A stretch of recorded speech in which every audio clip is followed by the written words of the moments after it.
appointed to the other mediation committees will await the appointment of senators for the respective committees to be fully constituted. Once I receive a message from the Senate to that effect, I'll convey the same to the House. Thereafter, the mediation committee will embark on an attempt to develop versions of the respective bills for consideration by the Houses of Parliament in accordance with Article 113 of the Constitution. We are accordingly informed and guided.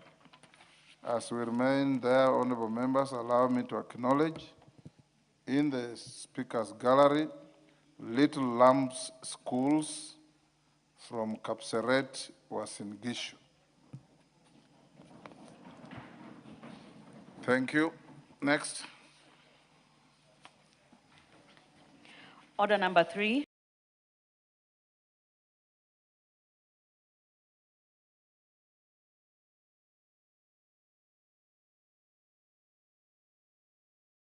Messages. Order number 4, petitions. Order number 5, papers. Take your seats, peoples. On my behalf and on behalf of the House, we welcome you to the House of Parliament alongside your teachers and any other people accompanying you. Majority Leader. Thank you, Speaker. Thank you. Honorable Speaker, I beg to lay the following papers on the table of the House today, Wednesday, 15th April 2026, in the afternoon. Report of the Auditor General and financial statements for the year ended 30th June 2025 and certificates therein in respect of 1, Agricultural Sector Development Support Program 2, CEDA Grant number 5110109, State Department for Agriculture. 2, Amani National Congress Party. 3, Ikutha Technical and Vocational College. 4, Jaramogi Oginga Odinga University of Science and Technology. 5, Kakrao Technical and Vocational College. 6, Kitui East Technical and Vocational College. 7, People's Empowerment Party. 8, Pesti Vocational Training Center. 9, Subukia Technical and Vocational College. And 10, Ugunja Technical and Vocational College. Honorable Speaker, I beg to lay. Thank you, Chairperson, Special Funds Accounts Committee. Is this Honorable Mulyungi? Or is it Fatuma? Who is the chair? Is Fatuma in the House? Next order. Order number 6, notices of motion. Chairperson, Special Funds Accounts Committee. Absent. Fatuma, you are doing the wrong thing by engaging in conversations instead of doing your work. Call out order number 5 again. Order number 5, papers. Chairperson, Special Funds Accounts Committee. I'm sorry, Honorable Speaker. I was seated behind under instruction that I take the nearest seat. The nearest seat does not block your ears. That's true. Honorable Speaker, I beg to lay the following paper on the table of the House today, Wednesday, 15th April. The 19th report of the Special Funds Accounts Committee on examination of the report of audited accounts of selected funds. Thank you. Next order, go back to order number 6. Order number 6, notices of motion. Chairperson, Special Funds Accounts Committee. Thank you, Honorable Speaker. Notice of motion. Honorable Speaker, I beg to give notice of the following motions: that this House adopts the 19th report of the Special Funds Accounts Committee on its consideration of the audited accounts for the following funds laid on the table of the House on Wednesday, 15th April 2026. 1, Equalization Fund for the financial year 2020, 2021, 2021, 2022, and 2022, 2023. 2, Fish Levy Trust Fund for the financial year 2020, 2021, 2021, 2022, and 2022, 2023. 3, Public Service Superannuation Fund for the financial year 2020, 2021, 2021, 2022, and 2022, 2023. 4, State Office and Public Motor Car Loan Scheme Fund for the financial year 2019, 2020, 2020, 2021, 2021, 2022. 6, National Research Fund for the financial year 2022, 2023, 2023, 2024, 2024, 2025. 6, Petroleum Development Levy Fund for the financial year 2018, 2019, 2019, 2020, 2020, 2021, 2021, 2022, and Petroleum Levy Fund, Training Levy Fund for the financial year 2021, 2022, 2022, 2023, 2023, 2024. Thank you, Honorable Speaker. Thank you, Fatuma. Next order. Order number 7, questions and statements. Honorable members, you recall we were to have the Minister for Water and Water, Sanitation and Irrigation. Your Speaker received a letter from the said Minister requesting to be permitted not to be here today because he's accompanying His Excellency the President in a field trip to Kisii, Nyamira, a trip that has a bearing on his ministry. And your Speaker has acceded to that. So, Majority Leader, you schedule that minister plus the Minister for Education to next Wednesday. So members who had questions to the Minister for Education, who had earlier on made a similar request and I acceded, and the Minister for Water, be ready next Wednesday. Pauline Lenguris. Pauline Lenguris. She's not here. Professor Guyo Jaldesa.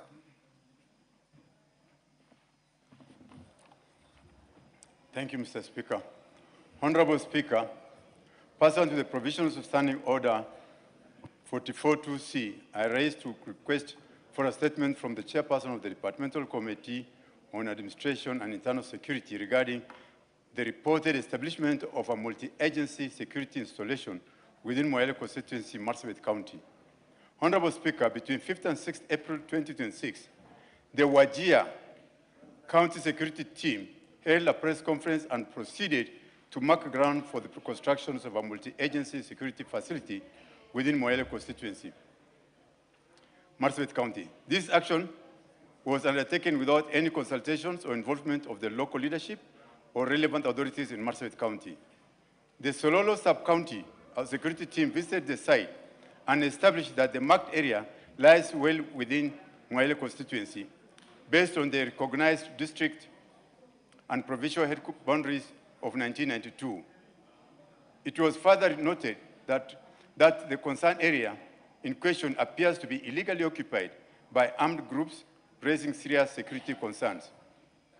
Honorable Speaker, this unilateral action by Wajir County authorities amounts to an encroachment on the territorial jurisdictions of Marsabit County and poses a significant threat to the local, long-standing peaceful coexistence among communities in the region.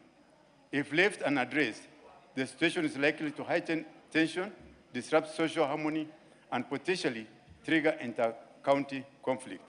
Honorable Speaker, it's against this background that I seek a statement from the Chairperson of the Departmental Committee on Administration and Internal Security on the following.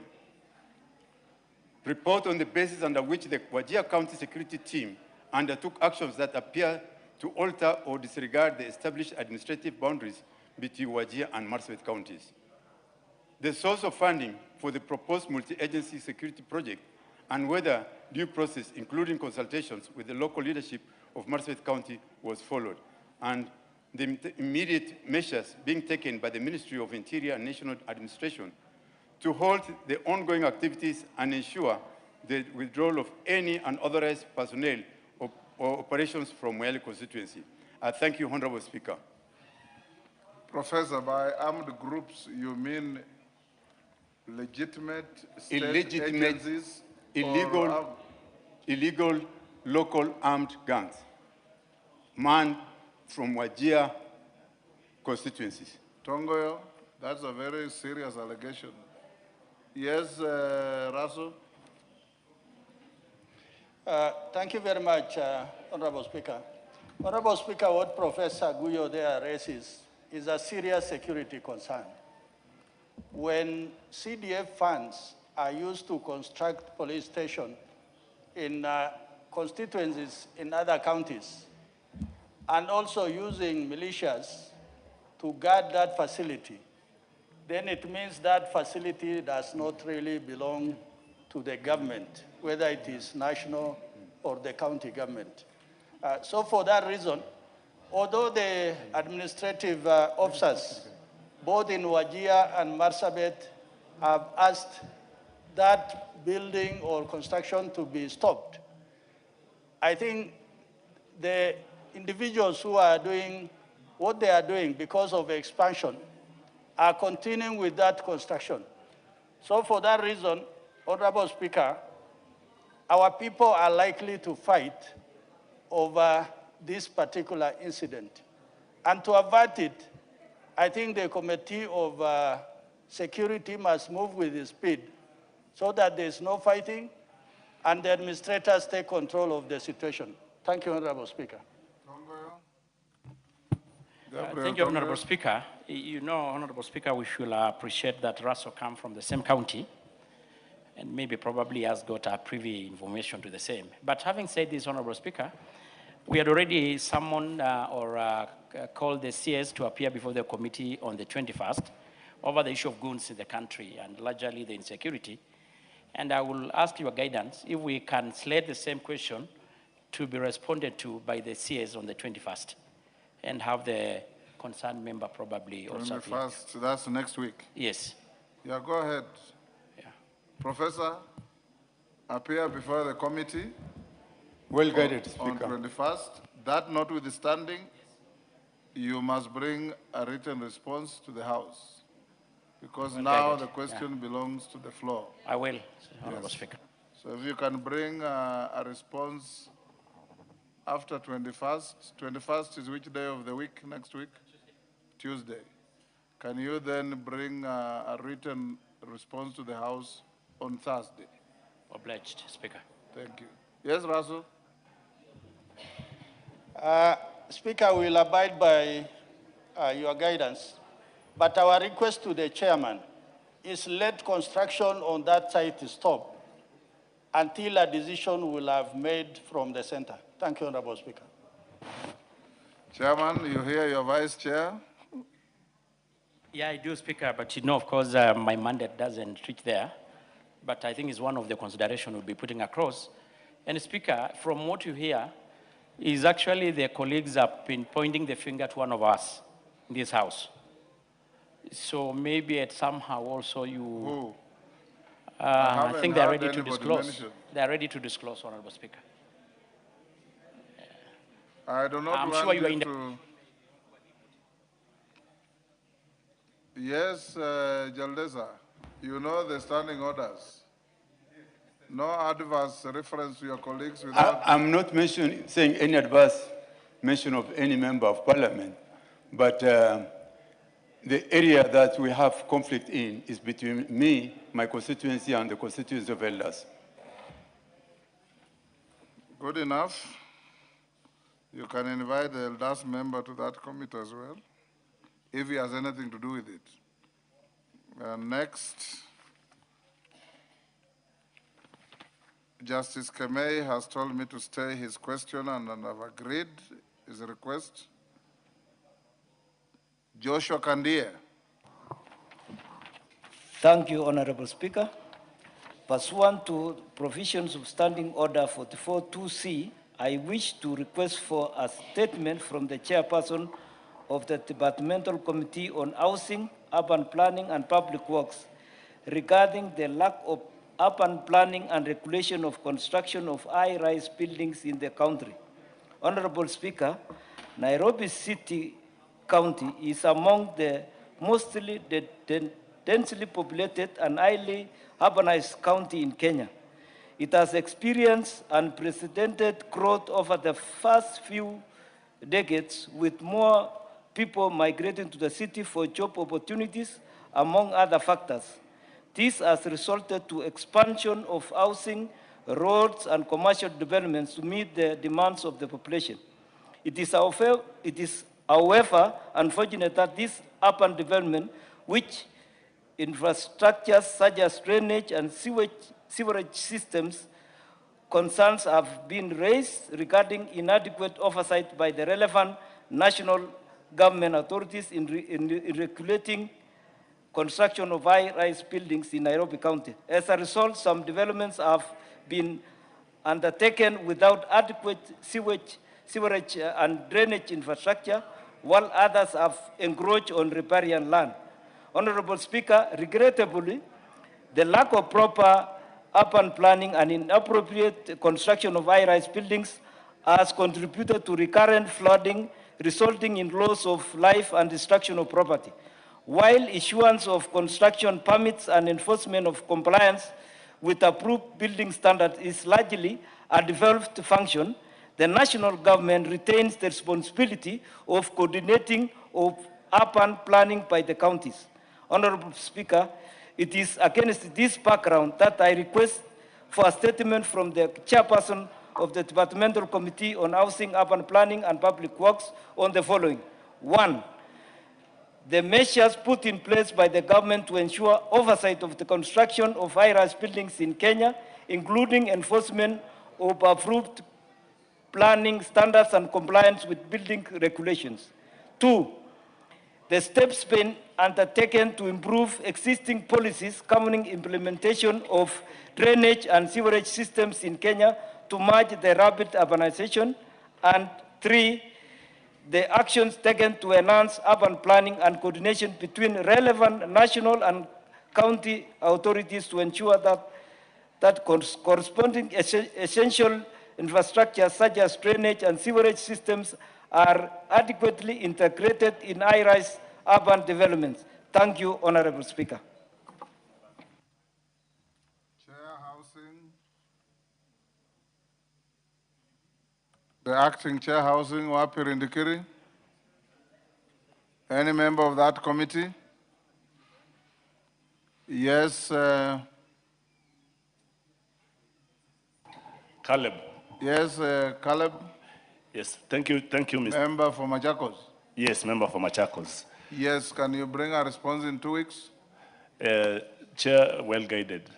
Honorable Speaker, I'm well guided and I'll inform the acting chairperson, Honorable Rindikiri. Thank you. Thank you. Pauline Lenguris, I called you twice before. Thank you, Mr. Speaker, and I apologize for coming late. Mr. Speaker, pursuant to the standing orders 44-2C, I rise to request for a statement from the chairperson of the Departmental Committee on Administration and Internal Security regarding insecurity in Samburu County.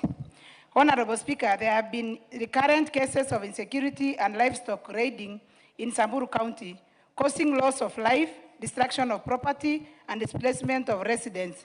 These incidents continue to disrupt livelihood and heighten fear among communities. Notably, on 13th April 2026, armed bandits alleged to have originated from neighboring Baringo County attacked the residents of Lorian Village, Morijo sublocation in Samburu County, and fatally shot Mr. Anthony Lanaper of ID number and raided more than 700 livestock. This incident reflects the persistent and escalating insecurity, thereby undermining peace, stability, and economic sustenance in pastoral communities. Honorable Speaker, it is against this background that I request for a statement from the chairperson of the Departmental Committee on Administration and Internal Security on the following. 1, the circumstances surrounding the attack in Lorian Village, Samburu County, which led to the murder of Mr. Anthony Lanaper, including the reasons for failure by police to forestall the attack. Second, the measures being taken to apprehend the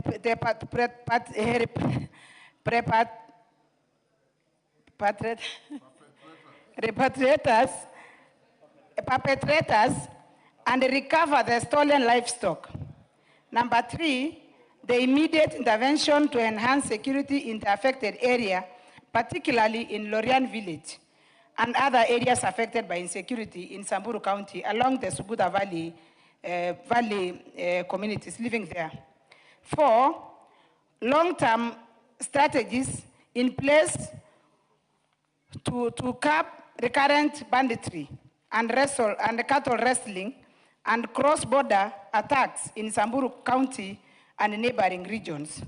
I thank you, Mr. Speaker. Thank you. Tongoyo.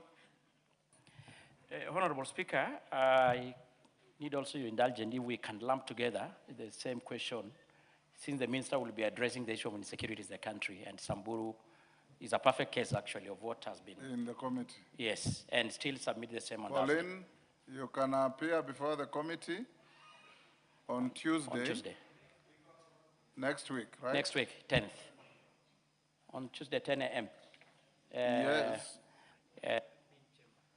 In the mini chamber, County Hall. Yes, is that a mother?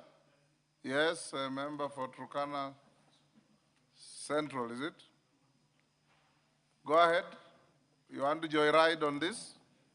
Honorable Speaker. Yes. Thank you, Honorable Speaker.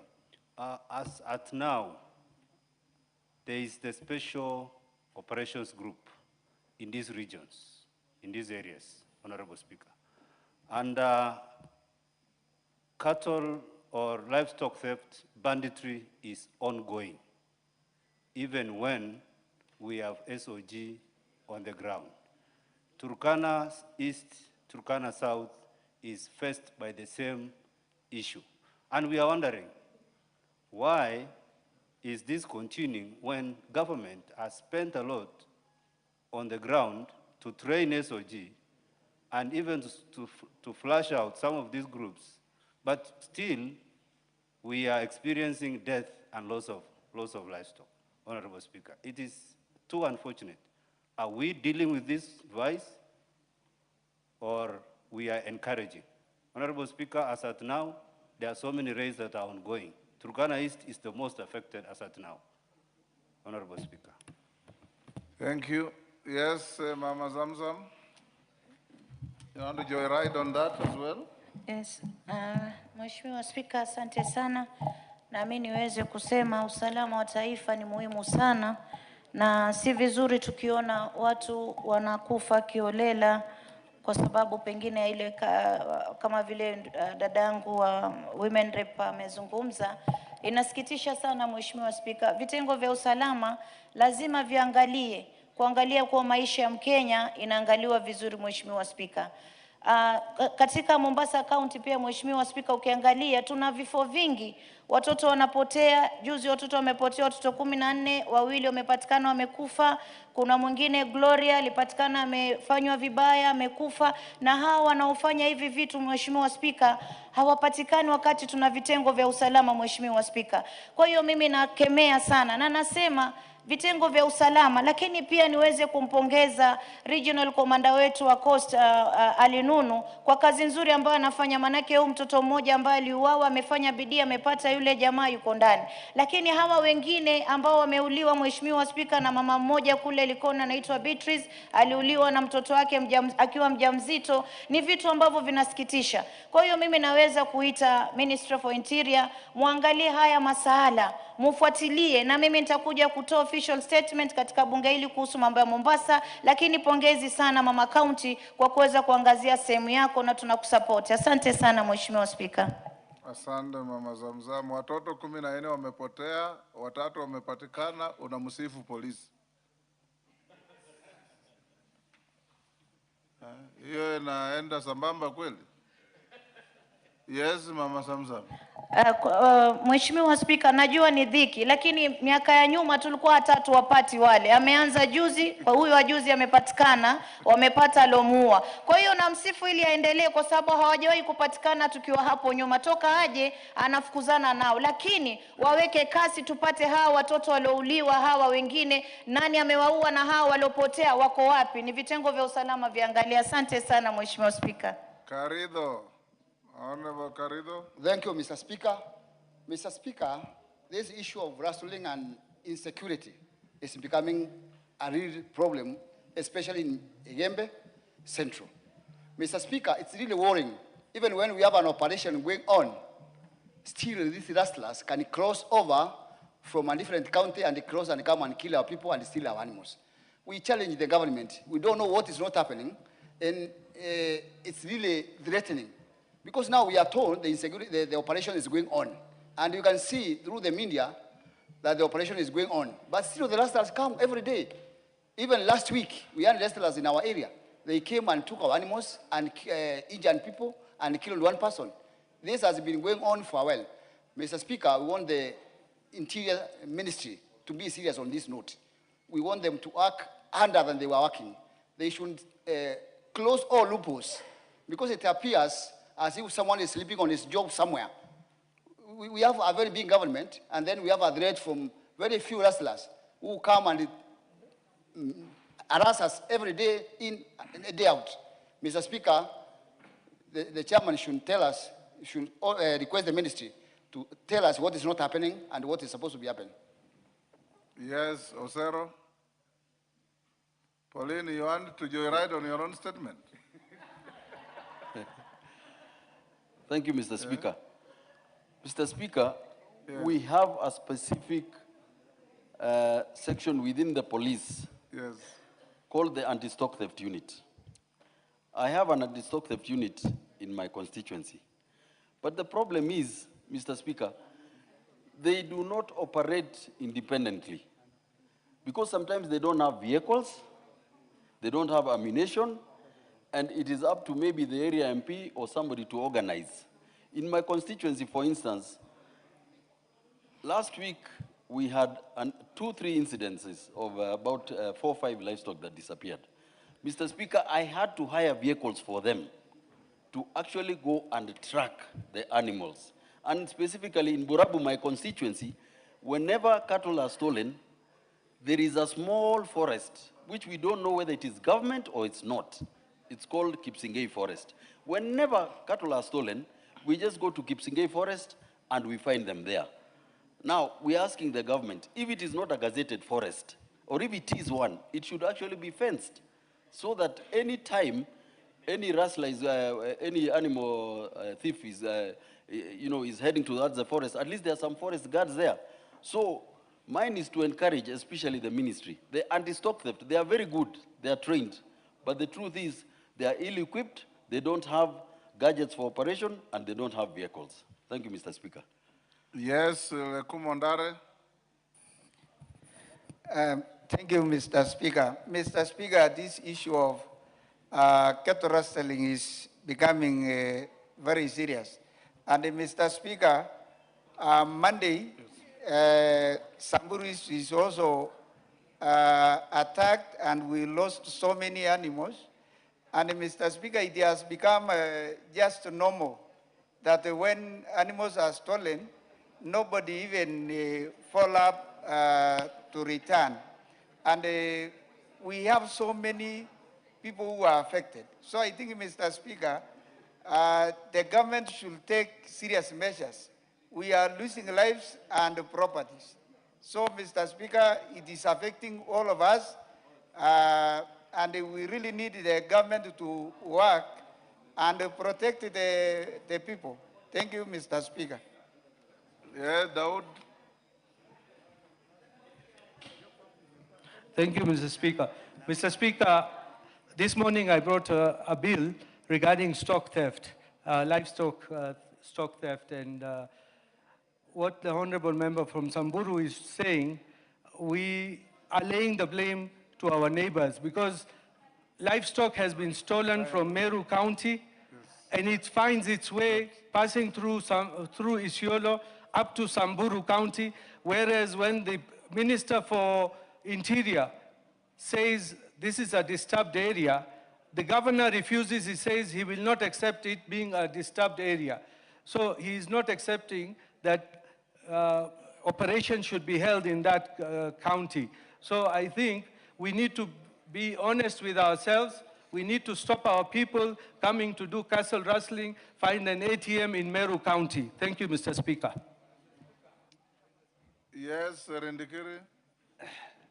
Mr. Speaker, it is very hurting to hear my very good friend, a man I hold with a lot of respect, saying that people are being marked or killed, knowing very well he is going to stand as a governor. Mr. Speaker, if we have a governor like the one of Isiolo who says he's going to start with the verdict, governor of Samburu, is going to stand with the verdict, then we are losing it in leadership. Mr. Speaker, Meru County has 5 constituencies that are affected by cattle rustling. Bole, Tigania West, Tigania East, Igembe Central, Igembe North. And these animals find their way in Samburu, and they are known where they are. But because of no cooperation with Samburu County leadership, this menace has continued to exist. The areas that the government has gazetted, much of it is in Samburu East, where the Honorable Member of Parliament is, and he knows the truth. The truth is bitter. We are continuing asking the government to stand firm. The gazetted area, animals have started being brought back, Mr. Speaker. And they're all coming from Samburu, unless there is another Samburu anywhere else. I thank you, Mr. Speaker.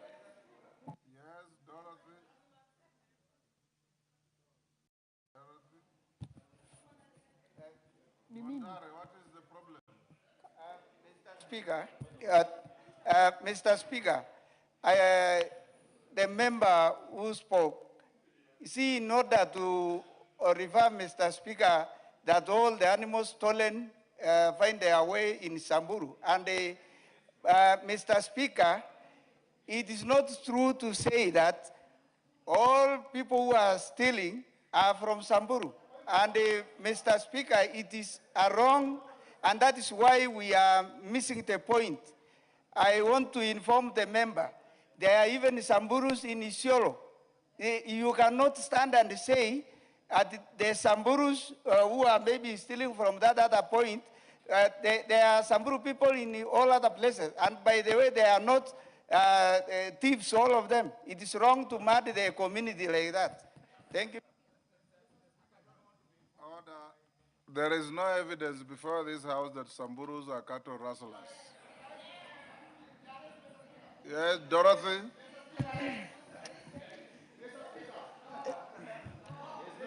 Thank you. Karitha, what is it? Speaker, Dorothy, take your seat. Mr. Speaker, all the times that we have raiders invading Meru, all those who have been killed are Samburus. There's not a single, we have killed, the police officers and security enforcers have killed any other tribe coming to steal our animals from Meru. It's only Samburus who have been killed, and in most cases, they are Samburus from Samburu East. And we have evidence, even those who have been arrested are from Samburu and Samburu East. Therefore, Mr. Speaker, the honorable member should not defend his people, he should accept the reality that his people are the raiders who have been raiding Meru all along. We have... Order, Dorothy. Dorothy. Thank you, Honorable Speaker. Honorable Speaker, this is a very fluid topic that we are discussing this afternoon. And Honorable Speaker, cattle rustling, cattle theft is a matter of national importance. Honorable Speaker, we are talking like we only lose animals and not people. Honorable Speaker, we are talking about the loss of human beings and the loss of cattle. And Honorable Speaker, I want to say, without any tone of doubt, Honorable Speaker, the Meru community has suffered And Honorable Speaker, when we talk about operation, we are calling upon the government without even saying this is the area where cattle go, this is the area we know our cattle has been storing. And what we want is to say, let operation be done. If it extends to Samburu East or wherever, we want our animals and our people dead or alive. And Honorable Speaker, we cannot accept that to continue. Honorable Tongoyo, I hope you have listened to the passion with which members have prosecuted this statement. So when the minister appears before you on Tuesday, members with issues, whether you are Samburu or Meru, go before the committee on Tuesday.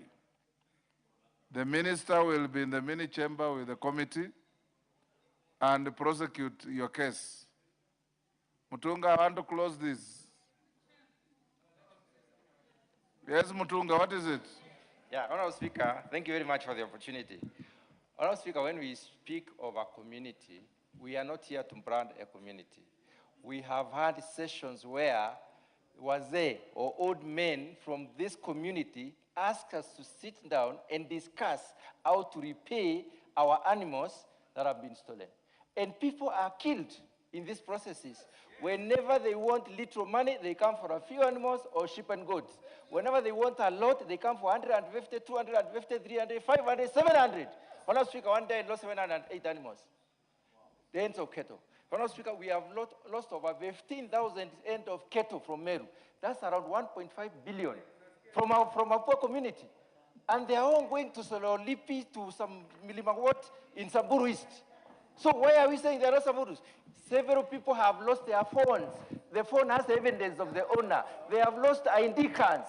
The ID cards have the own names of the owners. We are calling upon the government to use the available evidence to follow these fellows.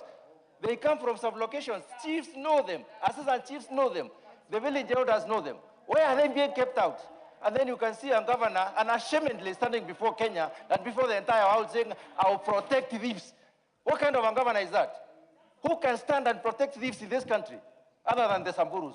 Honorable Speaker, we know them, we can name them, and we have evidence.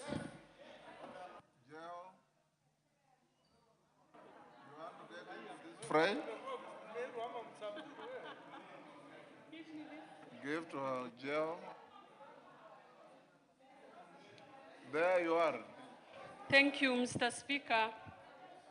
Mr. Speaker, this is a very interesting conversation.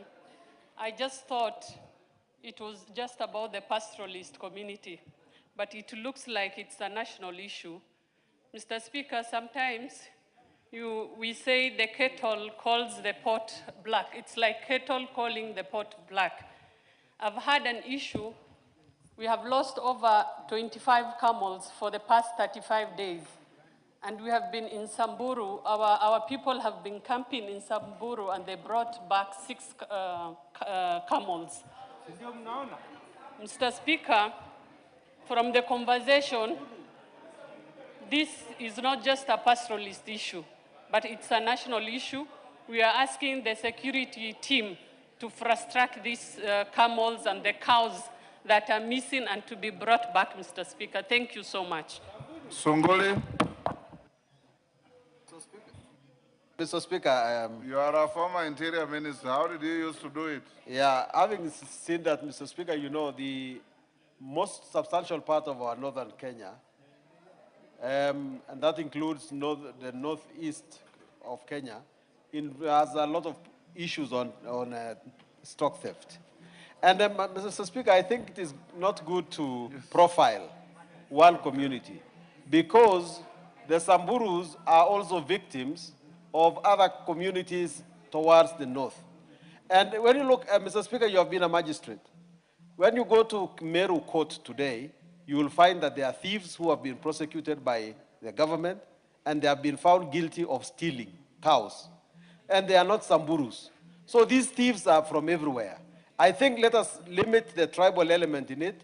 Let's let the minister come and tell us, whatever color of tribe they have, why are they not arresting these thieves? Because I'm very, very sure that some Samburu cows have found their way in Meru, and that those have been prosecuted in Meru courts, these other ones should also be prosecuted where they are. And the other communities that are also harassing the Samburus should stop harassing the Samburus. Yes, thank you. Taitumu, you've kept your hand in the air for the last 20 minutes. Thank you, Mr. Speaker. I've been raising it because this is a very emotive issue. And it is ironical to hear a member saying that there are no castle wrestling happening in Meru due to Samburus who have been rending day in, day out for 3 years continuously. And when we hear about operation, it's not an operation, it's a mockery to the intellect of the Meru. And I would implore the minister that on Wednesday, let him come with the evidence of how many cases have been prosecuted in Samburu, whereby Merus have been there trying to rent their animals. Because every day, every week, we must have a raid. And when these animals are drawn, they cross River Wasunjiro. And when they cross it, we hear about Mulima Vendera and so on being mentioned now and then. My question is, where is Mulima Vendera? Is it in Uganda or Tanzania? So the animals that are owned up there, we have heard about this operation, which I'm saying is a mockery and not an operation. Day in, day out, there are cases in Samburu, and there's never been a case of Samburus in Meru trying to get their animals that have been rendered to Meru.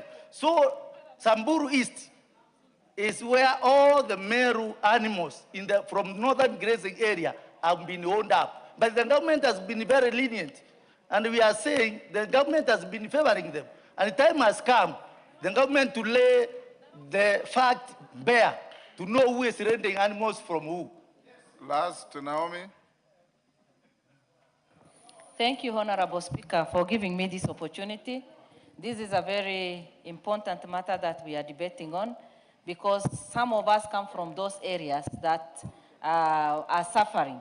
Because cattle rustling and losing property and people has become, kind of our lifestyle. Honorable Speaker, 3 weeks ago, we lost people in Marsabit, and the raiders were killed. They collected the ID cards, and the government knew where they're coming from.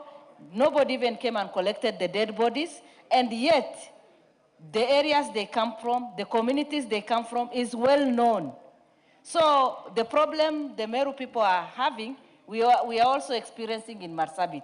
Can our government take serious action to protect the lives of our people and also our properties and the cattle that they have? Because these people have no bank account and they have nothing. In fact, it is very sad because one of the persons we lost is a young person, and he has a very young family. He lost his father in the same case, and his grandfather. So he's the third person now to die from that family. It is very unfortunate that the government is not taking action, and the minister should come and explain to all of us why they are protecting certain communities. Thank you. Yes, Tongoyo, you've heard that tirade. Speaker, and I know, of course, the interest is massive. But Speaker, I don't want to really preempt what the minister will say, but I want to give the country hope. We all know what was happening in the Kerio Valley, in the North Rift, in the Tiati, and the members of Baringo are here, and they can confirm that the guns had gone silent.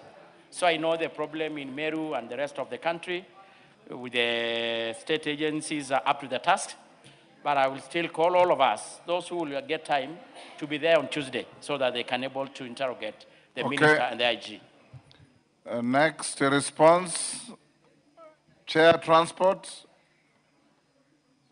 Chair Transport, GK.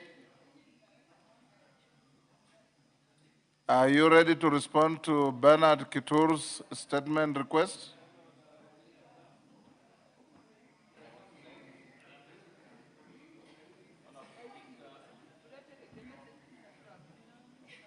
Is Bernard Kitur in the house? Yes.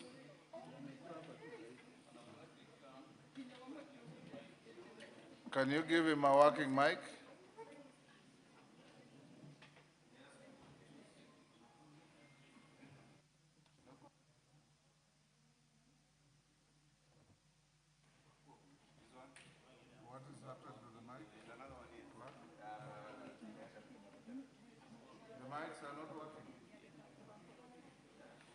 Give him another mic where he's standing now.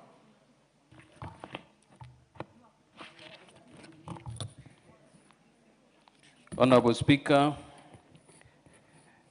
on Tuesday, 24th February 2026, the member for Nandi Hills, Honorable Bernard Kitu, MP, requested for a statement from the chairperson of the Departmental Committee on Transport and Infrastructure regarding the expansion of the Eldoret-Shamahoho Road. Honorable Speaker, in the statement, the Honorable Kitu sought to establish, among other things, one, immediate measures that the ministry has taken to ensure the Eldoret-Shamahoho Road can adequately handle the increasing traffic volume, and number two, expected timelines for expanding the Eldoret-Shamahoho Road to support a fast growing volume of traffic. Honorable Speaker, the committee received a response from the Ministry of Roads and Transport through the Clerk of the National Assembly, which I now wish to make.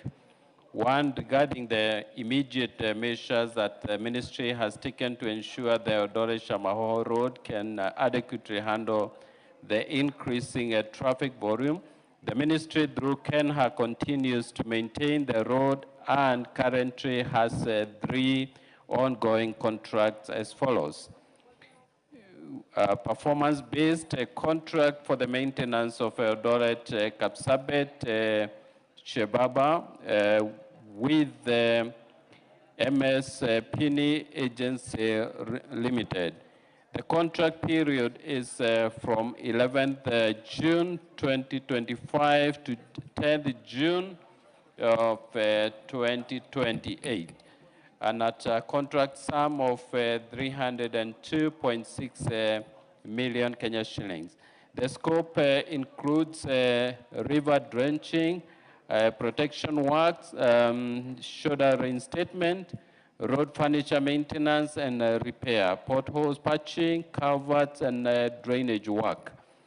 The contractor will carry out a 20-kilometer road widening from Chebaba to Mosoriot and build 1.5-meter shoulders on both sides of the carriageway.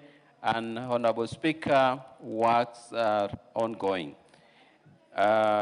B, performance-based contract for the maintenance of Kapsabet Sonoi with MS Pioneer Engineering and Construction Limited. And the contract period is from 14th August 2025 to 13th August 2027 at a contract sum of Kenya shillings 152.3. The scope includes protection works, culverts, drainage work, localized sub-base and base repairs, pothole patching, and SC type 1 overlay on selected sections, and road marking and road signs. And Honorable Speaker, works are ongoing. C, periodic maintenance of Chepsonoi, Shamahoho, Shavakari with MS Wolf Paving Works Kenya Limited. The contract period is from 9th June 2025 to 8th June 2028 at a contract sum of Kenya shillings 469.4 million. And the scope includes protection works, culverts and drainage works and shoulder reinstatement, localized sub-base and base repairs, pothole patching, AC type 1 overlay, and surface dressing, and road marking and road signs. And works are ongoing. Honorable Speaker, regarding expected timelines for expanding the Eldoret-Shamahoho Road to support a fast-growing volume of traffic, the ministry submitted that Kenya has completed the redesign of the 55-kilometer Moiben Junction Eldoret Town Eldoret Airport, Mlango Shopping Center, B16/B8, Kapsabet Road. And the design proposes drawing of the 27-kilometer section from Moiben Junction to Eldoret Airport. It proposes a 7-meter single carriageway on the rest of the stretch and 2-meter shoulders on each side of the whole way to Mlango. Honorable Speaker, additionally, Kenha has advertised on MyGov dated 24th February this year for consultancy services for preliminary engineering design for Shavakari, Kapsabet, Eldoret Road, which is approximately 100 kilometers, and associated civil works for fiber optic cable. The outcome of this design will inform the detailed engineering design for consideration. Honorable Speaker, I do submit. Thank you. Bernard Kitur. Thank you, Honorable Speaker, and thank you, Chairperson, for the response. That response, definitely, Honorable Speaker, is not factual based on the evidence on ground. And the reason why I brought this question to the floor of the House, Honorable Speaker, is because of these proposals that had been made that a 55-kilometer stretch from Moiben Junction to Eldoret Town, Eldoret Airport, up to Mlango was only being designed. And now, indicating that there is another design that is proposed to then dual 27 kilometers of the same stretch, I think in the response is a bit confusing. Are we talking about 55 kilometers, or we are talking about 27 kilometers? But that not belabored, Honorable Speaker, from Chebarbar all the way to Eldoret, the 20 kilometers widening, actually Chebarbar to Mosoriot, where it is indicating that there's a 20 kilometers widening. This is a contract that was given in 2025 June. To date, Honorable Speaker, it's only after we presented this question in the floor of the House that they began the shouldering of the 1.5 meters on both sides, but that only has been done from Chebarbar to Kosirai.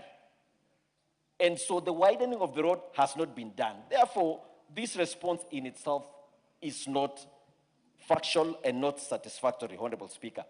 The other bit from Kapsabet to Jepsonoi, I think, Honorable Speaker, you will allow my colleague, Honorable Marianne Ketan, who uses that road oftenly, to state that portion of what is going on. You have no right to solicit for any member to speak. Because of our interest, Honorable Speaker. But basically what I was saying, Honorable Speaker, I think that the response is not satisfactory at all. Yes. Thank you, Honorable Speaker. Dick Maungu. Thank you, Speaker, for the opportunity. Mr. Speaker, I listened carefully to what the chairman was saying. I happen to come from Vihiga County, and Mr. Speaker, what the Honorable Kitur has just said is actually true. The statement is far from being correct in the sense that, Mr. Speaker, this is a road that has been a nightmare, especially for those of us who come from Western Kenya. Mr. Speaker, it is the only road that connects Vihiga County to Eldoret, and the only county that connects the western part, Mr. Speaker, to Nandi County and Uasin Gishu County.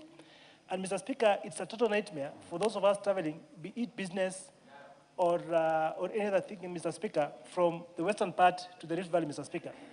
I wish the chairman would be more magnanimous to tell us what exactly is happening, because as we speak now, from a place known as Chamahoko, from Chavakali all the way to Mahoko, we can say that that place is okay.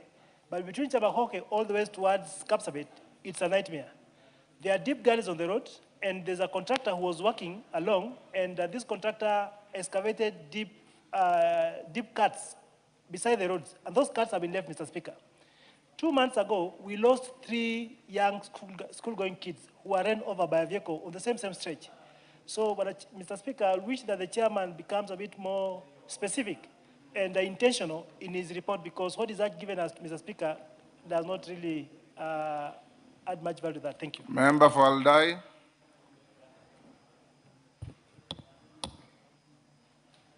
Thank you, Honorable Speaker. Allow me to comment on both roads. The first one, this one from Chebarbar to Mosoriot.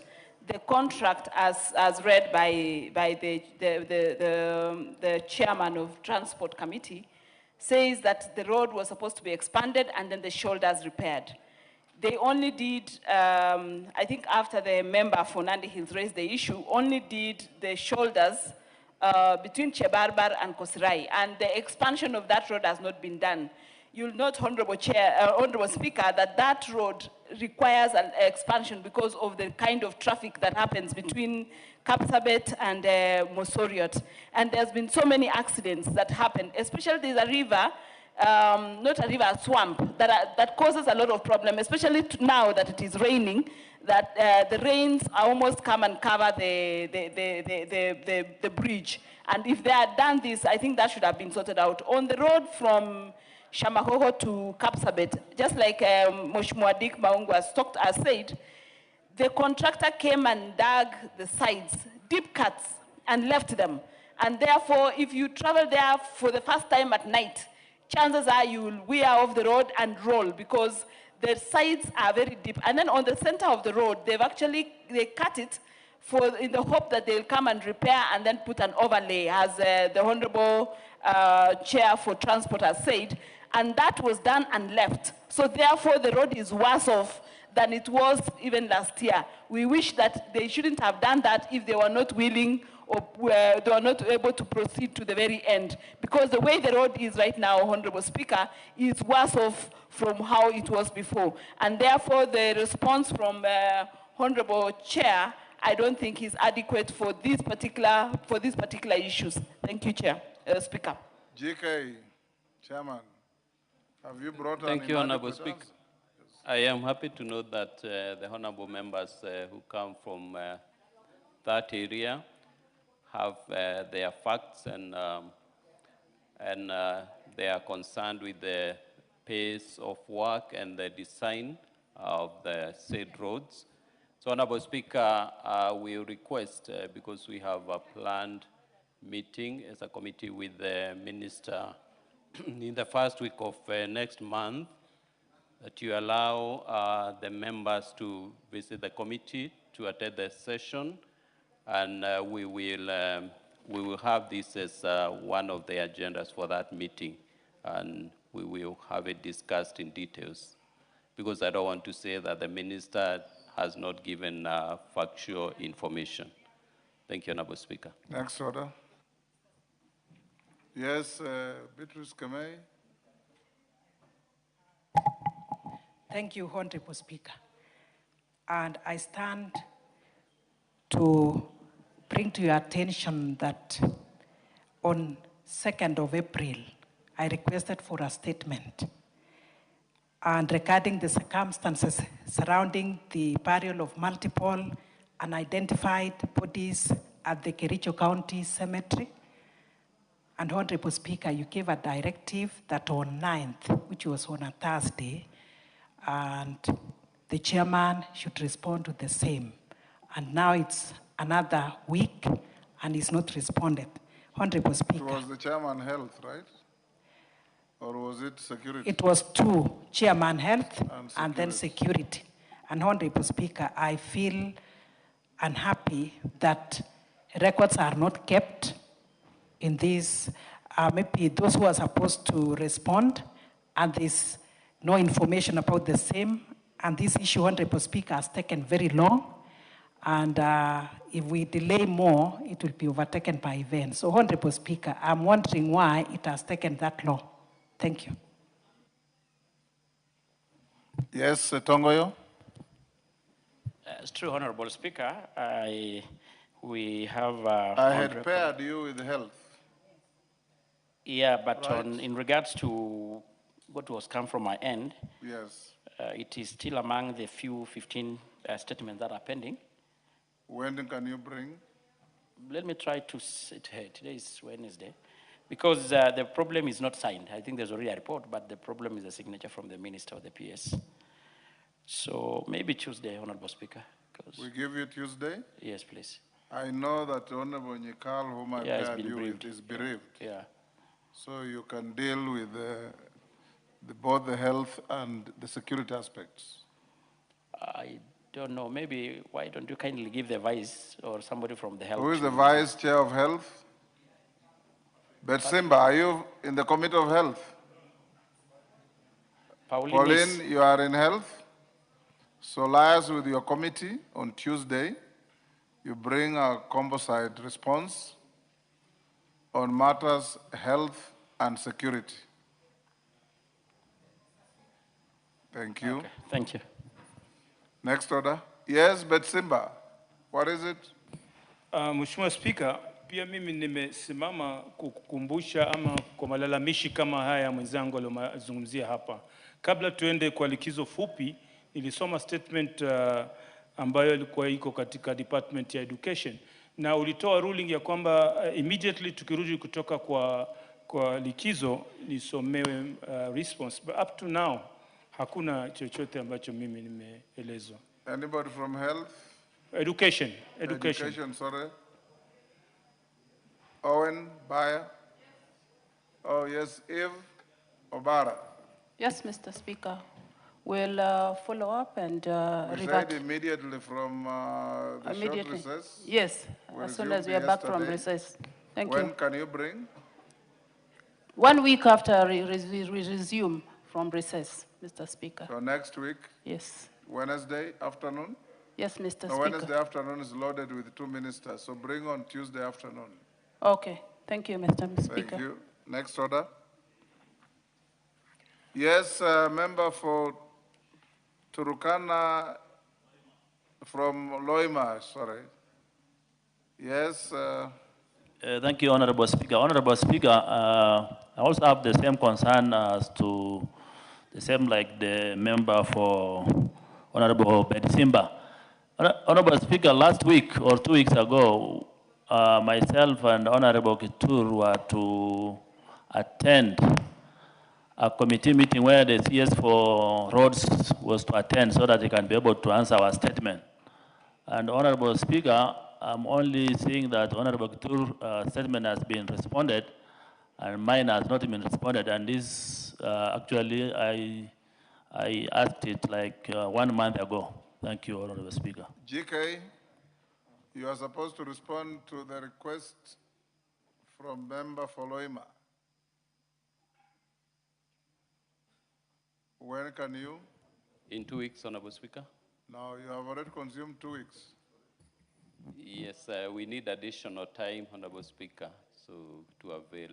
Next week, Thursday? Yes. Okay. Next order. Yes, yes, Mombasa Raha. Thank you, Honorable Speaker. Mine is the same matter as well. I was expecting our chair, the chair for security, Tongo, to have responded to the question. It's been over 3 to 4 weeks now. Thank you. Tongoyo. When is the response ready? Kindly, Honorable Speaker, maybe I need to be reminded which question specifically it What was. did you ask about, Honorable Member? It was in regards to the mounting of roadblocks across the country. Roadblocks everywhere, yes, I remember. Also known as toll stations. Yeah, I know his interest because he's in transport industry. Honorable Speaker, notwithstanding, unfortunately, is among the still pending ones. Let me try also to get the response next week. Next week? Yes. Yes, Nakuru Town East. Mr. Speaker, I hear the sentiment of honorable members, but at the same time, honorable Speaker, my committee has 3 responses that we are ready to be able to give, but it has not been scheduled. It's important for the the clerk's office to be giving us a schedule as to when we can. We have 3 responses that we would want to. Actually, they are You on can my also help, Honorable Gikaria. Your committee clerk should go to the desk office and also file information about statements that are ready. He told me he did that. He and did we that? have- yes, that's what Clerk he told me. Ndombi, you make sure those 3 are listed for tomorrow. Thank you. Thank you, Honorable Speaker. And be ready to... I will be here, give them Honorable tomorrow. Speaker. Pauline? Thank you, Mr. Speaker. I also had a statement before we break for the recess to the Department of Tourism and Wildlife concerning the 3 women who were killed by an elephant. And up to now, I have not had the response, Mr. Speaker. Yes, where is Kareke? Any member from tourism? Yes. Elizabeth Kailemia. Is the statement ready? The statement is not ready. However, I'll be able to deliver the message to our chairman. Thank you, Mr. Speaker. For when? I really can't give I a give you time. Tuesday. Okay. Tell your chairman to respond on Tuesday. Okay, thank you, Mr. Next Speaker. order. Order number 8, motion, consideration of the consolidated fund services under the supplementary estimates for the financial year 2025-26. Question to be put. Members on their feet, take your seats. Honorable members, I'll now put the question at order number 8, which is that this House adopts the report of the Public Debt and Privatization Committee on its consideration of the consolidated fund services under the supplementary estimates for financial year 2025-2026, laid on the table of the House on Tuesday, 7th April 2026. As members of that opinion say aye. Aye. Will those of the contrary opinion say nay? The ayes have it. Next. Order number 9, motion, reports of Kenya delegations to the 147th, 148th, 149th, and 150th Assemblies of the Interparliamentary Union, IPU, and related meetings. Question to be put. Order Taitumu, take your seat. Oh, that's not Taitumu?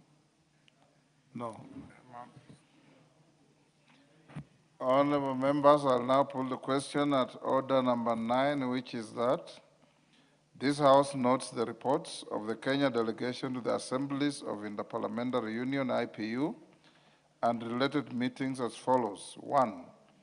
147th Assembly held in Luanda, Angola on 23rd to 27th October 2023, laid on the table of the House on Tuesday, 24th February 2026. 2.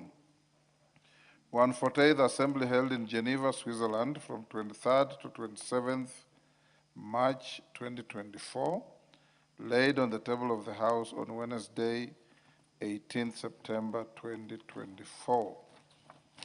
3.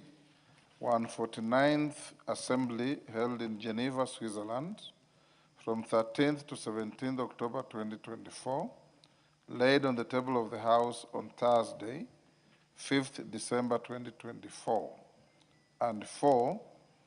150th Assembly held in Tashkent, Uzbekistan from 5th to 9th April 2025, laid on the table of the House on Tuesday, 14th October 2025. As members of that opinion say aye. Aye. Will those of the contrary opinion say nay? The ayes have it. Next order. Order number 10, the Quality Healthcare and Patient Safety Bill, National Assembly Bill number 41 of 2025, second reading, resumption of debate. Zambia is in the House. Thaddeus Zambia, member for Kilome. He had 2 minutes to go, remainder of the time forfeited. Gertrude Mbeyu,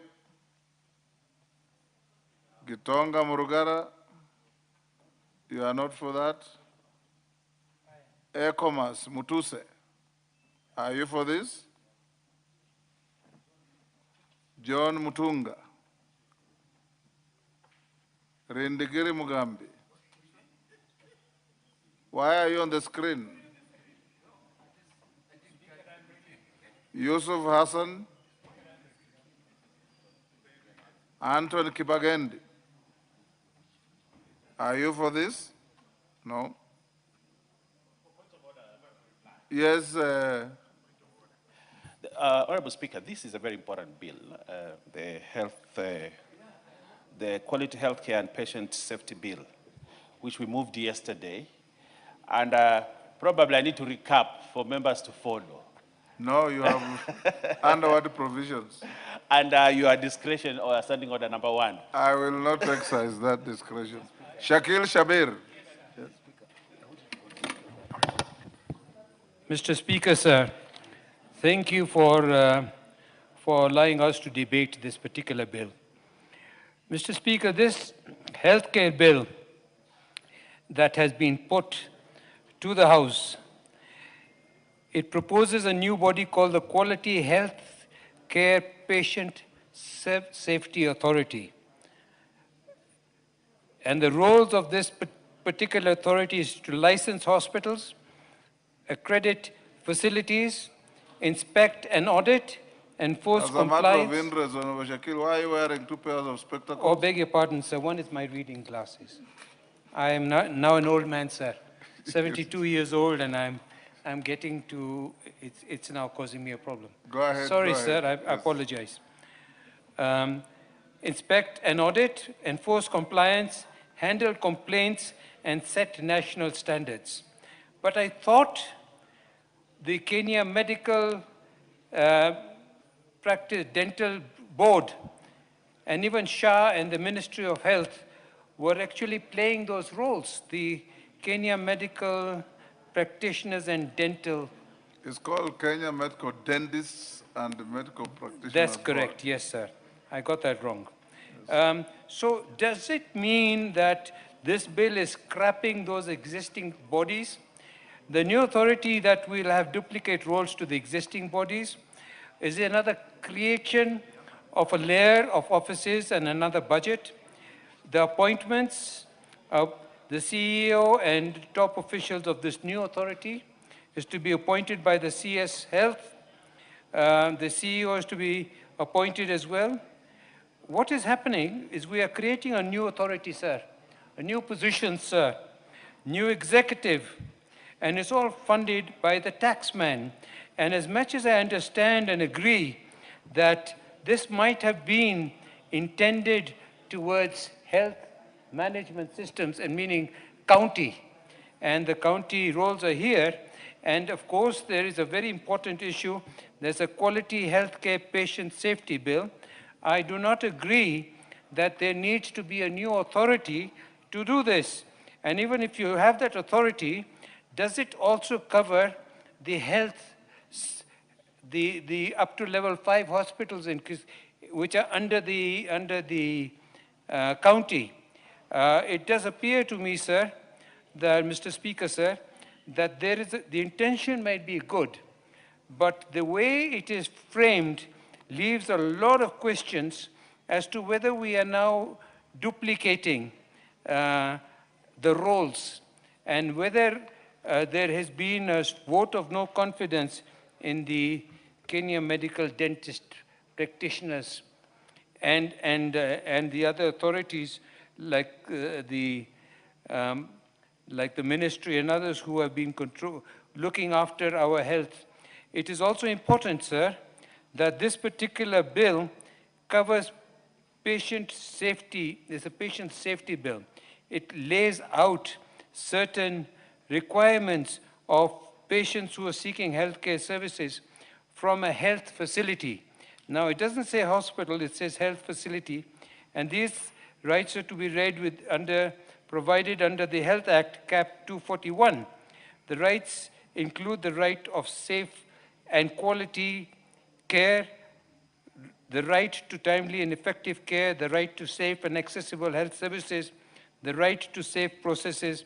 All of these things, I thought, in my ignorance, perhaps they were already covered under the Health Act of the Health Act Cap 241. It appears also, it now provides for process of registration, licensing and accreditation of health services. I thought that was put under another body, was to look at all of this. The authority can order suspension and revocation of certificates of the health authorities. Now, I have gone through this bill, Mr. Speaker, sir, and I'm finding some of the items that are put through are very, very good. But my main concern about this bill is it's quite a voluminous bill. And my main concern is the fact that we seem to have duplicated, and we might be just going the same way as we went for SHA. SHA is a very good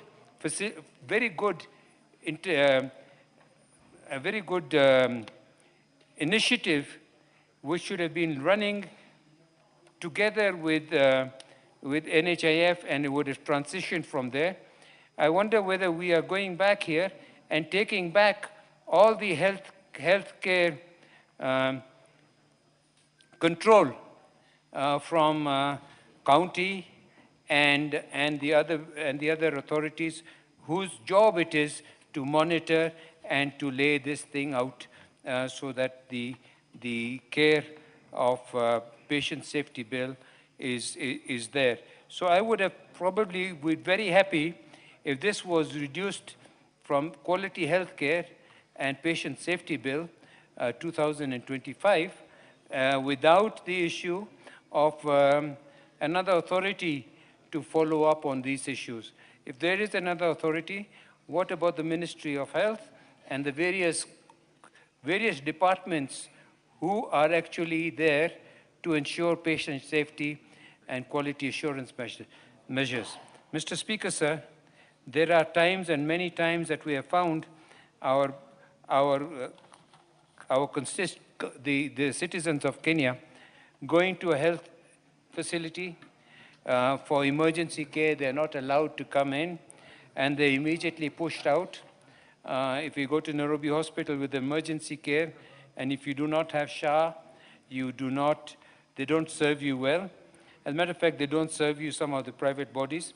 There's also the issue of mortuary and the release of bodies, Mr. Speaker, sir.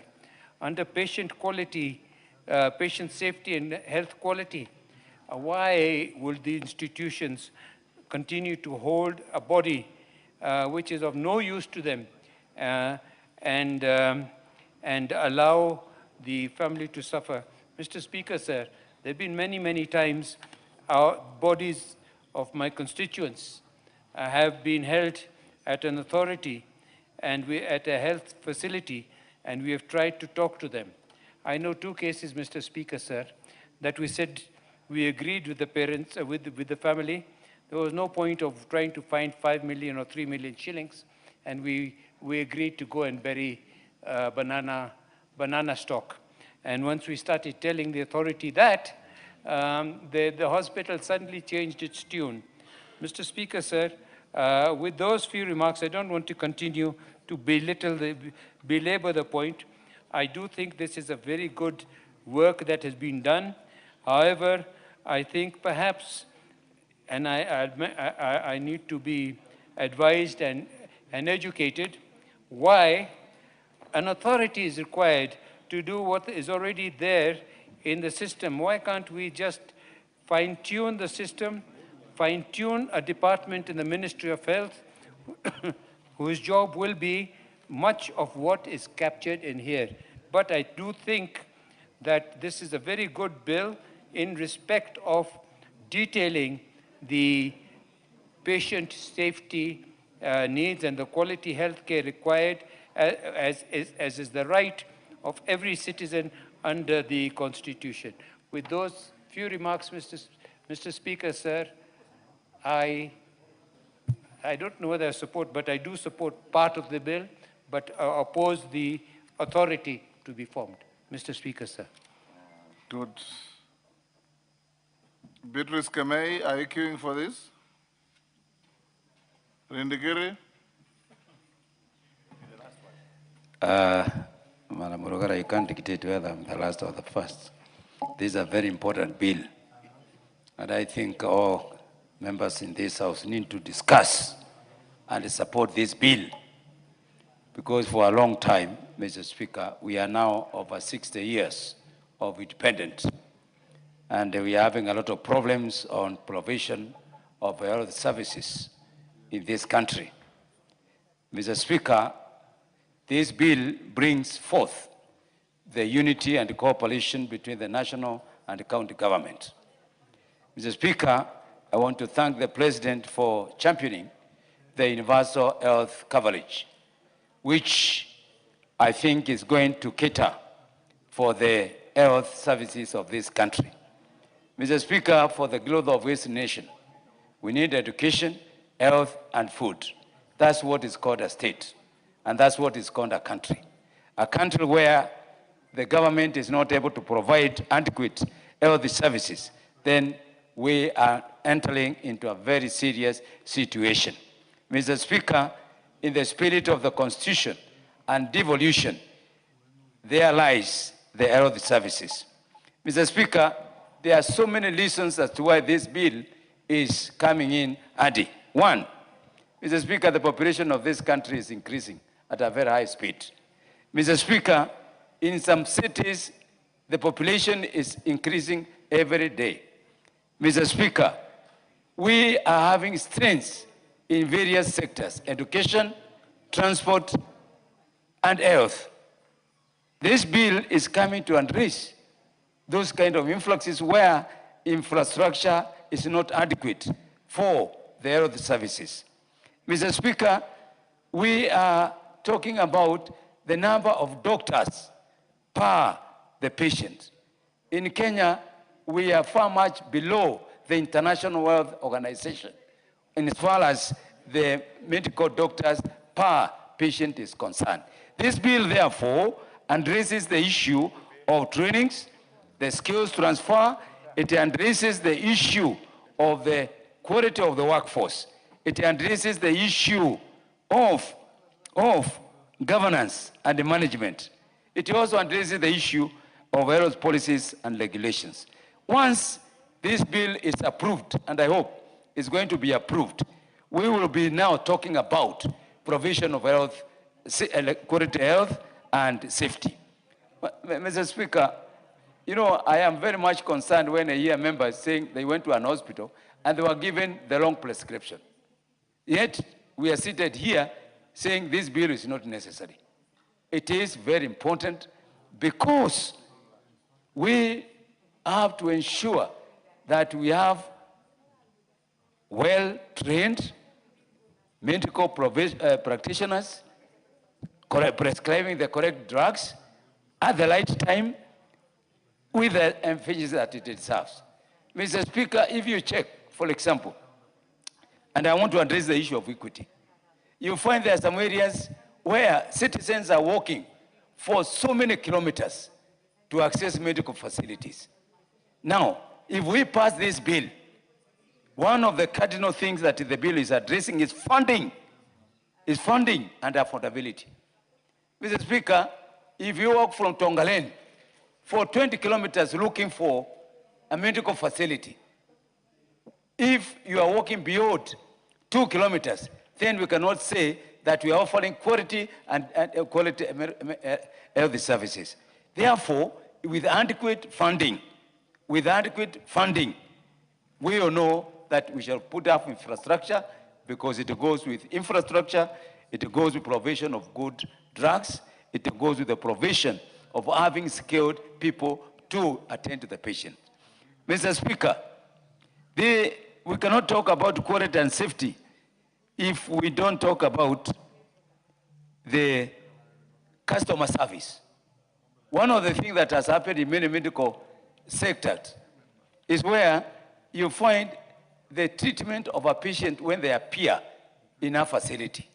Everybody was complaining here that you can go to a medical facility and you find you're not attended in good time. This bill is talking about how to enhance customer service for the patients who appear in hospitals. Mr. Speaker, you know, people have died in hospital. We have heard one of our members talking about here.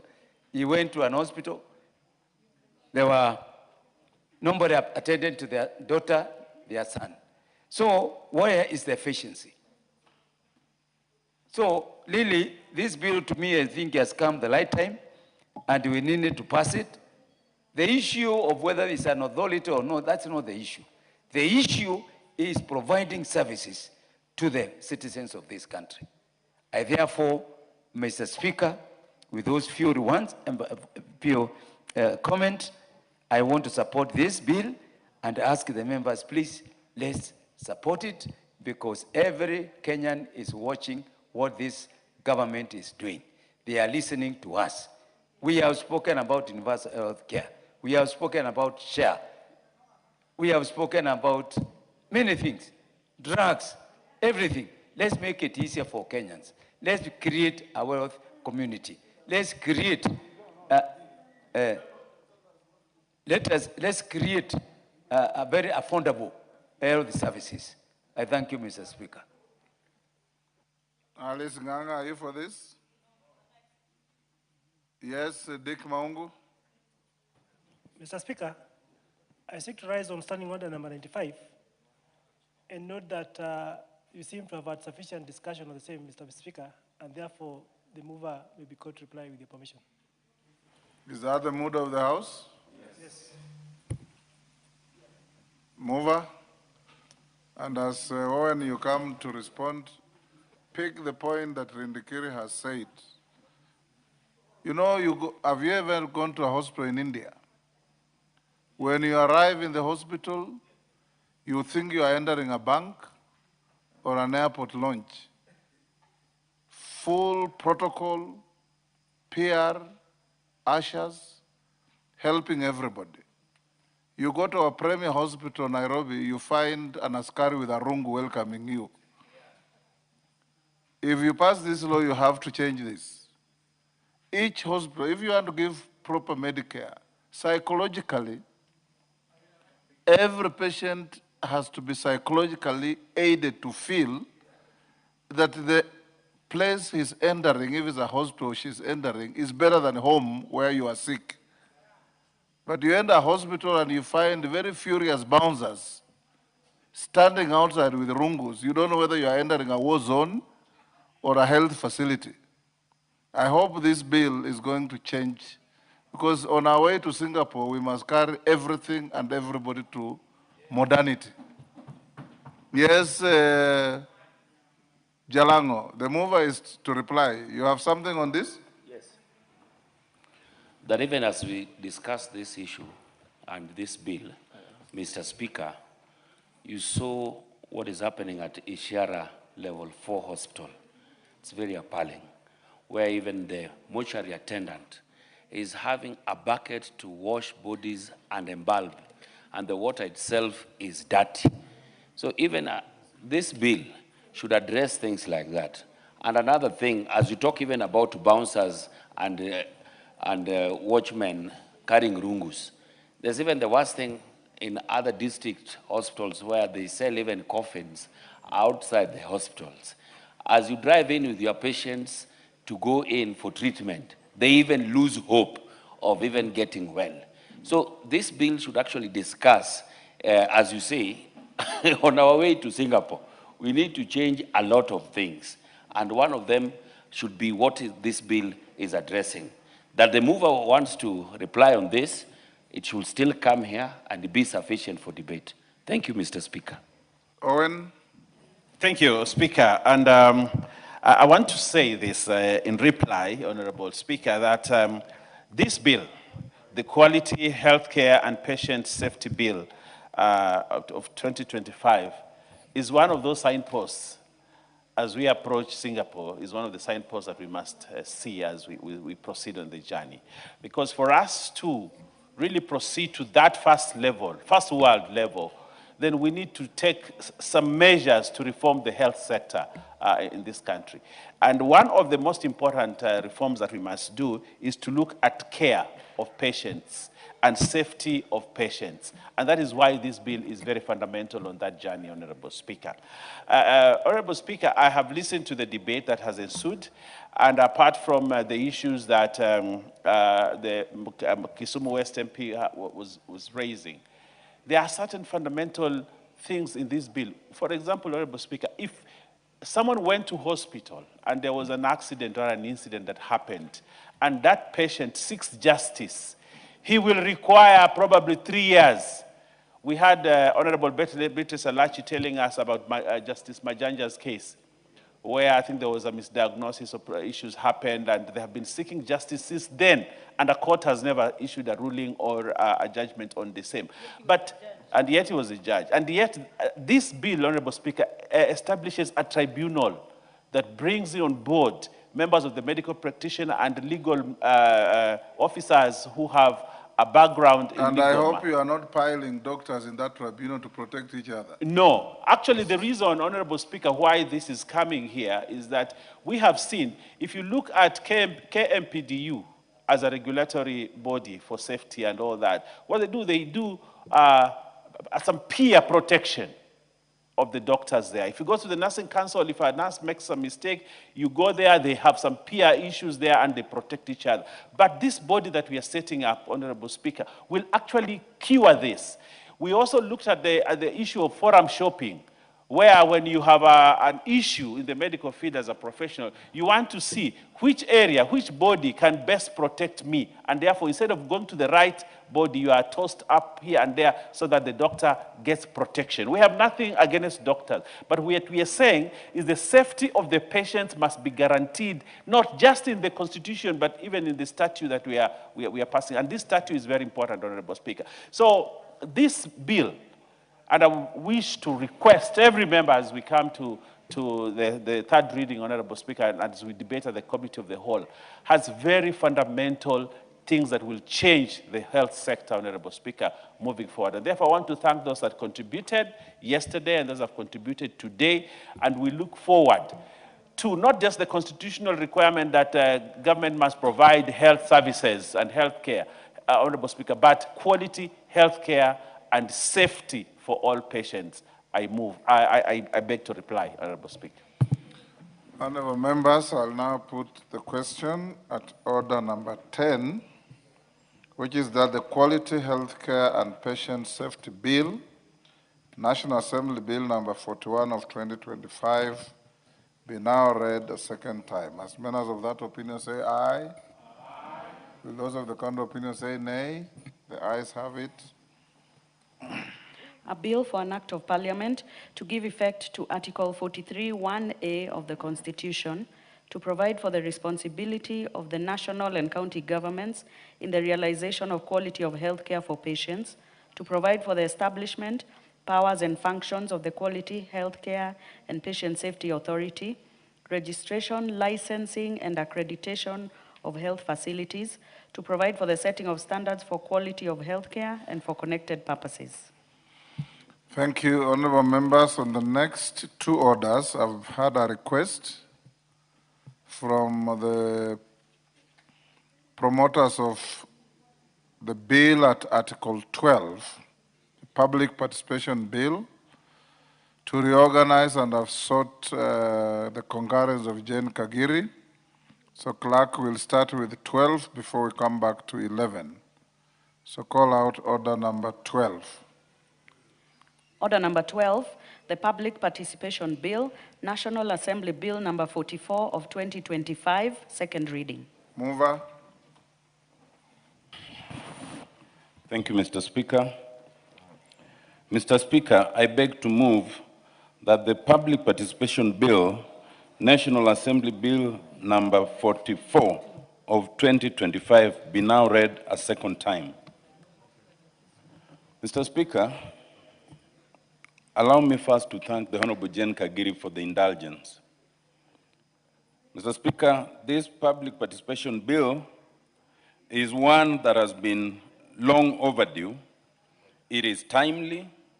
It is one which has been required by judicial edict. It is one which has been demanded by the public. It is one which has been encouraged by the Public Participation Organization, Public Benefits Organization, and it is one that has been promised by no less a person than yourself, Mr. Speaker. Beyond Article 118 that most of us are familiar with in public participation, this bill goes to the various public offices that would be required to do public participation. And therefore, the objects capture Article 1, Article 10, Article 69, Article 184, and Article 232, in addition to Article 118. Mr. Speaker, this bill, although promoted by the Honorable Samuel Chepkonga and myself, is one that has benefited immensely from various drafts before that. Mr. Speaker, you'll recall that there have been various drafts on public participation bills by private members. There has been a draft by the Attorney General, and all these drafts were then brought together under the legislative caucus of this assembly. Mr. Speaker, you'll recall that this caucus is one that was put together by yourself and has been immensely beneficial to this House in a variety of ways. In terms of overview, Mr. Speaker, first, this bill seeks to put a framework, but it's a minimalist framework, a basic framework for public participation without being overly prescriptive. It covers a number of areas. One, it covers what we call the responsible authorities. The responsible authority being each office that would be required by law to undertake public participation, be it a county office, be it the judiciary, be it parliament. And it goes ahead to designate who in that institution would be held responsible if public participation is not done. This bill gives general guidelines and requires a responsible authority to now also develop its own unique guidelines, because public participation as done by the county cannot be the same as done by national government or as done by the local chief. So each office then must designate its own guidelines and regulations that will guide it accordingly. It requires that before public participation there must be sufficient notice. The documents on which the public's view is required must be available in time and in a language that is easily understood where that public participation is taking place. It also requires access to the documents and access to persons, including persons with disability. Mr. Speaker, it addresses a very fundamental question that the public raised: meaningful public participation. There was immense complaints, especially on the part of county governments, that they do salutary public participation that is artificial in terms of who attends, in terms of what they say, and in terms of feedback. Mr. Speaker, this bill also seeks to cure something that we have had to suffer. Where a particular bill comes to the National Assembly, we have to do public participation, it goes to the Senate, they have to do it also.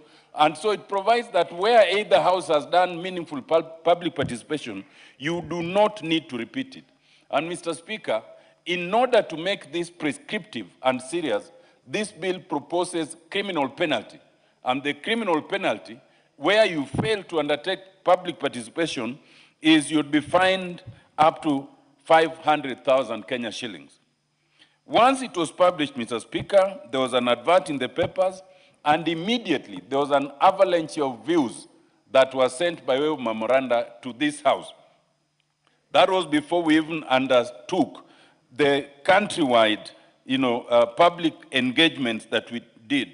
Mr. Speaker, I want to report to you that once it was committed to the Justice and Legal Affairs Committee, chaired by the Honorable George Murugara, deputized by the Honorable Mwengi Mutuse, the committee did a very good job of engaging the promoters and then divided themselves into 3 separate groups, and in 1 week covered the majority of the counties in this republic.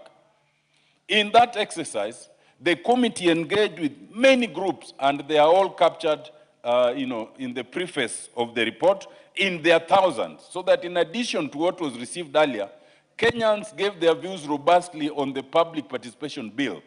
And the Justice and Legal Affairs Committee benefited immensely, as will be explained by the chair shortly, on a number of things. They were able to make proposals on how to recapture the objects of the bill. They were able to re-emphasize the place of sovereignty of the people on the bill. They were able to emphasize that public participation must be a civic duty, and it must not be something for which anyone expects to be paid. Because if that happens, then it becomes a form of corruption and doctored.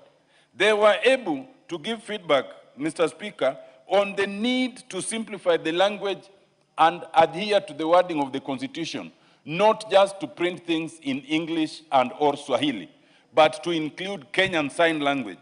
They were able to emphasize on the need for accessibility.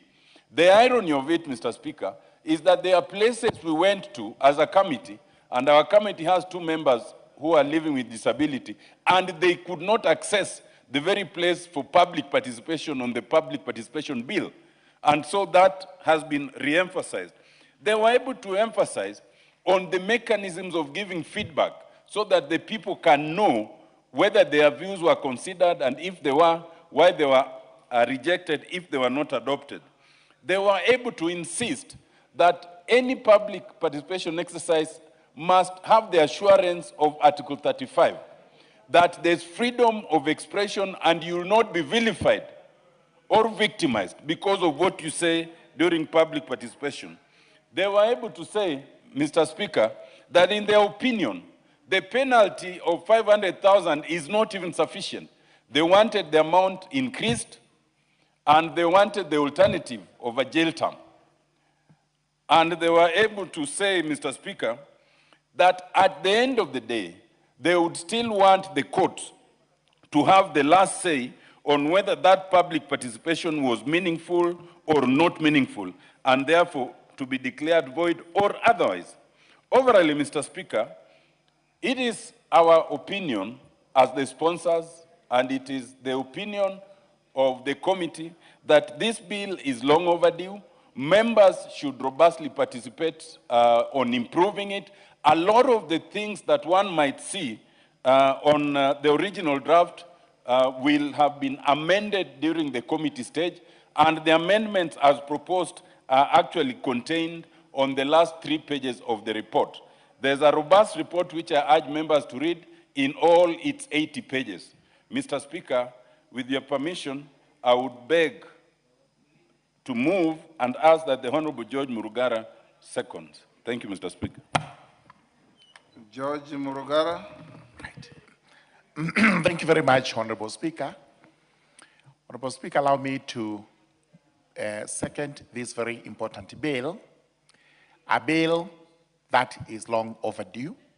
And I begin by thanking the Senior Counsel, Honorable Otiende Amolo, and the Senior Advocate, Honorable Samuel Chepkonga, for doing this with the very, very able guidance of the House, the Honorable Speaker, the Deputy Speaker, so that we are able to put the issue of Article 118 of the Constitution to rest by making a provision or making provisions on how public participation should be conducted by every entity that is required to do so.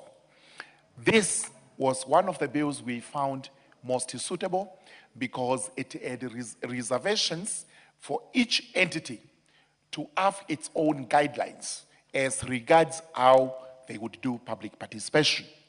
However, the guidelines must be in compliance with the particular act and also in compliance with our Constitution, so that we do not have guidelines that, even if are not statutory instruments, do not contravene the Act and the Constitution.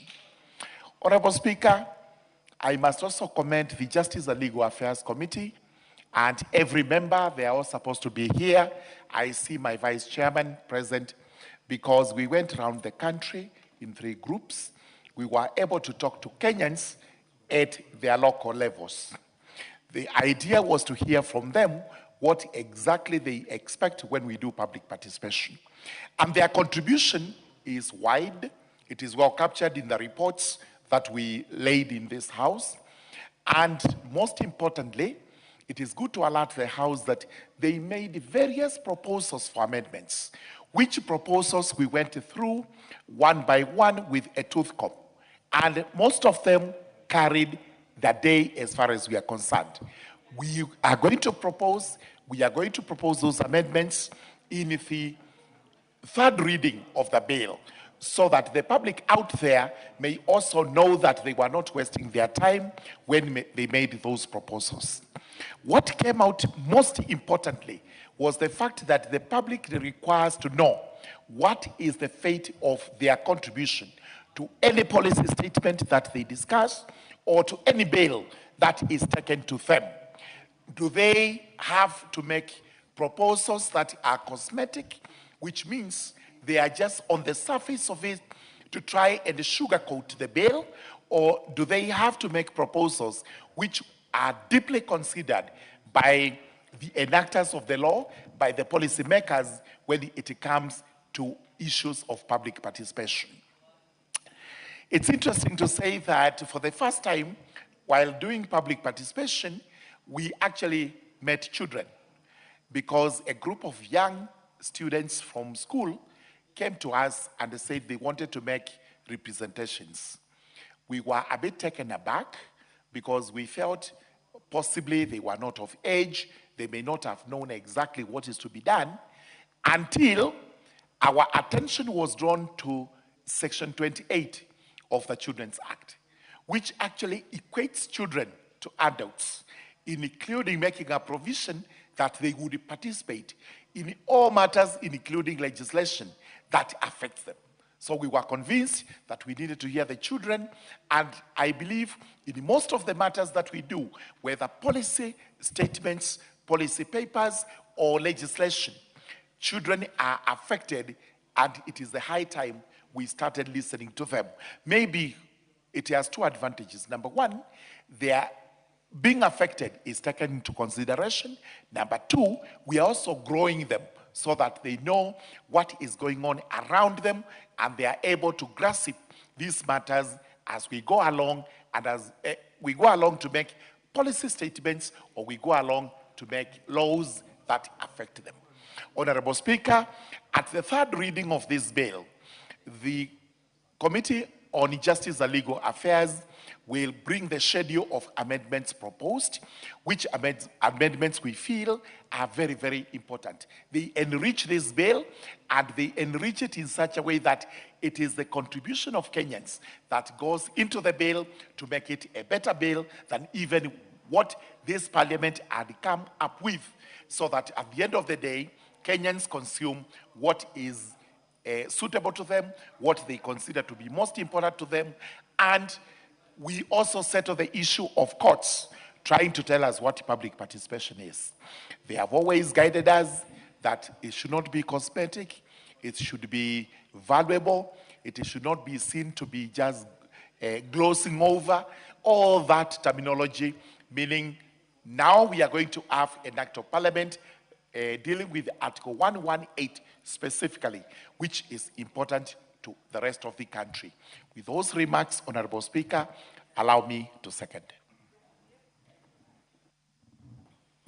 Honorable members, I now propose a question at order number 12, which is that the Public Participation Bill, National Assembly Bill number 44 of 2025, be now read a second time. Deputy Speaker.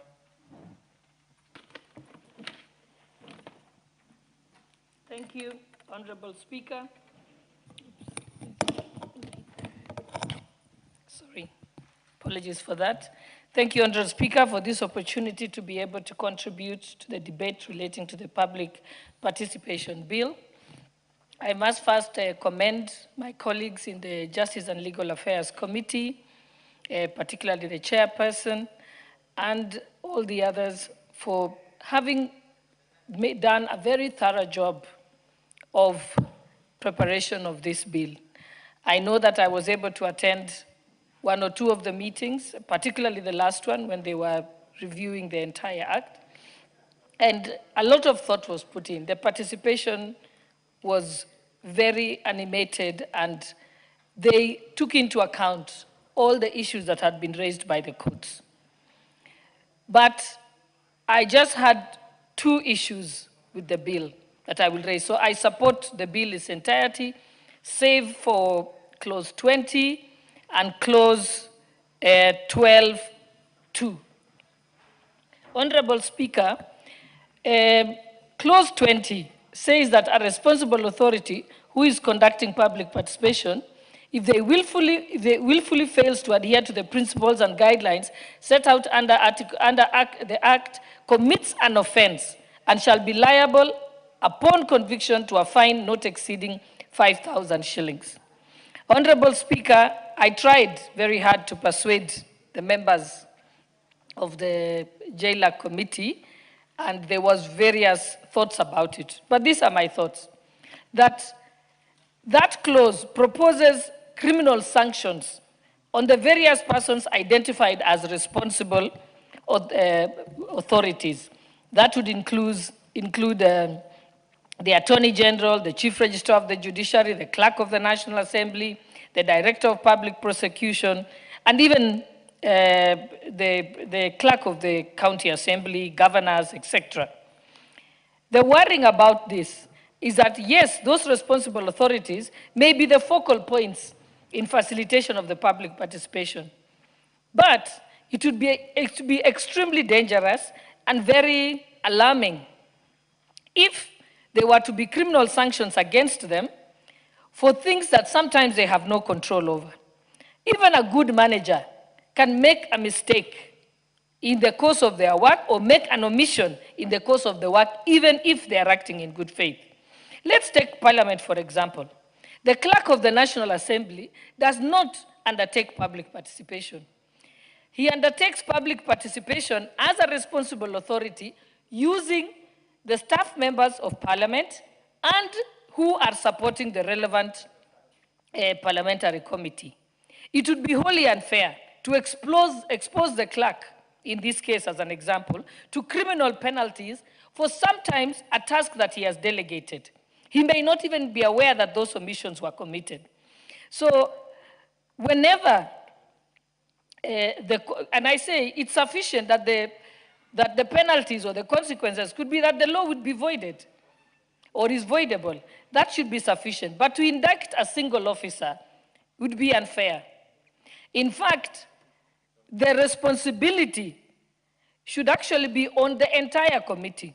But in this case, even though it is the committee and other staff members who have participated and committed the omission or the commission, it is only one single officer in that particular state department that would be affected or in that arm of government. So with saying all this, and I can give an example. For example, clause number 7C, it says the general guidelines for public participation. One of the things that the responsible authority must take into account is the impact of the matter on the public. That's a very subjective guideline. So what I would interpret as impact to the public may not be interpreted by another person as impact to the public. Subclause F also of clause 7 says the ability of the members of the public to access the necessary information and the public participation forum. Again, this is subjective. One may find that the access has been provided, but others may find that that is not the case. And to hold one officer in the institution liable is, I think, is unfair and I think almost unconstitutional. Because remember, if any public officer commits a mistake in the course of their work, there is the human resource regulations that can take over. They can also be surcharged. So there is also already existing penalties for failure, not just to undertake public participation in the manner it's supposed to be undertaken, but also in any other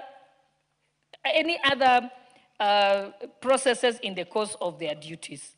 So with that, Honorable Speaker, I wish to give notice that during the Committee of the Whole House, I shall be proposing deletion of clause 20 or an amendment that is more, not as punitive to that extent.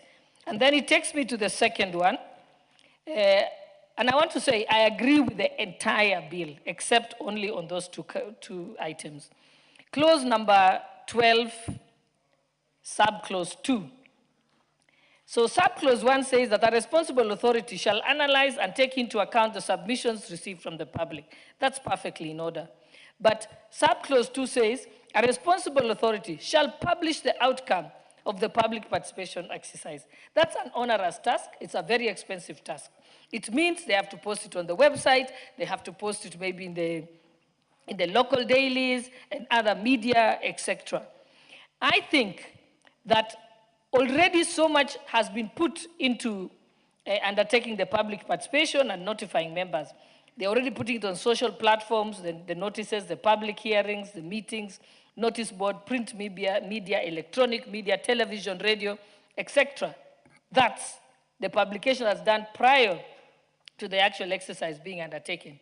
But to say that there should be another publication after the public participation, I think is going to be a rather onerous and very expensive task. I think we can find a middle ground where we say that the fact is the analysis has been done and that can be confirmed to the public. If any member of the public wants the report or the findings or the outcome of the public participation exercise, instead of publishing it, it can be available and any member of the public can ask for it under the Freedom of Information Act when requested. And we've seen that this is normal even in many jurisdictions relating to certain items to boost efficiency. Like in some countries, judges are not required to write a full reasoned judgment in certain category of cases. All they have to do is hand down the orders. And if any person wants to appeal, they can then ask for a full reasoned judgment. Or if they want to have access to it, they can request it. That way, it allows those entities to work efficiently and faster and without much cost. Because publishing each and every outcome of the public participation exercise, some of them no one is interested, some of them nobody will be objecting to, and there will be millions of them going on at any one time across the country and across many state corporations. And that would be putting an extra burden and an extra cost on those state corporations. So again, I wish to give notice that during the Committee of the Whole House, I shall propose again an amendment so that we say that that outcome can be availed upon request to any member of the public. And with that, Honorable Speaker, save for those two clauses, I support this bill in its entirety and appreciate the members of the Justice and Legal Affairs Committee, and also appreciate the Honorable Samuel Chepkonga and the Honorable Atende Amolo, who have been at the forefront of this, including the Parliamentary Legislative Caucus, because this will put a rest to all the challenges that we've been having to the legislation that this House has been passing at the courthouses. Thank you, Honorable Speaker. Ekomas Mutuse. Thank you, Mr. Speaker, for the opportunity to contribute on the debate on the public participation bill. Mr. Speaker, I am a member, courtesy of your appointment, of the National Assembly Legislative Caucus, and I also serve as the Vice Chair of the Justice and Legal Affairs Committee. And as a result, I have interacted from the beginning up to the moment with the public participation bill. Mr. Speaker, as many of us know, public participation is among the values of governance that we enshrined in our Constitution under Article 10. And there are nearly 10 provisions in our Constitution that speak to the question of public participation. And therefore, it is a constitutional imperative. However, since passing and promulgating our new Constitution in the year 2010, we have never had a law by Parliament to say how public participation is going to be conducted in terms of the form and substance. The result of the lack of a law on public participation has been that our courts of law have had varied interpretations on how public participation is to be conducted, the quality, the extent, the form, and the substance. The result has been that even in cases where the facts, where the evidence and the applicable law appear similar, different judges have had different findings on our matters. As a result, many good decisions of the executive, many good laws passed by this parliament have been nipped on account of the varied interpretations on how public participation is to be conducted. And therefore, it was imperative that Parliament comes up with a law so that we can set the standard, one standard, on how public participation is to be conducted, and if matters would reach the courts of law, how courts of law are going to treat this matter. I therefore wish to congratulate the Honorable Otiendo Molo, Senior Council Member for Rarieda, the Honorable Chepkonga, the two co-chairs of the National Assembly Legislative Caucus for piecing up the different proposals that have been there in the past and coming up with this 21-clause public participation bill that I believe Parliament will enact finally for assent to be our public participation law. Mr. Speaker, as we went around conducting public participation, and as we all know, public participation, we have two levels of government. We have the national, we have the county. We have 47 county governments. As we went around, it became apparent that many counties also have public participation laws. They have enacted their own laws, and if you scrutinize those laws that have been passed by the different county assemblies, you realize, for example, the law passed by the County Assembly of Makueni to guide public participation in Makueni may be different from that of the County Assembly of Meru and many others. And therefore, the question of how shall public participation be conducted in the face of a national law when there are many other varied county laws also came forth. Mr. Speaker, we find the answer in Article 191 of the Constitution in terms of how to treat conflict between national and county laws. And because the subject of public participation is a national subject that has application in the entire territory of Kenya, national legislation will take precedence. Mr. Speaker, Madam Speaker, sorry, I had not noticed that you've taken the chair, so my apologies. There is the question of feedback, and I know the Deputy Speaker has spoken to it. And everywhere we went, Kenyans were saying that they are tired of being called to participate in public participation and they do not know what became of their views in those public participation forums. And they were demanding that they need a feedback mechanism so that whether you agree, whether the body making the decisions, body making the law, body making the policies, agrees or disagrees with the views the public has given, they are made to know what became of their views. And we personally, and I think a majority of our committee members, believed strongly that this is the true meaning of Article 1 on sovereignty of the people. That the people are not merely to participate in as conveyor belts, in just giving views, and they do not know finally what became of their views. One interesting suggestion that came from members of the public, and I believe this was all over, is that members of the public were saying that sometimes it is costly on them to participate in these many public participation forums. And they were requesting that a budget needs to be set aside so that part of their costs are met as a result. We will be inviting Parliament to ponder on this question. But preliminarily, while every other part of the country seemed to say that they need to be catered for in terms of their spending, we found that that particular provision, if included, may be subject to abuse, because you cannot with certainty say how many members of the public will attend.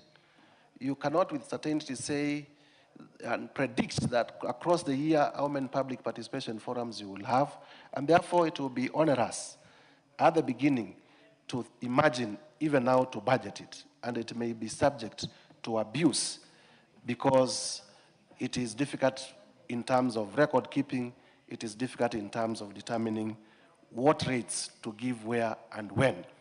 We also thought that in terms of the Constitution, it is a civic duty of the people to participate in the affairs of their own country and now governance is done. And just like Kenyans participate in voting without being paid, it is also on the same premise that they need to participate in public participation without being paid or reimbursed for it. Overall, Madam Speaker, I support the public participation bill with the amendments that the committee will be proposing. It is urgent that we pass this public participation bill into law so that we may have a law guiding this very important principle of good governance that is enshrined in our constitution. And I urge members to expedite so that finally we may have a law on public participation. I support. Thank you. The Honorable Member for Luanda, Honorable Dick Maungu. I see you press the button. Do you want to contribute? Or you can give somebody else while you get yourself ready. Okay, proceed. Okay, the Honorable John Waluke, member for Sirisia. I can see you're on. All those who want to participate, kindly press the intervention button. The Honorable John Mutunga then. So if you're not participating, please withdraw, remove your card. Thank you, Honorable Speaker, for the opportunity to contribute to this very important bill. Honorable Speaker, for the last 16 years, we've been struggling with interpretation of what public participation is, and we have had several court judgments, several determinations, and several orders issued as a result of lack of a clear guidelines or law on public participation. Honorable Speaker, I want to start by thanking the members of the committee, the members of JLAC, and anyone else who has participated in this process to come up with a brief version of public participation. Honorable Speaker, brief as it is, and alluding to what some members have already said, there will be need for very comprehensive guidelines on how to determine the various provisions, or rather how to come up with the realities, the clarity on provisions, and the specificity of the issues that have been mentioned in this particular law. Honorable Speaker, in this particular legislative proposal, Honorable Speaker, there are several notables that have looked through the law and noted quite a number of issues that probably require our thought, even as we look through this particular, bill. There is a provision for responsible authorities. And I think it's a very good idea to come up with the responsible authority, because we deal with different issues. We have different orientations, we have different mandates, and we therefore contribute to different spaces. So in view of the mandate, orientation, and space, there will be need for a specific interpretation of how public participation should be conducted as per the authority itself. So designating this responsibility to authorities, I think, is a good idea to try and resolve the issues, the lack of clarity, and the ambiguities that may be in terms of deciding how the public participation is supposed to be conducted. Honorable Speaker, when we have to conduct public participation in the past, or before this law is passed, a lot has just been assumed. People have designed their own ways of doing public participation. And the levels of satisfaction in view of the targeted audience to the public participation, or the targeted intention, has always been wanting. There is no clarity on the extent to which we have addressed the issue. Honorable Speaker, the Constitution has made many provisions that preempt us to think about defining public participation in Kenya. Many articles. Article 35, in view of the specificity of information and acquisition of the same, Article 118, 196, 201, so many of them. In view of the general guidelines, Honorable Speaker, I have noted that there are provisions on consideration, in consideration, provisions on considering to undertake public participation. When you look at the driver to public participation, then there must be clarity on exactly what is it that requires us to do public participation. The question is, to what extent are we going to be defining this in order to provide requisite clarity? The notice for public participation. I believe the legislative proposal has proposed specific, or rather the regulations will give us specific notice period. Because, Honourable Speaker, what has been lacking again is even the extent to which we popularize the fact that public participation is to take place. So giving notice is very important, but the extent to which, I mean, how long should the notice be? Honourable Speaker, in defining the models of public participation, models are now to notify the public on the public participation. We have in the past relied on the media, the mainstream media, and both the print and the electronic media. When we go to authority, we become authority specific. It therefore calls upon us to look at the specific guidelines within the communication system of an authority. And therefore, we are likely to have different and variant models of passing this information.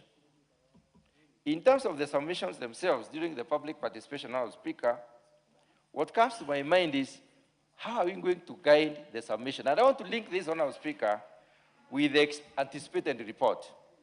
The anticipated report and the legislative proposal is very specific, is an outcome report.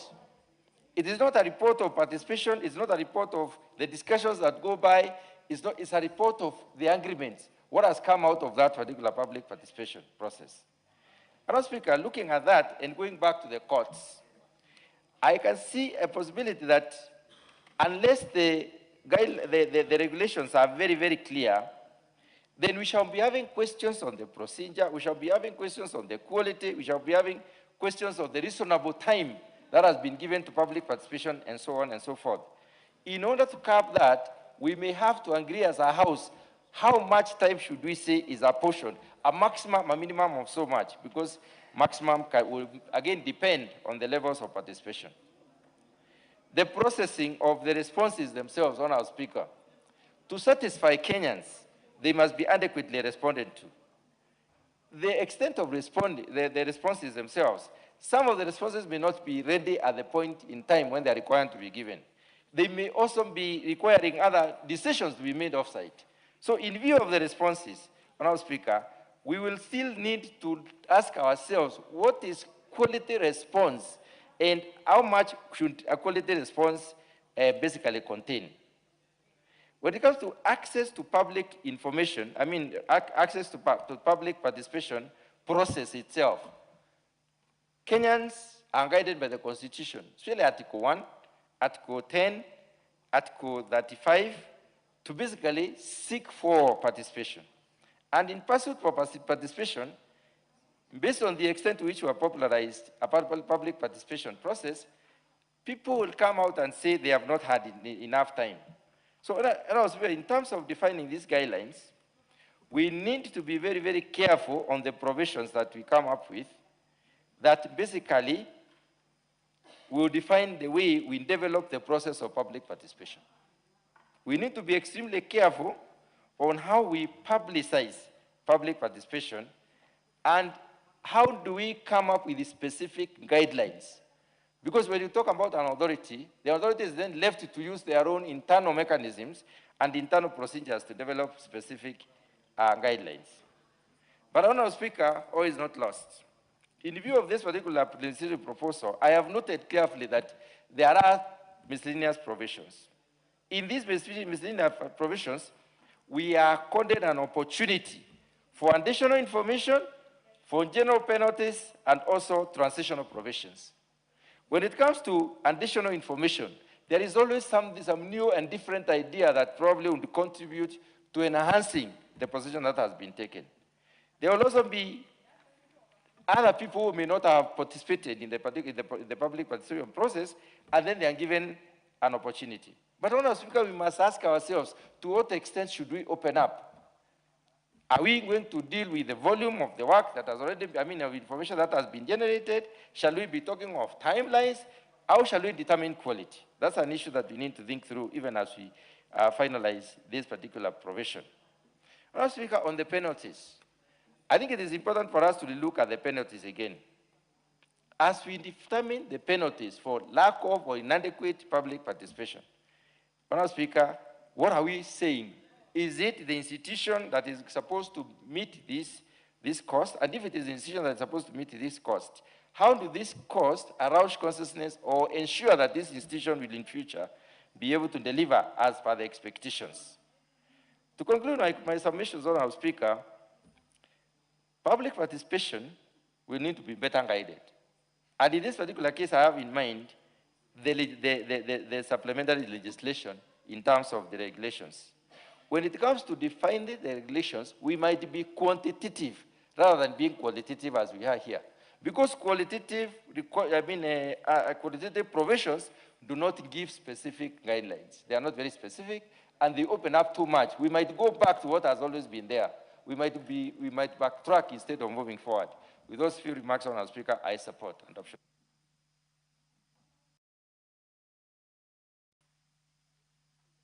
I think just let him finish his sentence kindly.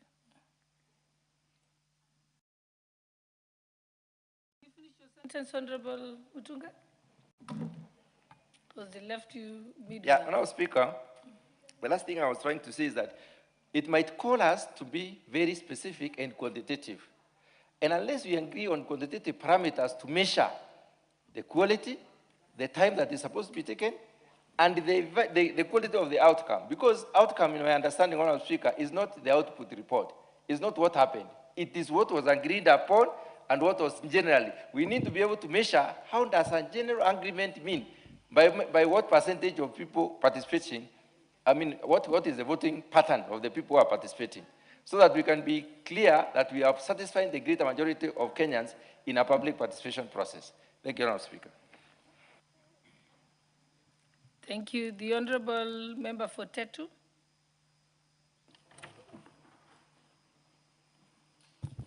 Thank you, Madam Speaker, for the opportunity to also add my voice to this very important debate.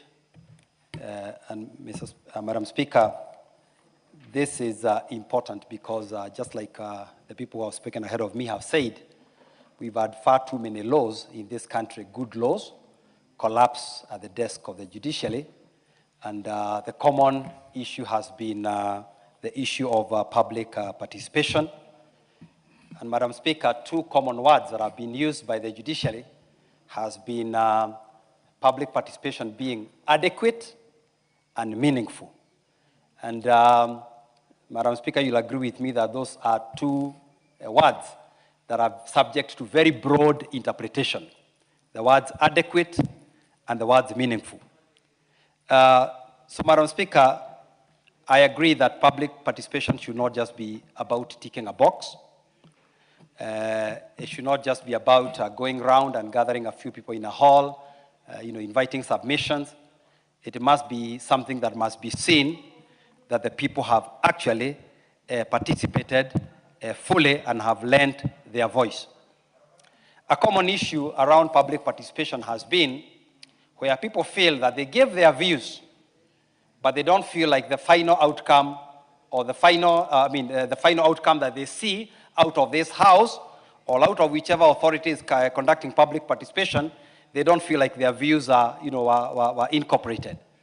Madam Speaker, you can remember that we did public participation, Madam Speaker, you remember that we did public participation, for the finance bill of 2024. And then our young people felt that whatever they had told us, we never listened. So they came for us. So it is very, very important that people feel that whatever they have said is actually, incorporated. So we must start asking ourselves questions like, what is meaningful and what is adequate? For example, if I go and I'm conducting public participation in my home county of Nyeri, how many people must be in that hall for me to feel that I've conducted meaningful public participation? What level of engagement is sufficient what is seen as inclusive public participation. But Madam Speaker, as we think about this, we must also think about the underside of this. And I remember when we were conducting public participation, to entrench our NGCDF and GAF and these other funds, I know the sort of effort that this House went through, especially the Clerk of a National Assembly. We conducted forums across the country in each ward, in each constituency. And these things can be potentially, time-consuming and also very, very costly. And so, Madam Speaker, I tend to agree with what the Honorable Dr. Mutunga has just said. This law that is before us lacks specifics. And we need to quantify, for example, what notice is sufficient. For example, what number of people participating in a public participation are sufficient. We must also specify, what number of memorandum, will be considered, sufficient. Otherwise, we may end up with endless litigation, whereby every wave of public participation is challenged. And because there is no quantitative issues specified in this act, someone will say, you went to maybe eight regions and conducted public participation in each, while maybe someone feels, or the judge feels, public participation should have been conducted at every ward, for example. So again, we need to give this, law some minimum time. How do we measure, so that this is seen as responsible? Madam Speaker, I wish to refer you, I wish to refer to Section 4, 2 of this Act.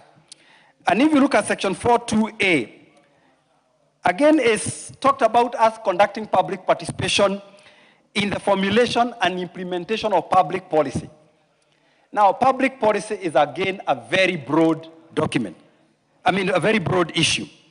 Section B talks about law-making process. That is specific because laws are made by either this House or, a Senate or the county assemblies. But when you talk about formulation and implementation of public policies, and you think about all the ministries, you think about all the departments, you think about all the agencies that may be dealing with matters that may affect the general public, I can guess, Madam Speaker, that as a country we may be boxing ourselves in what I would call policy paralysis. Because we may not move as a country because suddenly everything is subject to some form of public participation, or not. If the governor of Nairobi wants to issue maybe policies regarding, say, hawking or collection of refuse, and it's seen as a public policy matter, this will always have to come to, a public participation, and this may end up being very costly for the country and also stagnating, the progress, that the country makes. The other thing is that public participation, Madam Speaker, cannot be the subject of political manipulation. In very many cases, we have seen, that the public participation is most of the time either led by those possibly who support the law. I think we must create a way that even those who oppose, even those who have dissenting voices, have a way of being able to reasonably, participate, in this public participation. So, Madam Speaker, I find this law a little bit not specific. I find most of the provisions being too broad, and I can think that if we pass this law as it is, I think we will not have resolved the issues that we are dealing with the courts, where courts raise issues of adequacy and meaningfulness, because again, we have failed to quantify them and have gone for very broad policies, very broad, nice-sounding suggestions, but which can easily be challenged in any court of law. So I would suggest that the committee goes back and sees how we tighten this law a little bit. It's a good law, I support it, but as it sits, I don't think we'll have cured the issues under Article 10, Article 69, Article 118, Article 184, all the issues that the courts have been raising. Thank you so much, Madam Speaker. Thank you. The Honorable Timothy Toroitich, member for Marakwet West. Thank you, Honorable Speaker, for the opportunity to comment on this very important bill, the Public Participation Bill 2025. Honorable Speaker, as Parliament, this is one of the most progressive bills that will ever pass as a House.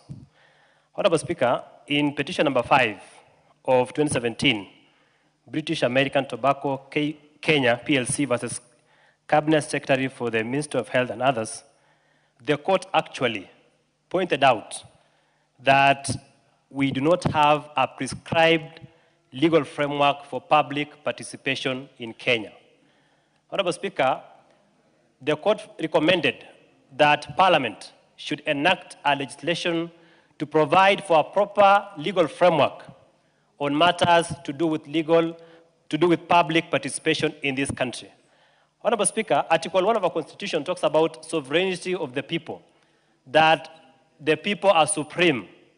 Honorable Speaker, for that reason, we must be able to consult to seek public approval for any matter that touches on the public, be it a policy document, be it a legislation, be it any type of a document that that touches the public directly. Honorable Speaker, many bills in this House have been passed but have been vitiated by the courts for the reason of lack of public participation. Honorable Speaker, I believe that the enactment of this legislation will be able to settle matters to do with public participation in this country because it provides a comprehensive legal framework, step by step, on how public participation shall be conducted in this country. Honorable Speaker, running through the bill, we have issues of notices. This bill has settled the issue of notices, that a proper notice shall be issued on matters to do with public participation. Honorable Speaker, in terms of a responsible authority, upon enactment of this particular legislation, Honorable Speaker, we shall find, or we shall have a responsible authority in each state agency. For example, Honorable Speaker, if it is a matter to do with a legislation by the National Assembly, then the responsible person who shall be liable in the event that a public participation is not conducted, then it is the clerk of the National Assembly. The same case applies to the issue of the county assembly at the county government level. Honorable Speaker, Clause 8 of this bill provides for what you call responsible authorities. Honorable Speaker, for me, that is a plus in terms of settling the issue of public participation in this country. Honorable Speaker, Clause 9.2, 1A to E, further provides the modalities. Honorable Speaker, prior to this legislation, apart from the guidelines by the Supreme Court, this particular law has highlighted or has given a directive on the modes of notifying the public. Honorable Speaker, for the avoidance of doubt, the websites, public meetings, public notice boards, print media, and any other form of notification that is reasonable to that extent. Honorable Speaker, the issue of analyzing submissions by the public. When we went around as the Committee on Justice and Legal Affairs, Honorable Speaker, fundamental issues were raised. The members of the public raised the issue as to whether their views are taken into account. Honorable Speaker, Clause 11 and 12, actually 12, 1 and 2, provides very clearly, Honorable Speaker, that the responsible authority shall analyze and take into account submissions received from the public. 2 provides that that authority shall publish the outcome of the public participation exercise.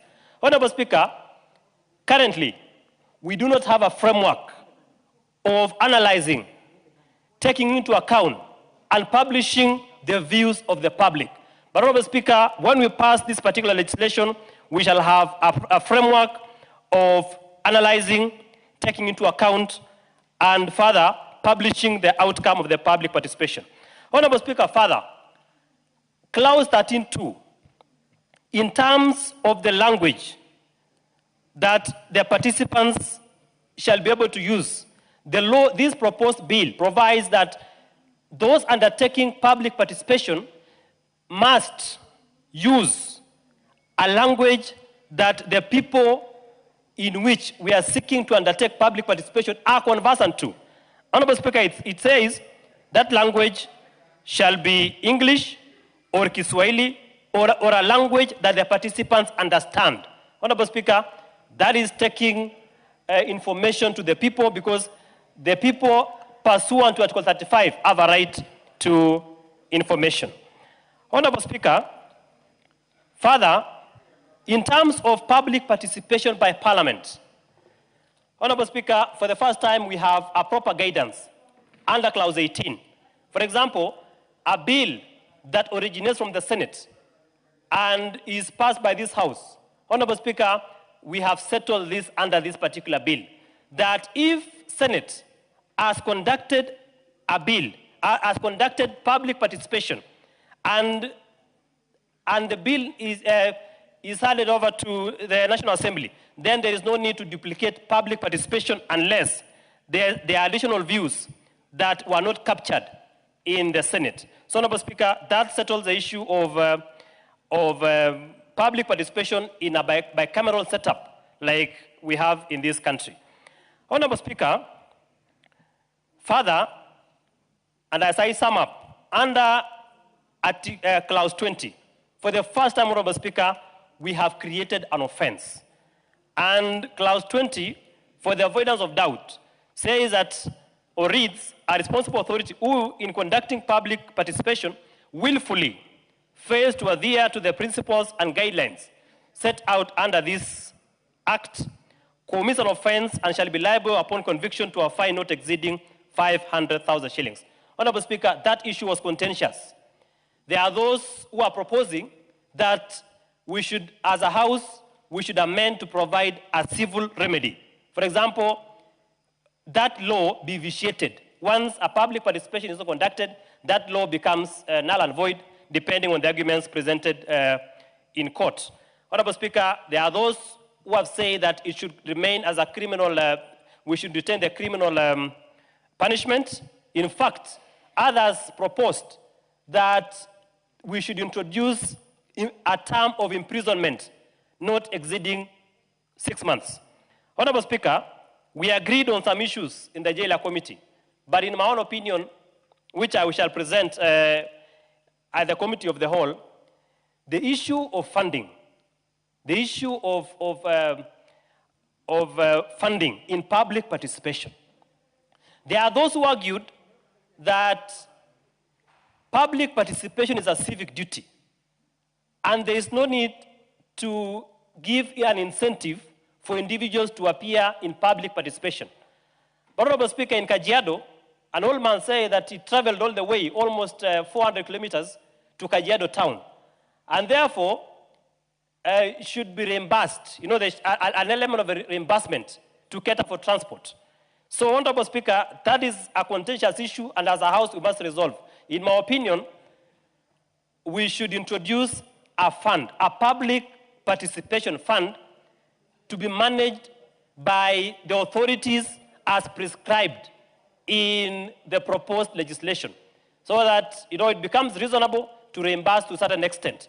But there are those who have argued that it's a civic duty, and therefore it is an obligation, just like voting, that you don't have to give an incentive to anybody to go and vote. Honorable Speaker, as I sum up, I support, Honorable Speaker, the letter, the intent, and the spirit of this particular legislation, so that we settle the law on public participation once and for all. Thank you, Honorable Speaker. Thank you. The Honorable Edward Murui, member for Kitanga.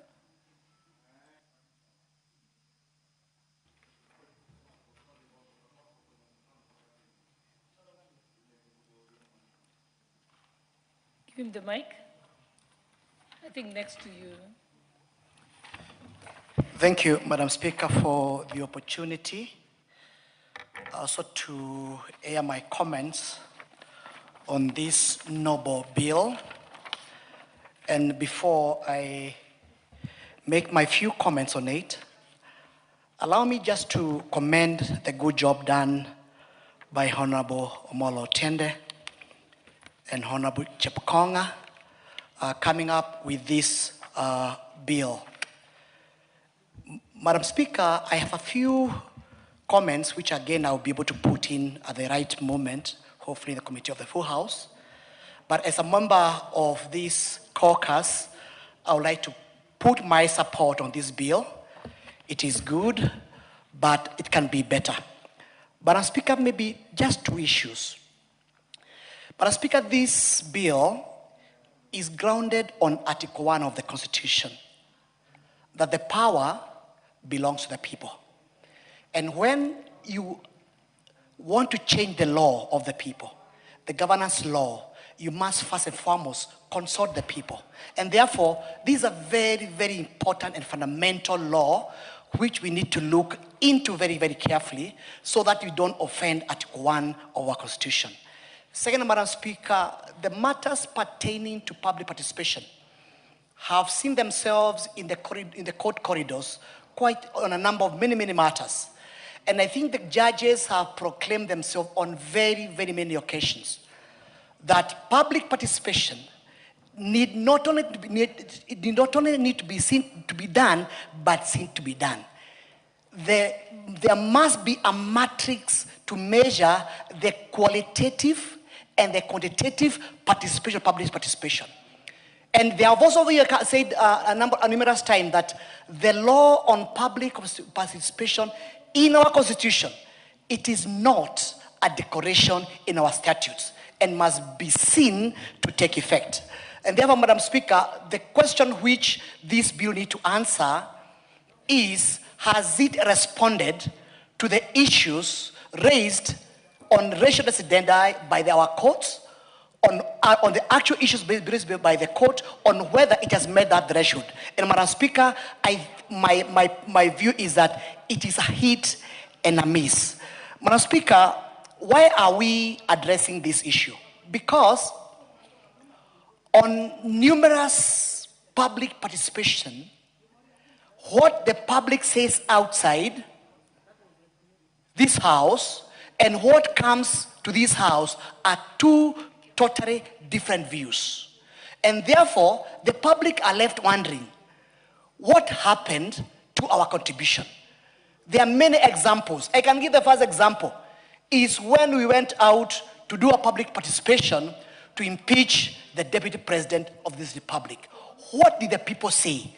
Did they say he be impeached or not? What happened outside there and what came to Parliament is very different. Secondly, there's the issue about the Safaricom sale, the Kenya pipeline sale. When you read what the public said outside there and what was brought to Parliament, they are in total disagreement. And therefore, the danger of ignoring the public is this. Once the public knows that their views are never taken seriously, when they know that whenever they brought their issues, they are never find themselves in this house, when they know that the people who prepare the public participation, they have premeditated outcome of that public participation, Madam Speaker, we kill the morale of our people and the spirit of the law will die. And therefore, Madam Speaker, my clear recommendation, and I think which we also need to put in this bill, we must put in very clear parameters of how do you measure the quality and the quantity of the public participation. And that report, how are we able to bring it to Parliament verbatim? And number three, how do we weight? How do we put the weighting on the one who are for and the one who are opposed? How do we bring the weighting so at least by the time because it's a democracy, and make sure that the will of the majority prevails. And Madam Speaker, that is an element which is missing, and in my opinion that at the fullness of the time, this bill, I'm sure you can be able to make it better, they have started very well. And I think with the participation of members and a few amendments we are also going to bring into this parliament, to this house, we will be able to make this law extremely conducive, extremely facilitative, and I'm sure even the quality of our legislation, if you're able to capture the process of public participation, we'll be able to bring more quality bills in this house. I support, Madam Speaker.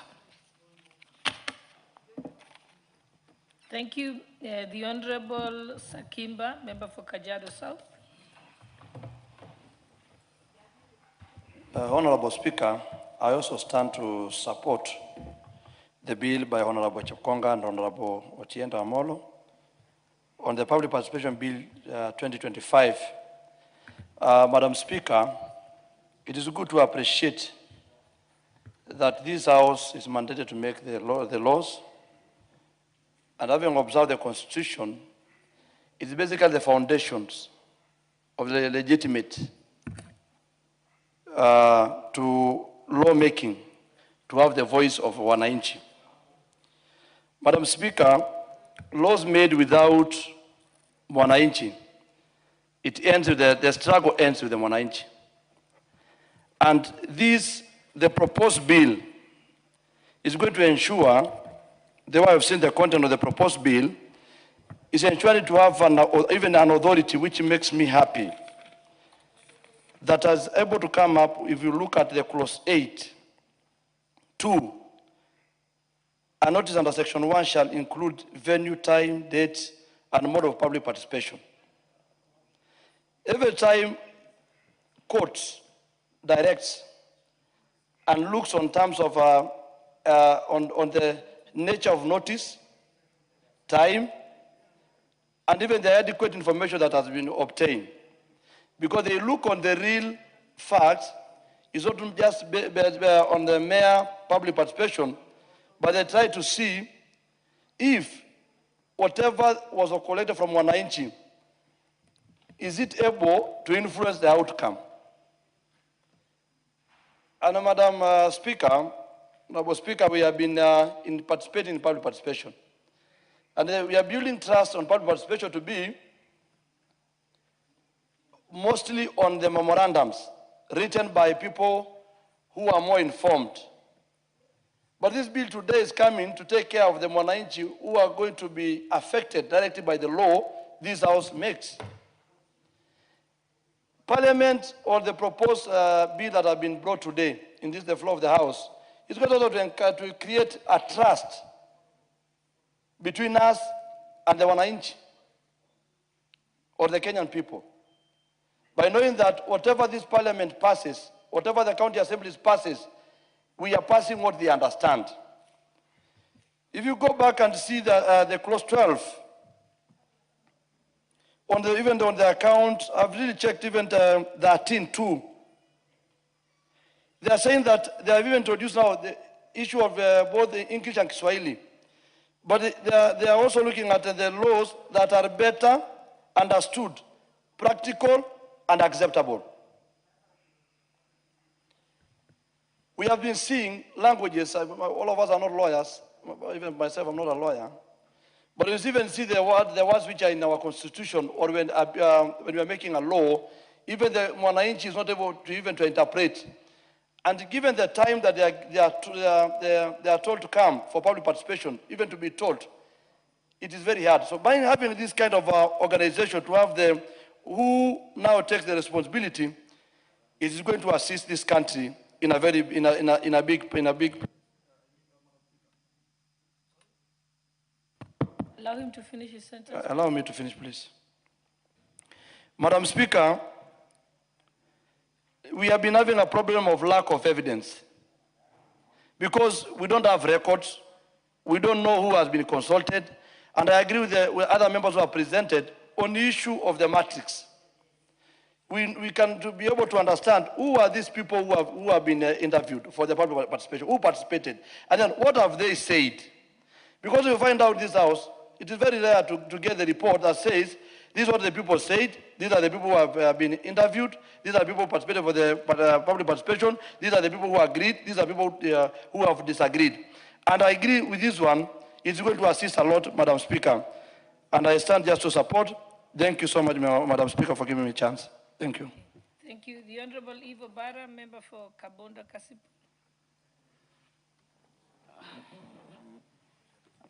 Thank you very much, Madam Speaker. And I too rise to support the bill and appreciate the committee for a job well done. Madam Speaker, this bill sets out to provide a comprehensive legal framework for public participation in governance and decision-making process in both our national and county government levels. Madam Speaker, this bill seeks to also actualize Articles 10 and 118 of the Constitution, which emphasizes public participation, particularly in key national value and principles of governance. Madam Speaker, if you look at the bill, you'll see that it seeks to define the principles and standards of public participation. That is ensuring inclusivity, accessibility, transparency, and accountability in all governance processes. It also mandates public institutions, that is including the ministries, departments, state corporations, and county governments, to establish and maintain mechanism and continuous engagement with the citizens. It also provides procedures and timelines, which is key in conducting public participation, including notice requirement, submission of views, and publication of reports on public input in good time. It also introduces digital and innovative platform, Madam Speaker. We know that this has been a problem, particularly when citizens have not been able to reach to areas where these exercises take place. It will also empower marginalized and special interest groups, which is very important. That is including persons with disability, youth, women, and to effectively engage in the public process. And finally, Madam Speaker, it also sets out monitoring and reporting mechanism. So there will be feedback to demonstrate how public views have been considered in the final decision that is made.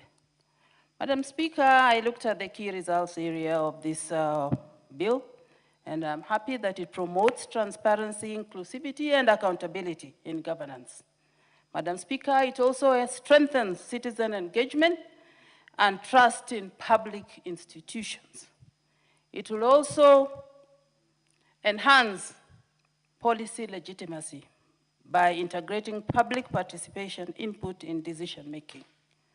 It will also provide a uniform national framework, reducing inconsistencies in participation processes. Madam Speaker, there are also a few concerns that I have. One is potential delay in decision-making due to extensive participation procedures. This may need to be looked at. And the risk of tokenistic or superficial consultation, if not properly enforced. Of course, we also know that implementation may also require significant financial and administrative resources, which I believe should be able to be taken care of. Once again, Madam Speaker, I support. Thank you. Thank you. The Honorable Member for Thika Town. Honorable Alice Nganga. Mine is the next one. Oh, yours is the next one. Yeah. Okay. The Honorable Amina Mnyanzi, Member for Malindi.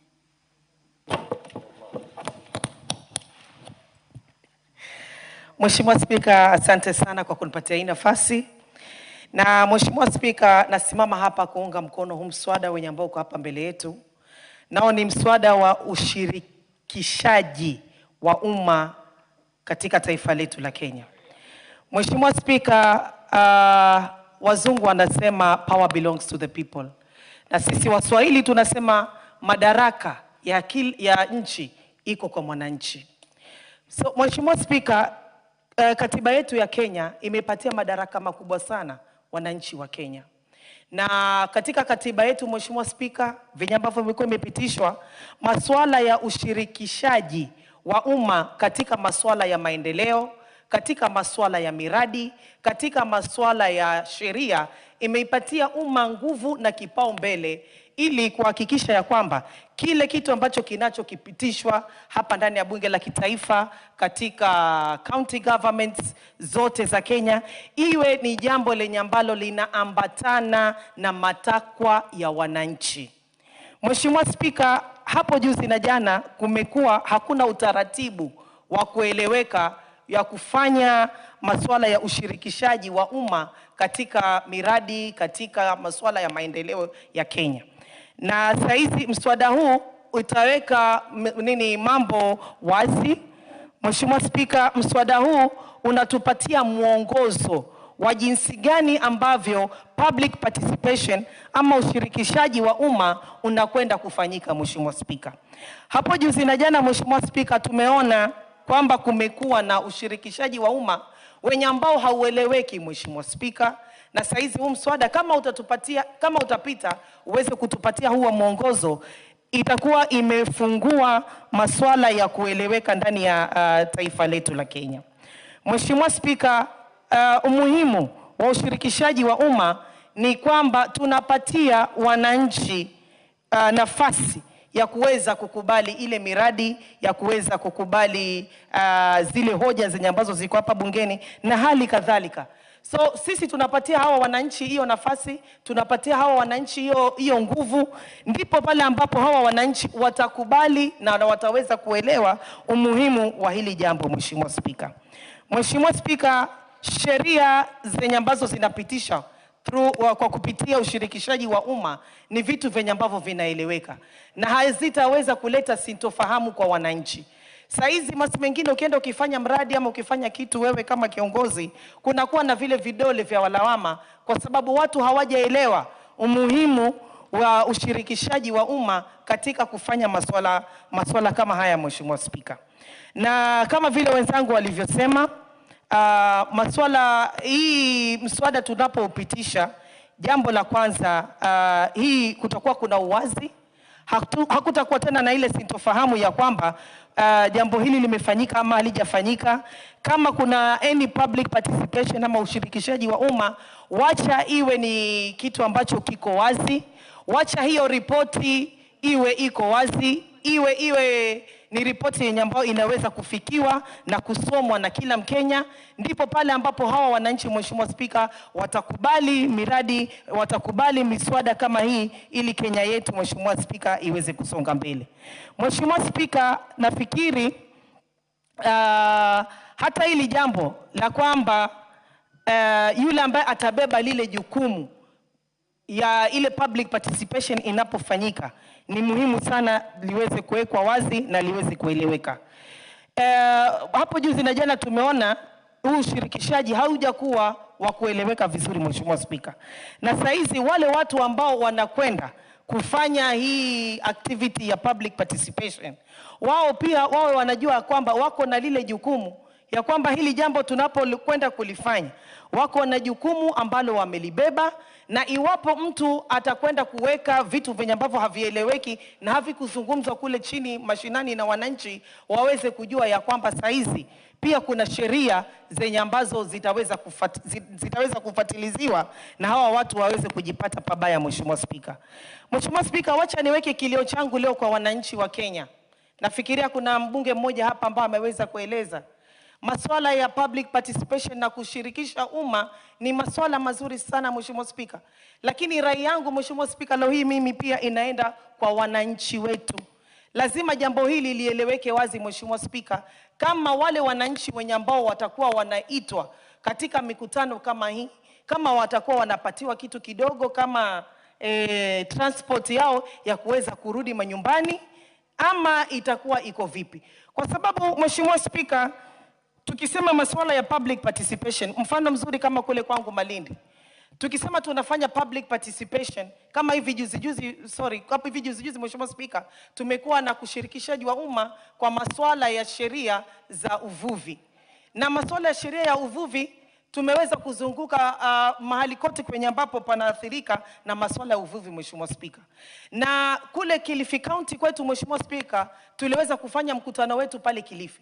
Ina maana ya kwamba kuna watu ambao wanatoka Ganze, kuna watu ambao wanatoka Magarini, kuna watu ambao wanatoka Kilifi, kuna watu ambao wanatoka Malindi. So vitu kama hivyo, Mheshimiwa Spika, ni lazima viweze kueleweka na viweze kujadiliwa na mapema kabla hili jambo halijafika kule chini mashinani kwa wananchi, Mheshimiwa Spika. Na kitu ambacho tunataka tujadili pia ni kwamba wale wananchi wenye ambao wanaitwa wanapofika kama pale, hawa ni watu wenye ambao wamekatiza shughuli zao za siku nzima, wamekuja kwa kuweza kusaidia kujenga taifa letu la Kenya. Lakini ukumbuke, mtu kama mvuvi ni mtu mwenye ambaye anaishi kwa kuvua na kwa kula kwa hiyo siku. Ina maana mtu kama huyo kwa siku anafanya kama shilingi 300, shilingi 400, shilingi 500. Mheshimiwa Spika, kutoka Malindi mpaka Kilifi, tikiti peke yake umeshamaliza shilingi 500. Ndio nataka iwe kwa wazi katika komiti yenye ambao wameweza kuleta huu mswada, masuala ya wale wananchi ambao wanakuja katika public participation, katika ushirikishaji wa umma, wale wanakuja kutupatia mapendekezo yao, wale wanakuja kutupatia maoni yao. Je, wale watu pia wako entitled ama wako na fursa ya kuweza kupatiwa kitu kidogo ili waweze kufanya transport ya kuja na kurudi katika mikutano au la? Mheshimiwa Spika, hilo ni jambo ambalo ni lazima liweze kuwekwa wazi. Jambo la pili ni muda. Mheshimiwa Spika, hatuwezi kuwa na ushirikishaji wa umma. Lazima kila mswada ambao unakwenda kwa umma kwa kujadiliwa, lazima pia nao iwe kuna muda wenye ambao ni mwafaka ya kuweza kupatia watu, jambo la kwanza, nafasi ya kusoma, jambo la pili, nafasi ya kuitana, na nafasi ya kujipanga kuja katika hii mikutano. Na iwapo huu mkutano utakapokumalizika, Mheshimiwa Spika, ni muda gani wenye ambao tangu mkutano umemalizika mpaka hiyo sheria ama jambo lolote ambalo limekwenda kuzungumzwa liweze kupitishwa, Mheshimiwa Spika. So hilo ni jambo lingine lenye ambalo pia ni lazima liwe wazi. Kitu cha mwisho, Mheshimiwa Spika, nafikiri ni hiyo pia masuala ya funds, masuala ya pesa. Kuna wale watu wenye ambao ni wananchi wanakwenda kutoa sauti zao, na kuna wale ambao ni wa maofisini wanakwenda kuzungumza na wale wananchi kule chini. Mheshimiwa Spika, hawa pia nao lazima waweze kujipanga. Ni vibaya sana ni watu wanapotoka nyumbani asubuhi, Mheshimiwa Spika, kuelekea katika mkutano, na kuna mikutano mingine, Mheshimiwa Spika, mtu anashinda kuanzia asubuhi mpaka jioni, hakuna maji, hakuna soda, hakuna riziki yoyote yenye ambao amepata. So wale watu ambao wanakwenda kufanya activities kama hizi, Mheshimiwa Spika, ningeomba ya kwamba waweze kujipanga na wajue ya kwamba wanakwenda kuzungumza na wananchi, wanakwenda kuzungumza na binadamu wenye ambao wako na mahitaji, na waangalie kama kuna vitu vidogo vidogo, ni maji, ni soda, ni nini, wanaweza kupatia wale wananchi, ili wale wananchi ambao wameweza kufika katika ule mkutano pale wasiweze kuathirika, Mheshimiwa Spika. Sina lingine la kuongezea zaidi ya hapo isipokuwa ya kusema ya kwamba naunga mkono huu mswada. Asanteni. The Honorable Member for Jomvu. Honorable Badi.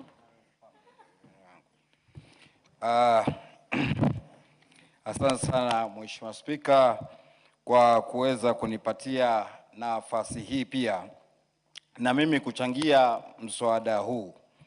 Mheshimiwa Spika, mimi nataka kuunga mkono mswada huu ambao umeletwa na Mheshimiwa Chepkonga na vile vile Mheshimiwa Otiende Amolo ambaye mimi humuita future Chief Justice. Kwa hivyo leo hii mimi nataka kusema kuwa mswada huu una mambo mengi sana mazuri, kwa sababu Mheshimiwa Spika, tumeweza kuona katika mambo ya ushirikishwaji mara nyingi sana waweza kumuona mtu amekuja na makaratasi ya kusema ati kuna public participation ama ushirikishwaji umeweza kufanywa, kumbe ameweza kupiga picha zake za zamani akaziweka hapo na maoni yake na kila kitu. Lakini hivi sasa Mheshimiwa Spika, tukiangalia kutakuwa na yule ambaye atabeba jukumu ya jambo kama hili, na ni jambo zuri sana katika mswada huu. Mheshimiwa Spika, katika ibara ya 13(2) ambayo ya mswada huu unaulizia juu ya maneno ya lugha. Tukiangalia hili ni jambo zuri sana na la maana kabisa, kwa sababu unaweza kwenda kumuona mtu amefika katika public participation haelewi Kiingereza, lakini yale yanayopitishwa pale amebakia yeye anatikisha kichwa hali ya kuwa hajui ni kitu gani ambacho kinaongelewa. Kwa hivyo Mheshimiwa Spika, jambo kama hili katika mswada huu ni vizuri wale wanaotoa maoni sharti watoe maoni ambao wanafahamu kwa lugha ambayo wao wenyewe wanaweza kuona kwa wanaweza kuifahamu. Katika mswada huu Mheshimiwa Spika, katika kipengele cha 18 chaonesha kweli katika kuweka wazi kwa ikiwa seneti wameweza kufanya public participation katika jambo moja, na tukiona kulingana na sasa seneti wanaweza kufanya public participation ama ushirikishwaji wa jambo moja, alafu na sisi bunge tukaweza kufanya pia katika jambo hilo hilo. Lakini hii inaweza kuonesha kuwa ikiwa maridhiano yameoneshwa kuwa imefanywa kisawasawa, yatupunguzia muda kwa sisi mara moja, ndio tutaweza kuona kwa jambo kama hili haliwezi kurudiliwa tena.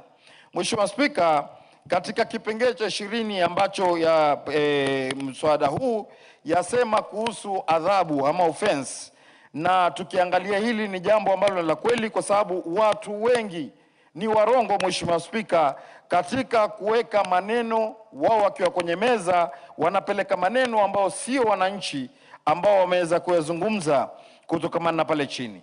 Mheshimiwa Spika, nataka kuunga mkono wenzangu, mfano kama Mheshimiwa Amina Mnyazi kwa yale aliyoweza kuyazungumza, kuwa ni muhimu katika mswada huu pia kuwekwe fedha ama public participation fund ambayo itaweza kusaidia wale ambao watakuwa wanatoka mbali kuja kutoa maoni yao. Kwa sababu Mheshimiwa Spika, ni kweli kuwa watu wanakuja kwenye mikutano, wakifika kwenye mikutano Mheshimiwa Spika, wanakaa hapo, hali ni ngumu, mtu hajakunywa chai, mtu hajafanya kazi, mtu hajaangalia familia yake, amekuja kuchangia katika yale ambayo ni ya kujenga taifa ama ni ya kutengeza maisha ya baadaye, na akiondoka pale anatembea kilomita ambazo ni nyingi bila kuona kuwa anaweza kupawa kitu chochote katika mambo yale. Kwa hivyo Mheshimiwa Spika, nataka kusema kuwa mswada huu ni mzuri sana, kwa sababu hata yale maneno ambayo tunayaona mara nyingi sana kwenye makoti yetu, ambapo yaambiwa jambo fulani limeweza kupitishwa, alafu wakati watu wanajipanga kupanga mipangilio ya maendeleo fulani, unasikia ruling ama hukumu ya koti imekuja kusema kuwa public participation haikuweza kufanywa kwa njia ambayo ni nzuri na kwa njia ambayo ni sawasawa. Kwa hivyo Mheshimiwa Spika, nataka kusema leo Mheshimiwa Otiende Amolo na Mheshimiwa Chepkonga wamelenga mbali kwa mambo kama haya ambayo yanatutokelea siku nenda siku rudi, yanatuwekea misingi ambayo siku zijazo viongozi wajao, wananchi wanaokuja watakuwa wana mipangilio mizuri ya kuona maendeleo yao yanaweza kupita na kufanyika bila kuregeshwa nyuma na mambo ya makoti ama kuja kuambiwa kwa jambo kama hili haliwezi kwa halifanyika kisawasawa. Kwa hiyo hayo ambayo nimeweza kueleza Mheshimiwa Spika, nataka kusema kuwa naunga mkono kamilifu, lakini hayo ambayo pia nimeyapendekeza naomba yaweze kujumuishwa katika mswada huo. Asante Mheshimiwa Spika. The Honorable Member for Gishugu. Honorable Gishugu. Thank you, Honorable Speaker, for the opportunity also to contribute to this very, very, very important bill on public participation. Honorable Speaker, the Constitution, though provides an avenue for public participation on all decisions, on all matters affecting the public, there has never been a law on public participation. And this law now comes in handy. And I must appreciate the co-sponsors, Honorable Otiende Amolo, Honorable Samuel Chepkonga, and also the Justice and Legal Affairs Committee of this Parliament, led by Honorable Murugara, which has really dedicated time to come up with this bill. I remember at some point I met them in Mombasa while I was also on official duty, and they stuck there for almost the entire week trying to finish up on this bill. So, Honorable Speaker, this bill now sorts out all the issues that have been raised, even in courts, that now an avenue for public participation has already been given through this bill. And looking at the participation, or looking at where the Parliament is involved, actually, I'm very, very much interested in that aspect, because a lot of public participation, especially in the lawmaking process, is usually done by the Parliament. And now this bill provides that when one of the houses of Parliament has conducted public participation, the other house need not do public participation if they feel that the public participation that has been done by one of the houses is adequate. And Honorable Speaker, it also provides, and I've always wished for this avenue, that the two houses of Parliament dealing with a certain matter or a certain bill can sit together as a joint joint committee of both houses and be able to dispense with the business once and for all. Because we've seen instances whereby one of the houses clears with the bill, does public participation. When it goes to the other house, either because the other house might also be busy with other issues, that bill gets stuck there for months or even some years. But when the two houses of Parliament sit together, they dispense with the bill, they involve all the stakeholders, they do public participation, and they come with one bill. And in that case, Honorable Speaker, there will be no need of even going for mediation, because the issues will have already been agreed between the two committees of Parliament. Honorable Speaker, however, I also see some room for improvement of this bill as we go to the committee of the whole, because, Honorable Speaker, I feel that the relevant authority ought not to be the one that is giving guidelines on public participation. Because at the end of the day, we might come up with various guidelines in respect of a certain matter, and those guidelines might be conflicting. I believe we should have one central point of coming with guidelines or regulations on how now to operationalize various sections of this bill, especially if we can have guidelines that come from the AG, because this bill is domiciled in the State Department within the AG. I think then we'll have uniformity across the country, instead of having Parliament coming with its own guidelines, county assemblies coming with guidelines, any relevant authority coming with the guidelines. So we might fall in the same trap of having inconsistency on how to conduct public participation and the nitty-gritties that are required.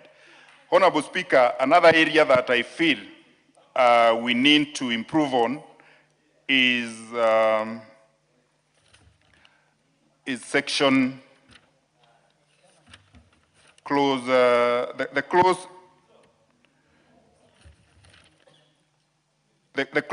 that deals with the notice, whereby under clause 9.2, it provides 2C, that a public participation notice under subsection 1 shall state whether submissions may be made orally or in writing or both. I feel that clause has been adequately covered under clause 10, where clause 10 provides that the submission at a public participation exercise may be made and they are enumerated.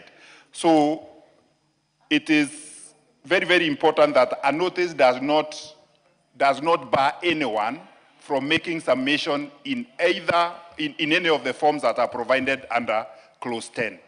So, Honorable Speaker, I don't want to belabor the points because this public participation bill, when it comes into law, then I think it will be very easy to sort out all the issues that have been raised by the court, the adequacy of the public participation, the qualitative, quantitative aspects of the public participation, but I believe guidelines or regulations that are now followed to operation of this law will also give proper and deeper directions on how to do public. But I strongly submit those guidelines might be centralized to avoid any conflict in terms of the way to conduct public participation. Thank you, Honorable Speaker. I support. Thank you. The Honorable Gikaria. Thank you, Honorable Speaker. From the onset, I rise to support this very important legislation brought about by my brother, Honorable Amolo Tiende. And I want to thank Honorable Tiende, of course, with Chepkonga, for coming up with a legislation that is going to address some of the fundamental issues that has always been wanting in our legislation. Honorable Speaker, you understand that so many issues have been taken to court and overturned just because the litigant was indicating that there was no enough public participation. And Honorable Speaker, this legislation, how I wish it will pass as fast as we can be able to pass it here in Parliament so that it takes effect and we can be able to. Secondly, Honorable Speaker, it is important for this country to understand that it is one thing to do public participation, but it's the other thing, Honorable Speaker, to actually adhere to what the public has proposed or they have given their views, and as to whether whatever the views of the public will be taken into consideration. And Honorable Speaker, this bill tries to address that problem. Honorable Speaker, as it is, the Constitution is very clear that public participation is a fundamental right, and it's a fundamental aspect of our legislation. And of course, following the respective articles of our Constitution, Article 10(2), 69(1)(d), and so on and so forth. Honorable Speaker, how I wish, Honorable Speaker, I was trying to look at the definition of public. And Honorable Speaker, as indicated, hopefully, in the third reading under committee of the whole, it is important also, Honorable Speaker, to define what a public is. Honorable Speaker, when I was trying to Google to get the meaning of public, and I think it is important, so that by the time we are actually trying to identify who to invite for this public participation, that we adhere to that very important definition of that very important word, and that is the public. So I will be asking, hopefully, Mheshimiwa Otiende Amolo to try and maybe in the third reading to make some amendment or give a definition of the public. Honorable Speaker, the bill, of course, addresses and it wants to enhance, promote, and facilitate. And that is something that is very key, as indicated in Part 1, Honorable Speaker. In Clause 5, Honorable Speaker, the principle of public participation. It is important that in whatever format a person can be able to express their view through either written, oral, online, in whatever format, Honorable Speaker. And I think that is a key, important element in, on how we are supposed to direct or participate in public participation, Honorable Speaker. Honorable Speaker, in Part 2, the responsible authority. Honorable Speaker, this is very key, that we need to have responsible authority undertaking their public participation in their respective fields. Honorable Speaker, it would be pointless for us, maybe as Parliament, to go and do a public participation that is concerning the judiciary. So, Honorable Speaker, Part 2 now identifies who are these responsible authority, Honorable Speaker, and without repeating, it is important for us to note that even at the county level, that the clerk of the county assembly and the respective CEC takes the same role that is undertaken by the PSS and taken by the clerk of the National Assembly or the Senate. And it is important, Honorable Speaker, to allow each department or each sector to be able to undertake their public participation, and then maybe once they have undertaken it, then it becomes very simple for them because they understand the procedures and the other related issues in their respective fields, Honorable Speaker. In Part 3, Honorable Speaker, notice.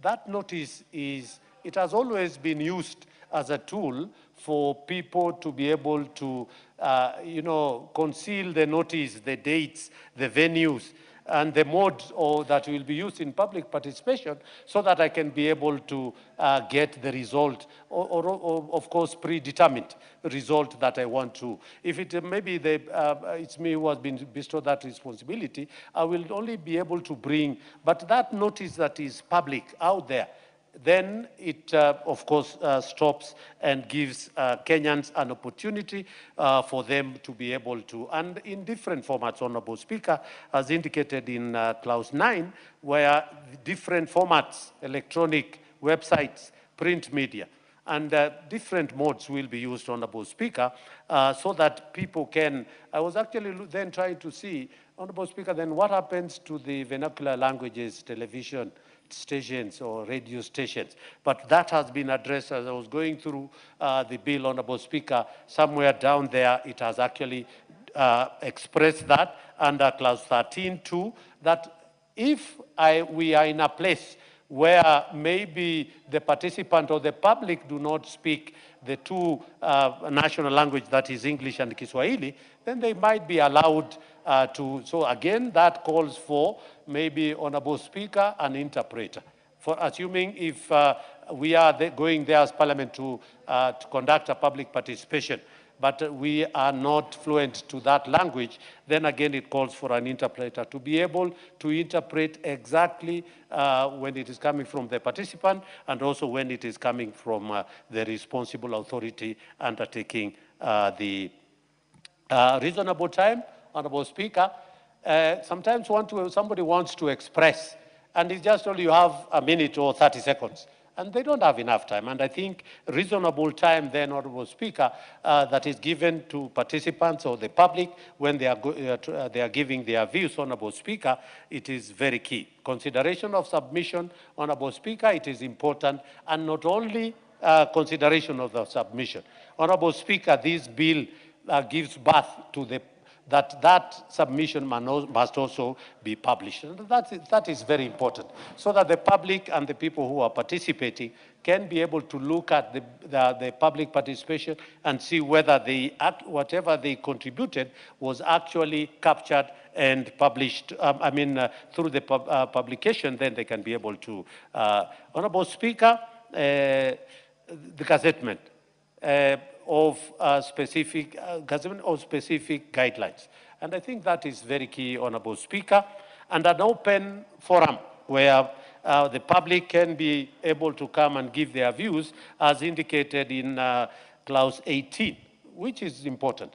Honorable Speaker, there are places where public participation are done, and the gates or the venue you cannot be able to access. So these open places where public participation will be done, Honorable Speaker, is very key. The other bit, Honorable Speaker, also as indicated in Clause 18.3, is about the joint public participation, assuming it is now the National Assembly and the Senate. Honorable Speaker, public resources is duplicated in most of the time. And I'm saying a case in point is the happenings that are going on now on the substandard fuel. Honorable Speaker, as a committee of energy, we were able to bring the relevant department and the ministry and stakeholders together for us to be able to get their views. Only for the following day, Senate again goes on the very same cycle, questions, and public money is not utilized prudently, Honorable Speaker. Of course, Honorable Speaker, in the data, of course, there are penalties. Let me talk about the penalty, Honorable Speaker. 500,000, Honorable Speaker, I think it is too lenient. And either the fines or the jail term. Honorable Speaker, it is important for the committee and Honorable Tiende to think about the penalty. Let us make it a little bit punitive, that anybody who goes against this very fundamental knows the consequences if they go against.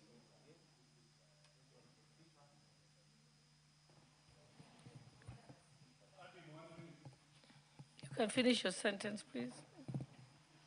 Thank you, Honorable Speaker. That's what I was saying, Honorable Speaker. It is important. This is a key fundamental issue that needs to be taken seriously by the responsible authority. And anybody going against what has been indicated here and hopefully passed by Parliament and find its way to be a law, an act of Parliament, Honorable Speaker, then they should be taken. And importantly also, it is the protection of some information. Honorable Speaker, not every information must be relayed out there, either published or... So it is important also, as indicated, that the Data Protection Act clauses that protect some very important, vital information should be kept for the purpose that is. Otherwise, if we again have to give out every information and disclose everything, Honorable Speaker, some characters might be using that information not in the proper way of that. So with those few remarks, Honorable Speaker, I beg to support. The Honorable Rueda Obo, member for Lamu East. Asante Bi Speaker kunipatia na mimi nafasi nipate kuchangia. Moja kwa moja nataka ni mshukuru Mheshimiwa Tende Omolo kwa kuleta hii sheria yeye na mwenzake. Kwa hakika ushiriki wa umma ni msingi wa kidemokrasia. Ni haki ya kila mwananchi kushiriki katika uamuzi. Hapa mwananchi anapewa nafasi ya kutoa maoni yake ya kimaendeleo, kibajeti za serikali au sera mbalimbali. Hujenga uwazi na uwajibikaji. Hii huleta imani kwa wananchi. Wananchi huwa na imani na sisi tukienda tukifanya zile kuwahamasisha. Rasilimali za umma huweza kutumika kwa njia nzuri kwa sababu takuwa hakuna uficho, kuna uwazi. So pengine mtu ataogopa ile kufanya kichini chini. So rasilimali zinaweza tumika vizuri. Inaleta ushirikiano baina viongozi na wananchi. Kwa sababu saa nyingine wewe kiongozi unaweza kuwa na jambo lako zuri lakini mwananchi lile halioni. Kwa hivyo ukimpa nafasi akichangia anajengeka imani. Viongozi wahusika hupata kuelewa mahitaji ya walengwa. Saa nyingine inaweza kuwa hapo kaandika mambo mazuri lakini ukifika kwa huko mashinani lile lako umelitengeneza huku kwenye maboardroom ukenda kule ikaa haifanyiki. Especially ile maeneo yangu kama mimi natoka. Mtu anaweza panga hapa vizuri lakini ukifika kule ukaambiwa hili halifanyiki huku. Kwa hivyo hupata sisi kwenda kuelewa malengwa. Wale walengwa mahitaji yao ni yapi?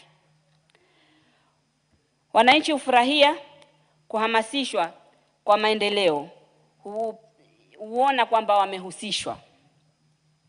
Huletwa umoja na uwiano. Changamoto ambazo zatokea katika kuhamasisha au wajibikaji kwenda kule mashinani. Changamoto ya kwanza, wananchi hawapati taarifa kwa wakati. Sasa ilikuwa naomba hapa iangaziwe mambo hayo, kwa sababu kila tukienda, hata hapa bunge, tukienda kufanya public participation kule, utaona hufanywa pale Mokoe, ambao wanasema ni county headquarters. Lakini ukiangalia kama maeneo yetu, si maeneo ya kwamba kama utatukua shilingi 50 upande matatu uende. Ni maeneo mtu lazima alipe 8,400 kufika Mokoe. Sasa nani atatoa pesa yake afike Mokoe? Sasa utaona zile sehemu huachwa nyuma mara nyingi kwa sababu ya mambo kama hayo. Mimi nilikuwa naomba hii public participation, hata kama itafanywa kwa eneo bunge au kwa wodi, ishuke chini zaidi, mwananchi afikiwe. Kama itafanywa county, lakini lingine nalo lishuke chini, mwanamke afikiwe, mwananchi afikiwe. Wengi hawapati nafasi za kwenda katika hayo maeneo, kama vile nilivyosema, kwa sababu ya changamoto za usafiri au hawakupata taarifa kabisa. Ni muhimu mtu apataye nafasi ya kwenda kufanya public participation ahakikishe yale maoni ya wananchi yalotolewa, isiwe ni kwenda kuwasikiza kisha tukaandika yale yetu tunahitaji. Yale anayosikizwa pale ndio yaandikwe. Nimeona public participation nyingi zimefanyika, na kama juzi pia tulienda ile ya fisheries bill.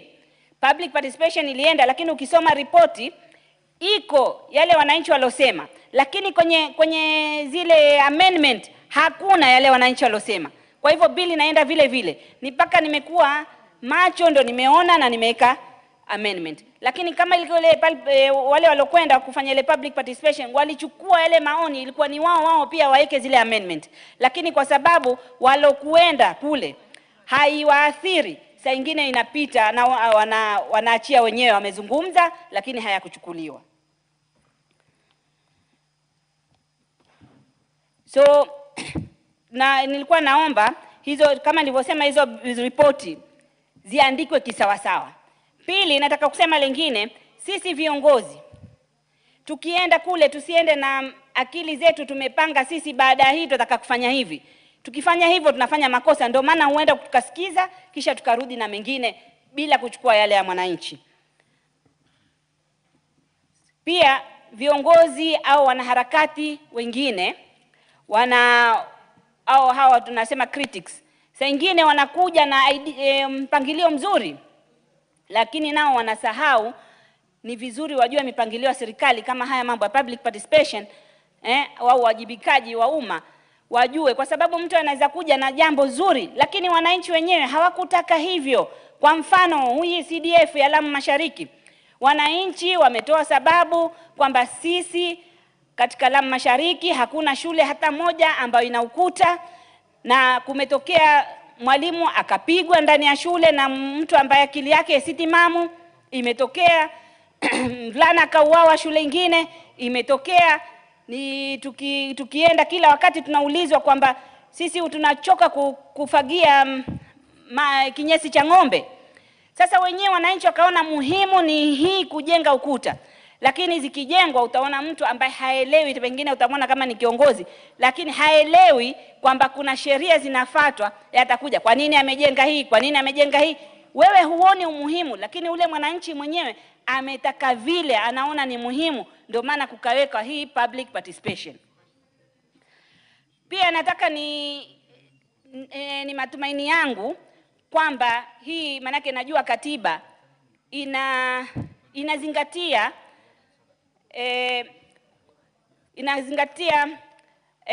cultures za watu. Saa nyingine utaona tumekwenda kufanya public participation lakini tumefanya kama siku ya Ijumaa. Kama ukienda ukienda kwa Waislamu siku ya Ijumaa watu wanakwenda kuswali, wewe umekwenda kufanya public participation. Hiyo public participation hiyo itafanywa na nani? Na watu wako msikitini. So naona ni muhimu, au uende Jumapili watu wako kanisani, itaenda kufanya na watu gani kama umeenda kwa maeneo ambao ni Wakristo. Kwa hivyo ni muhimu angalie dini ya hao watu kama katiba inavyoangalia, na iangalie pia ile tuseme culture za watu. So mambo mengi ya kuzingatiwa. geographical position pia, kama mnaenda wapi, mnaweza kwenda pahali kama Mkokoni, mkifika hakuna maji ya kwenda huko, mkakwama, mkarudi na mafaili yenu, mkasema mmefanya public participation. So kuna mambo mengi yafaa kuzingatiwa ili mwananchi afikiwe, na mwananchi akifikiwa ndio hii nchi itaendelea. Asante Bwana Speaker. The Honorable Dick Maungu, MP for Luanda. Thank you very much, Honorable Speaker, for the opportunity that I may also add my voice on this important debate with reference to public participation. Mr. Speaker, the Constitution of Kenya 2010, Article 1 gives power to the people and says that sovereign power belongs to the people. And this power, Mr. Speaker, can be exercised directly or through elected leaders. Mr. Speaker, it's on that basis that such a house as Parliament exists to execute this power on behalf of the people. Mr. Speaker, the Constitution envisaged that the public must be involved on any major decision that takes place in this country. And the public being involved, Mr. Speaker, is that before any such important debate, such important law, the public is to have their say. And Mr. Speaker, we have seen, since the Constitution was inaugurated back then, the courts have come in many ways to invalidate what this House has done on the premise that adequate public participation was not done. And therefore, this bill seeks to cure what has been the gap. This bill seeks to give some direction and kind of some credence on what public participation is, Mr. Speaker. In some instances, the courts have declared that there was inadequate public participation, leaving the question, what is adequate public participation? And therefore, the bill comes out to give the framework within which public participation can take place. The bill it assigns responsibility to various individuals or people, officers, Mr. Speaker, who can actually be able to initiate and conduct public participation. This, in essence, will cure the gap. This, in essence, will give direction and some kind of harmony in the way business is done as we execute our mandate as a House. Mr. Speaker, I've had debate as to how do we therefore bring these people together. And there was a debate of even reimbursing fare and what have you, Mr. Speaker. Mr. Speaker, from where I sit, I feel this is a civic responsibility. Just like on every election day, members of public will actually go and vote in their rightful leaders. I believe that public participation should equally be a civic responsibility, whereby we as members, as leaders, and the community out there can actually be able to attend and give their view on a matter, and give their position on a matter, and give how they think this matter should be done, Mr. Speaker. And therefore, because I imagine if we were to monetize public participation, then it will end up being too huge a thing to do, Mr. Speaker, whereby now shortcuts will actually come in, where people will kind of say that public participation was done, but indeed it was avoided because of the costing it comes with, Mr. Speaker. Mr. Speaker, I've looked at the notifications whereby members of public will adequately be informed. Members of public will be informed in whichever means, Mr. Speaker, that on a given date we shall be having a discussion on public participation on a matter. To me, this is welcome, Mr. Speaker. Mr. Speaker, however, I have a few observations that maybe I'll wish to, that the good friend of mine, Honorable Otiende, and the co-sponsor can look into, Mr. Speaker. The question is, we have situations, for example, over the recent past whereby discussions have been held out there. We've even seen clips and, for example, media coverage that indicates that this is what the public actually agreed.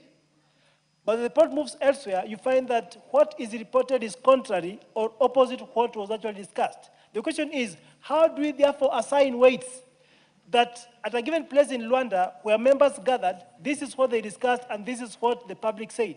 How do we therefore say that this public decided on this direction or this direction. Mr. Speaker, in this House, we have the Hansard, whereby once a member speaks, we can actually be able to follow up and see who said what, and a vote can be taken. Now, when this public participation is done, where we say in Mashinani, how shall we therefore be able to quantify that this is what was discussed and this is the way which we should actually say? It is said that the majority will always have their way, but the minority will have their say. How shall we be able to factor such so that the minority, as much as they'll have their say, that their say will actually be captured in whichever way, Mr. Speaker? That's a fear that is alive, Mr. Speaker, and therefore I'll call upon the sponsors to look into how do we therefore shepherd, how do we therefore avoid this abuse by people who may not be of good speaker. Mr. Speaker, on inviting people for that public participation, we are aware that public participations have been done and selected number of people have been invited. The question is, how therefore do we choose on who will come for this activity or who will not come for this activity? Or will it be everyone who thinks or has an opportunity to come and train, Mr. Speaker? We have situations whereby members of public are invited for a project in a given area, and you find that selected people will be opinion leaders, opinion shapers will be invited at the expense of the others. We therefore wish to find out how do we therefore avoid a situation whereby we are trying to play a game by inviting people whose views are already known, by inviting people whose ideas are already known, so as to change the direction or to determine the direction of a decision, Mr. Speaker. All in all, Mr. Speaker, I support and do say that this bill will go a long way in curing the gaps we've had in executing what we have as a country. Thank you, Mr. Speaker. I support. The Member of Parliament for Roysambu, the Honorable Augustine Mwafrika. The next one, the Honorable Alice Nganga. Next one, the Honorable Dr. Eve Akinyobara. You've already contributed. The Honorable Ikomas Mutuse. Mr. Speaker, it appears that the mood is that the mover replies. So you are on. Now, there being no interest in terms of contributions, the mover will now reply. Thank you, Mr. Speaker. Mr. Speaker, I want to thank all the members who've spoken to this bill. It is of note and to be noted by the entire country that all the members who've spoken have supported this bill. It is common misconception by some quarters sometimes that members of parliament do not support public participation. All the comments that have been made are towards improving the bill, and we are going to consider them what the lawyers call seriatim as we come to the committee of the whole house. Mr. Speaker, it bears mention only one or two, just about 4 or so points, because we are speaking both to colleagues inside the house and outside the house. Mr. Speaker, there are 2 issues that were raised preliminarily. One is in respect of clause 20 that gives the criminal sanction. Mr. Speaker, this was a legitimate concern raised by the Deputy Speaker, the idea of criminalizing what should actually be otherwise a normal work duty. But Mr. Speaker, you'll be surprised to know that most of those who spoke to us wanted enhancement of this sentence. And in fact, even in the House right now, Honorable Gukari has just spoken to that 500,000 is nothing. So it would be interesting to have that debate when it comes. You know, we live in a country where most people want enhanced sentences. They want the death penalty, they want life sentences, they want enhanced sentences. But in terms of trend, we trend to try and reduce those sentences. Of course, an issue was raised with the clause 12.2, the idea of publishing the report and then publicizing it. The committee considered this, and the committee was actually just following what already is in the Constitution. Article 35.3 of the Constitution talks of the state publishing and publicizing any information that the state already holds. So it is to be expected that if you are doing public participation, and because the public addressed the issue of feedback, it makes sense to require that it be published and publicized. An issue arose in terms of the period, notice period. And I think it was Honorable Mutunga who said we should fix a period. We should fix a timeline. We need clarity. Mr. Speaker, this is something that was then again echoed by the MP for Tetu, who went further to say that we don't just need timelines for the period, we even need to specify what's the minimum number of people to attend, what is the minimum number of memoranda that we should have. Mr. Speaker, we considered this and we concluded that this is an impossibility. We settled for what the lawyers have settled for over the centuries, reasonableness. And somehow, the judges have always been able to define what is reasonable notice. You cannot specify the notice in terms of dates or even hours because the periods are different. If it comes to impeachment of the deputy president, the timelines given to parliament is so limited. You cannot compare that, for example, to when we want to amend or enact a new constitution, which is timeless. So you can't specify that time. You cannot specify the number of people. The number of people that a village elder must consult out of the Mijikumi cannot be the same number of people that parliament should consult. Nor can you limit the memoranda. If you were to do that, nothing would ever pass because the sabotage would be real. You don't have to come and oppose, you just deny the minimum number. In fact, nothing parliament does by way of law would ever pass. And that is why we settled for what is reasonable. An issue arose, and Honorable Torotich spoke about this, the question of facilitation, and in fairness to members everywhere, they wanted us to pass a law that says those who come for public participation will be paid some money by way of reimbursement. It's a very popular thing. But when we examined it, it is popular but dangerous. One, because constantly we never have sufficient budget for anything. Every entity will apply its budget to everything else except public participation. And it will say insufficient budgetary allocation. So when then they say they didn't do public participation because there was no budget, what do you do with them? Two, if they allocate a budget, how do you determine the limit of that budget? Because you cannot say, I only want 100 people. You will be limiting the rights of the ones who exceed 100. So how do you limit that budget? In this country, and we're all politicians, we know that where there's monetary consideration, you will never lack numbers. Which means then, where there's a budget, it becomes limitless. But number three, how do you even predetermine it? How do you say that in doing the budget policy, we will only expect 2,000 people to do public participation? But if you continue with it, it gets even more murky. Part of the complaint we got was that the public participation we have usually done or seen done as skewed because the people who come with some money and therefore they tell the people what to say. That's what's called undue influence. How then do you limit undue influence if you are going to give the money? In fact, we came to the conclusion that that amounts to corruption. So how did we deal with it? We dealt with it by saying that we will not expressly limit the idea of giving facilitation or honoraria. Because if you do, then there are those who are able to do it, and some public entities have been doing it. But we will make it a civic duty, a civic duty. No one gives you money when you are going to vote. And that's the way it should be with public participation. If you feel that it's too much on you, then you disenfranchise yourself. Mr. Speaker, there was the question that Honorable Muriu raised, and I think Honorable Dick Maunga has just said it, that how do you ensure that what the people say in public participation is actually what is reflected in the report and in the recommendation? In other words, honesty and good faith. And to them I say this, the old lawyers said that not even Satan knows what's in a man's mind, including a woman. And therefore, you cannot legislate honesty. You cannot legislate good faith. All you can do is take and legislate measures that will enable you measure whether the outcome reflects the input. And that's what the bill seeks to do. It seeks to do that, one, by making sure that you can verify what was said through the report.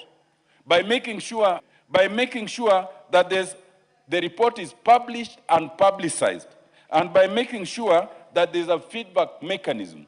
But if you are not certified, if you are in doubt, then that's why we're introducing an amendment to clause 20 where you can challenge that outcome to be avoided by the High Court.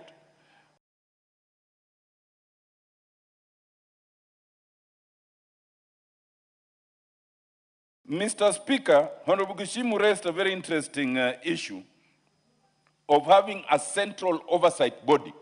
When we started with this bill, there was a proposal to have the Attorney General as the oversight body. We discarded that for a very simple reason, for two reasons.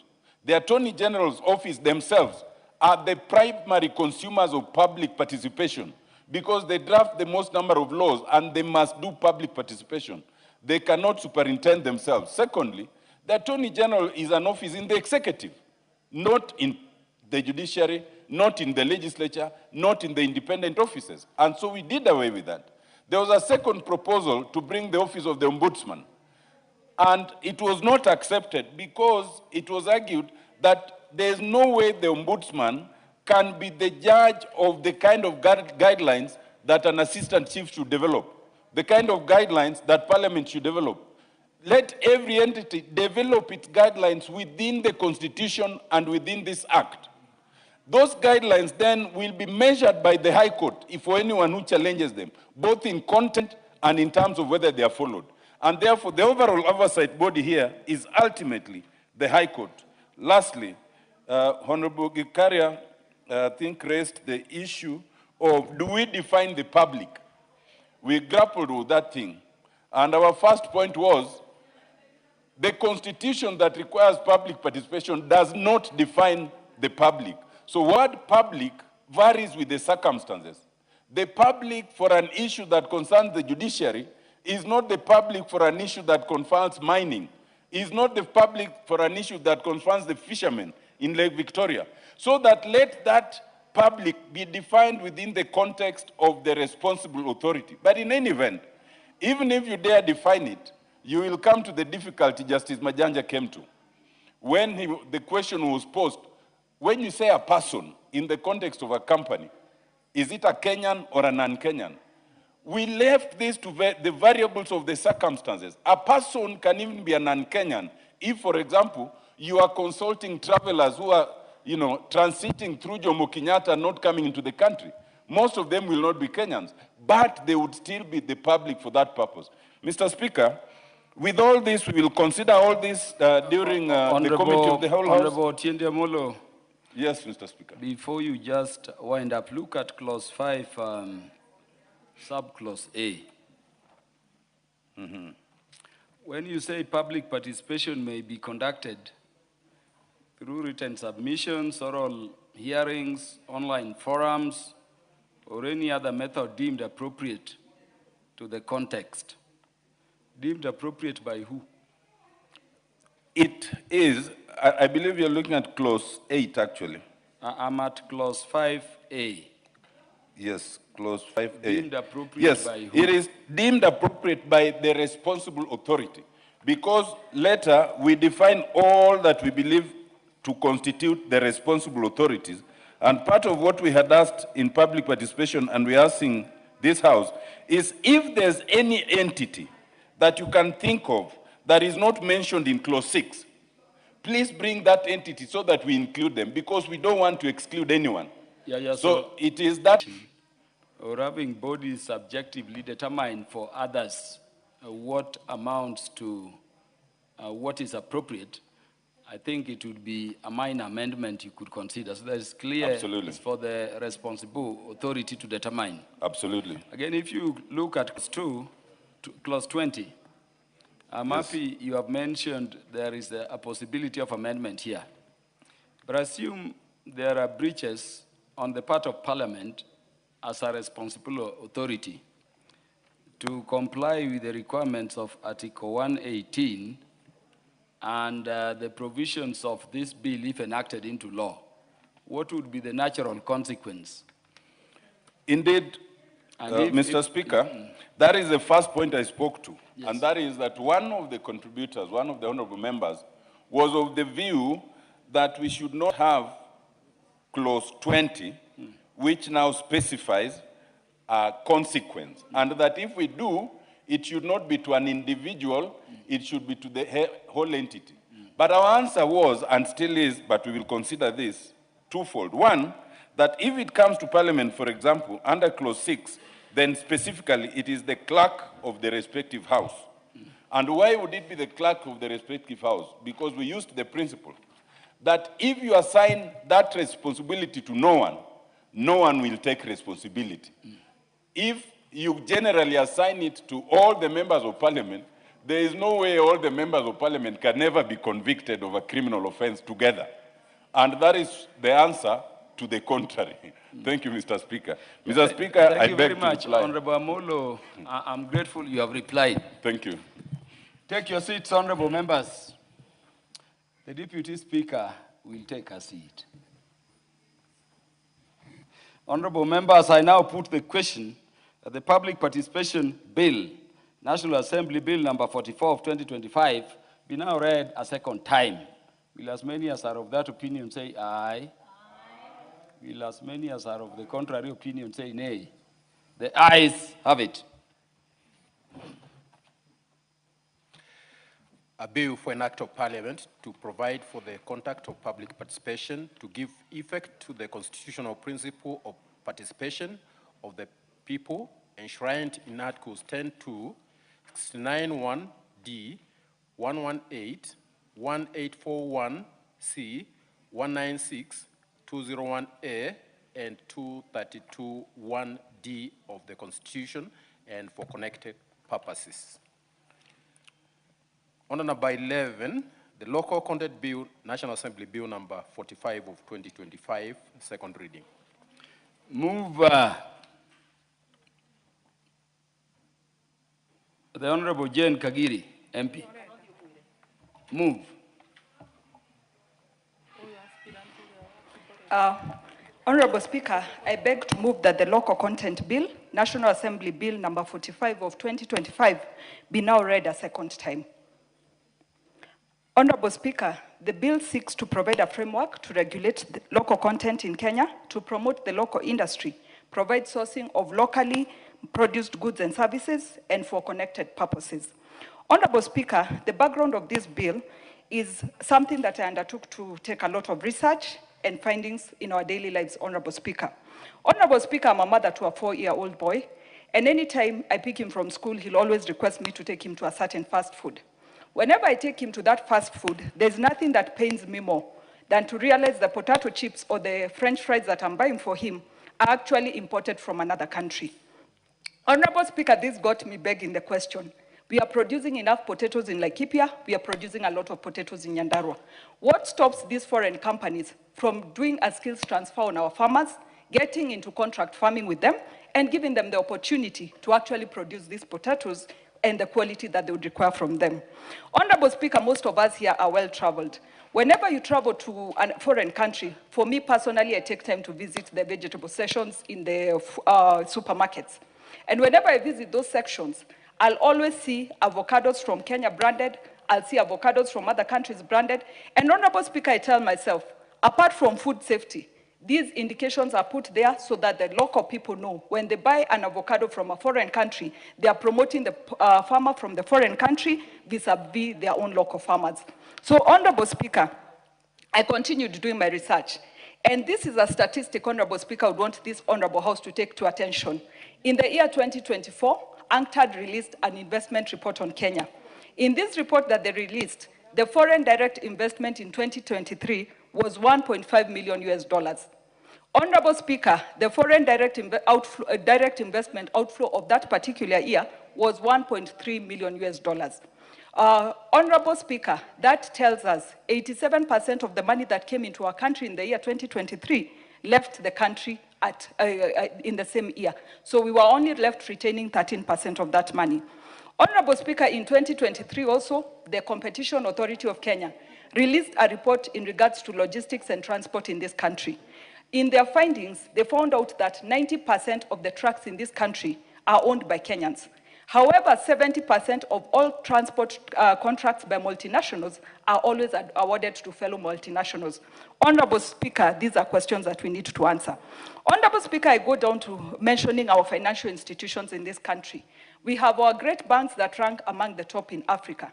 Honorable Speaker, if you go by our largest bank in Kenya, it is already rated at AA at the global credit rating. They are in, and that is in long-term lending, and in short-term lending, they are rated at AA1+. Honorable Speaker, this says our banks have capacity to trade like any other banks in this world.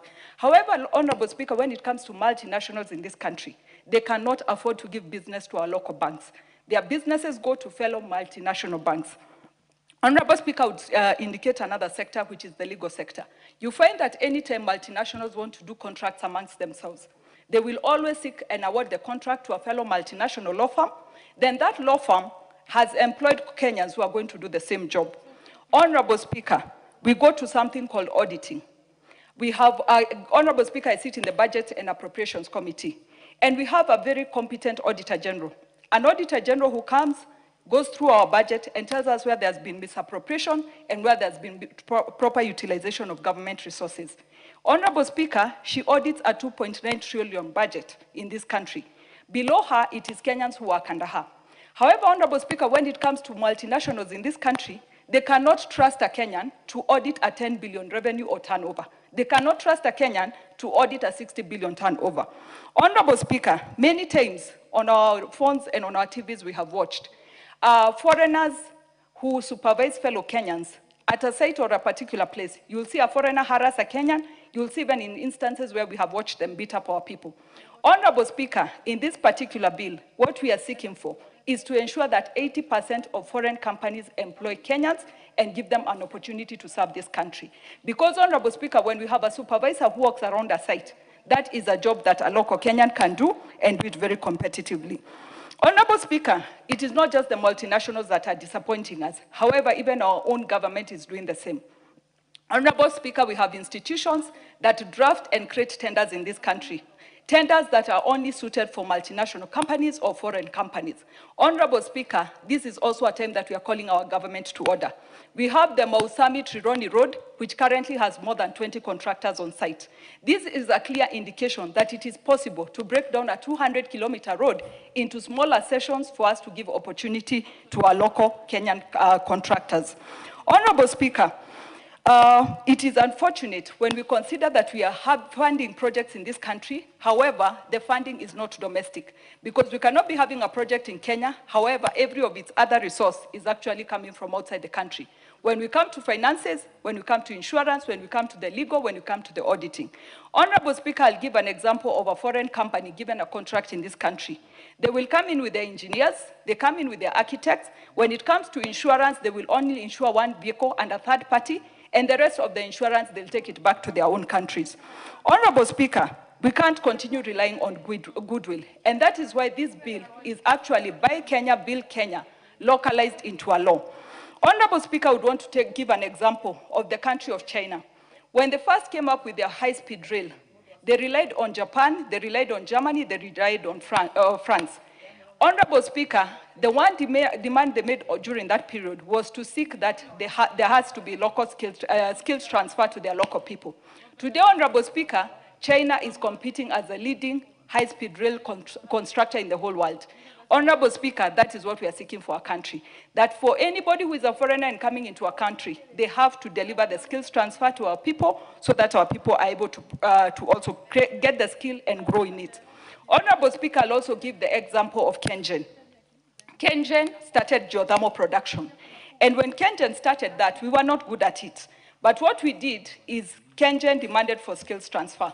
Today, Kenyan is producing geothermal, not just in Kenya, but even outside our country of Kenya, which we call it a plus for our country. Honorable Speaker, it is good that we note that we have a lot of youth unemployment, and where we have an opportunity to create employment for them, we must create employment for them. These are such opportunities.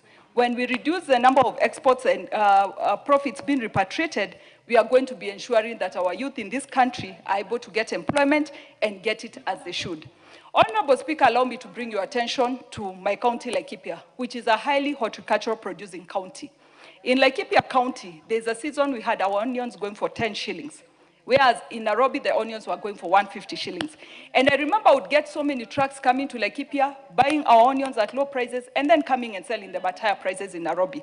But what shocks me, Honorable Speaker, is how we allow food chains, supermarkets, and places in this country to continue importing food at the expense of our farmers who are able to produce this same food. Honorable Speaker, those are the demands we are making from this bill, and so that we continue growing and improving the lives of our Kenyans. Another example, Honorable Speaker, I'll give is that I chair the 47 county MPs in this House. And Honorable Speaker, every month we receive a budget of 940 million to buy sanitary towels. Honorable Speaker, I have been through a procurement and another. And what saddens my heart is that every time we receive these sanitary towels, they've been procured from foreign companies. Honorable Speaker, we have our own manufacturers in this country, and we cannot be raising taxes as Kenyans for us to keep enriching foreigners or enriching people from outside this country. Honorable Speaker, these are the questions I'm seeking to answer as we propose to have this bill enacted into law, which is going to be a guidance for everybody doing business in this country. Honorable Speaker, it is also good to mention that prior to my joining the government, I was an entrepreneur. And I remember in the year 2015, Honorable Speaker, I got an opportunity to be subcontracted by a multinational. And what I was doing was construction of radiology departments in this country. Today, Honorable Speaker, when I sit back and look, I wonder what was the role of the multinational in that particular tender. It is my company that did the construction. It is Kenyans who did the construction.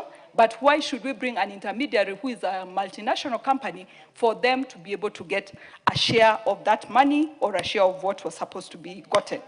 Honorable Speaker, it's good I take this Honorable House through the clauses of this bill.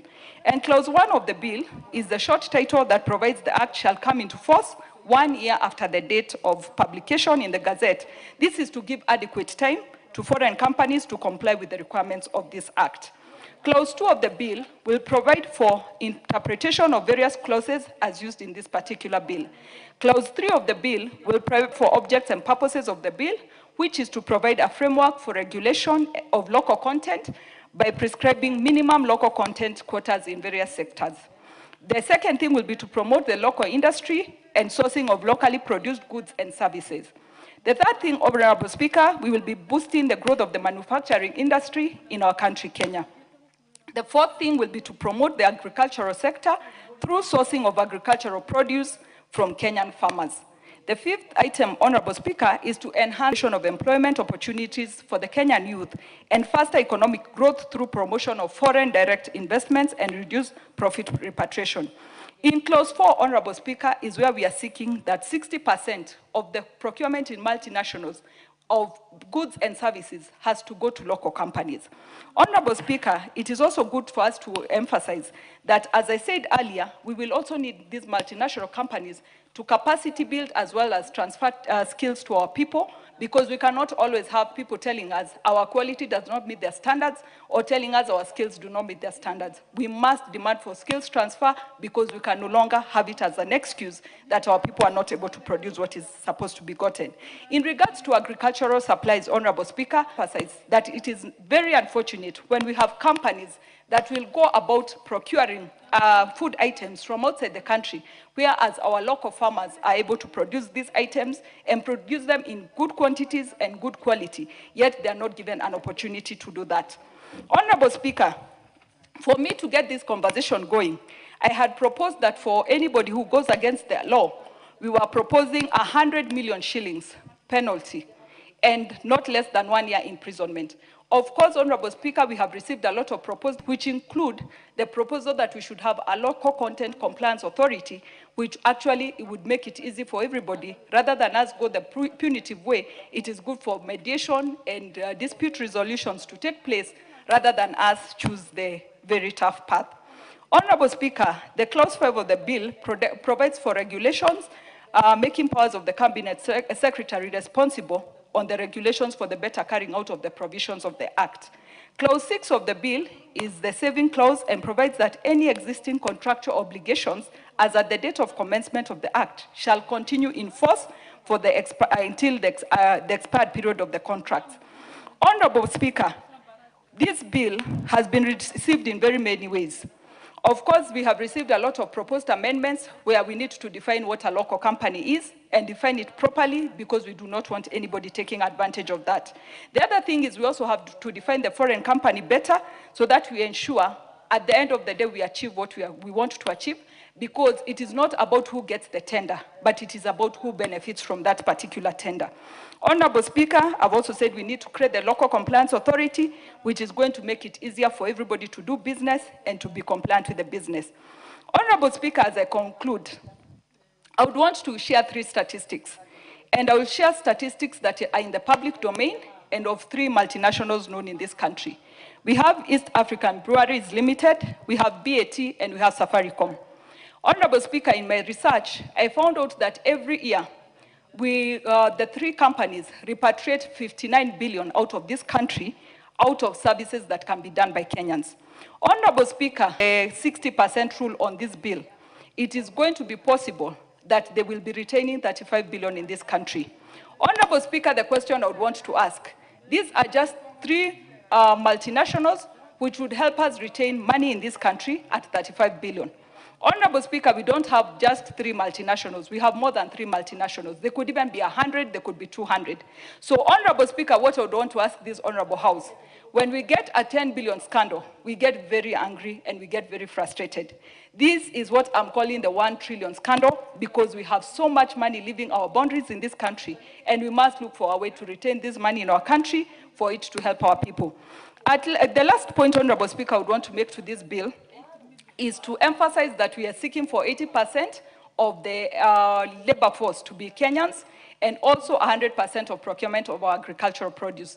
Of course, Honorable Speaker, that is ambitious, because not all agricultural products can be provided by Kenyans. However, as we've given the power to the Cabinet Secretary, there will be exemptions, and then we'll also be seeking transitional implementation of various sectors on what the bill is demanding from them. Finally, Honorable Speaker, many have called this a very ambitious bill. But Honorable Speaker, I want to take us all back to the year 2014, when the Communications Authority came up with the regulation that every broadcaster in this country has to air 40% of local content. Honorable Speaker, we all got angry, we all got frustrated, we all wondered what we are going to watch. Today, Honorable Speaker, our broadcasting houses are at 94.6% compliance. So this is a bill that we can implement. This is a bill that can become law, and it is going to transform the lives of Kenyans in this country. In fact, this is a bill that is long overtaken by time, and the time to implement it is now for us to safeguard our country, safeguard the future of our children, and give each and every Kenyan an opportunity. Honorable Speaker, I beg to move and request The Honorable Jane Kagiri, before you move, look at what is in clause 4 sub clause 7, which is a very good provision. Yes. But why 80% when you consider that we only grant work permit in law for those things which Kenyans cannot do? Why not 90 or even 99%? Honorable Speaker. What is the magic in 80%? Honorable Speaker, this was just for the conversation to begin. However, I am very glad to report that when we presented the bill for public participation, Kenya Association of Manufacturers actually proposed we put it at 94.6%. And if we're all in agreement, I believe that is the way to go for our country. Honorable Speaker, with those many remarks, I beg to move and request Honorable Mutuse to second. Thank you, Honorable Speaker. The Honorable Ikomas Mutuse, AKA impeachment for unconstitutional conduct. Thank you very much, Mr. Speaker.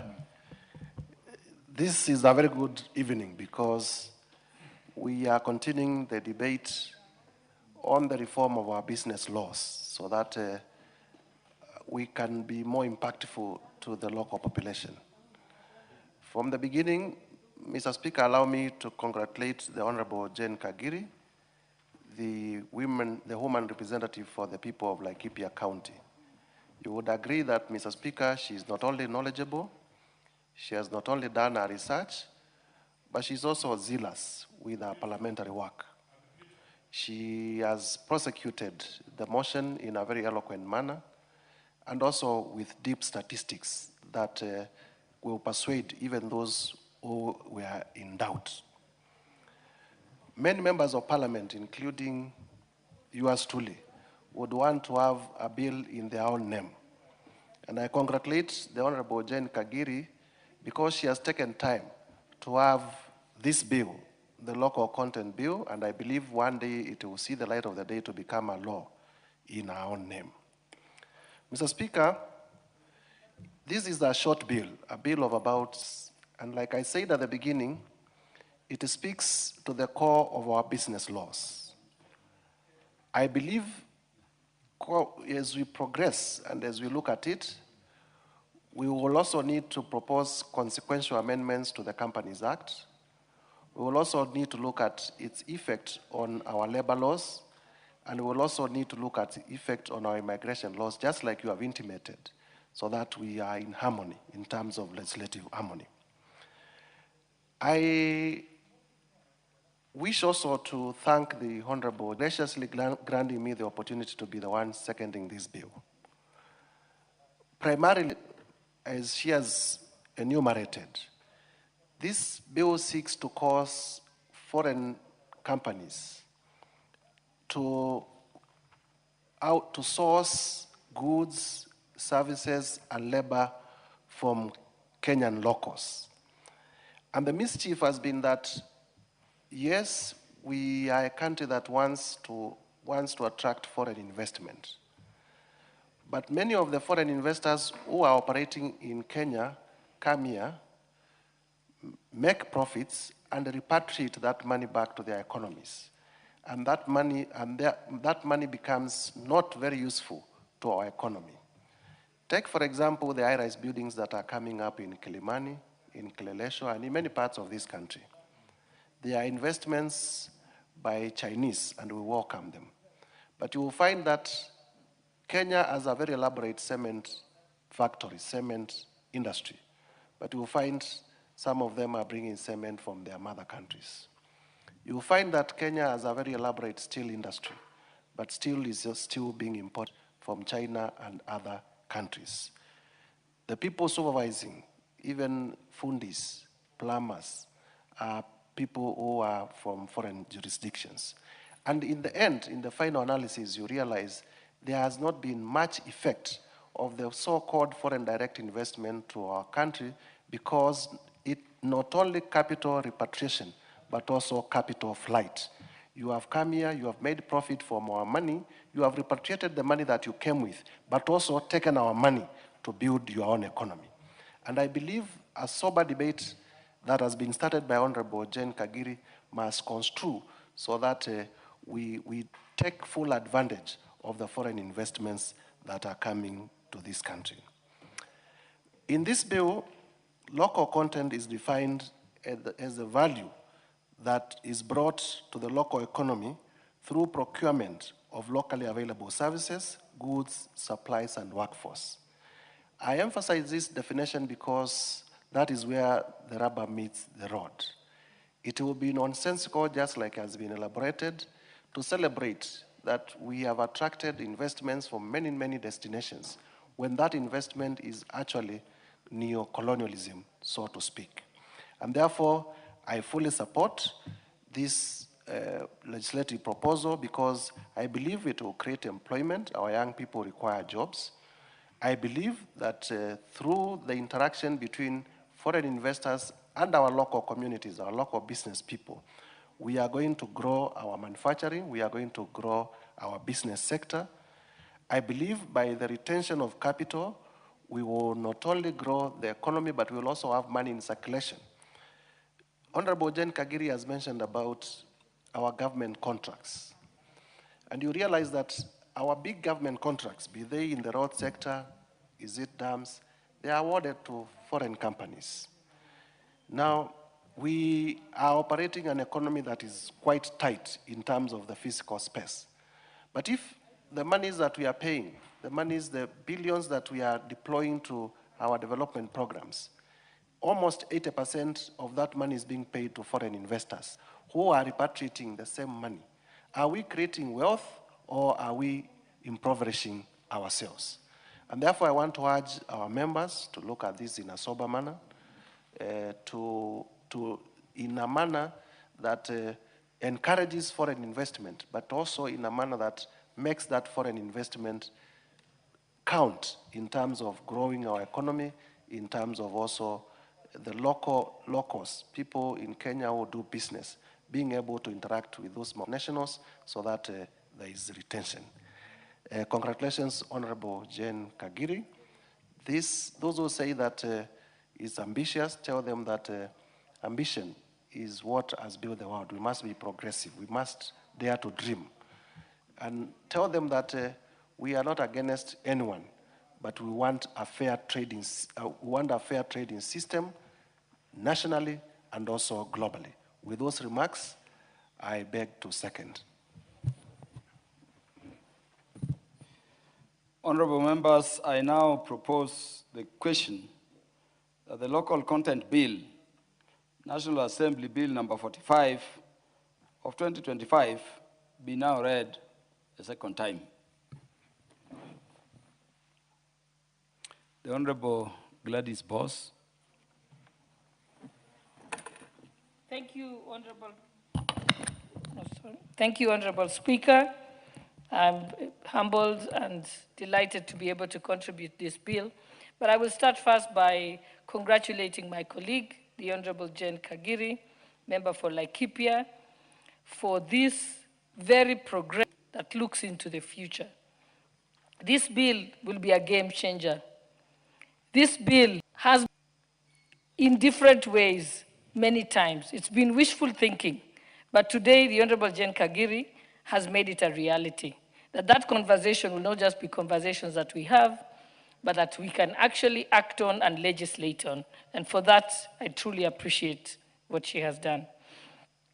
Honorable Speaker, the biggest challenge we have in this country is that we are a net importer.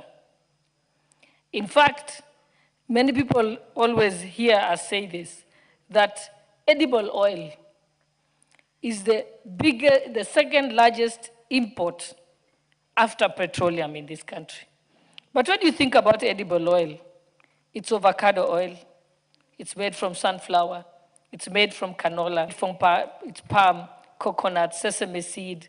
All these agricultural products are available in Kenya.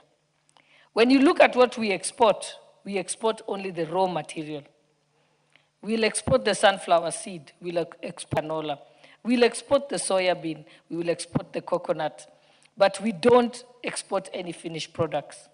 This bill will make those companies that buy our raw materials and then return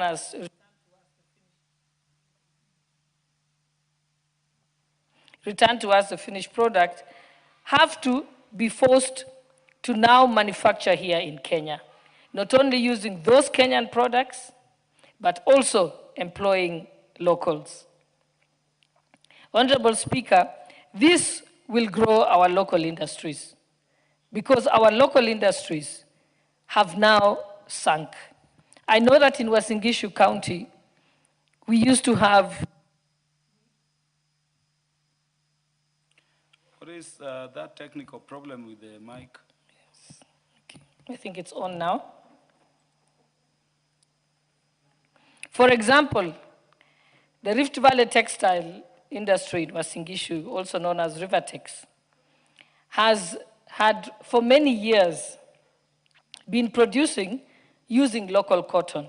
But after a while, our cotton farming went down, and today the company runs.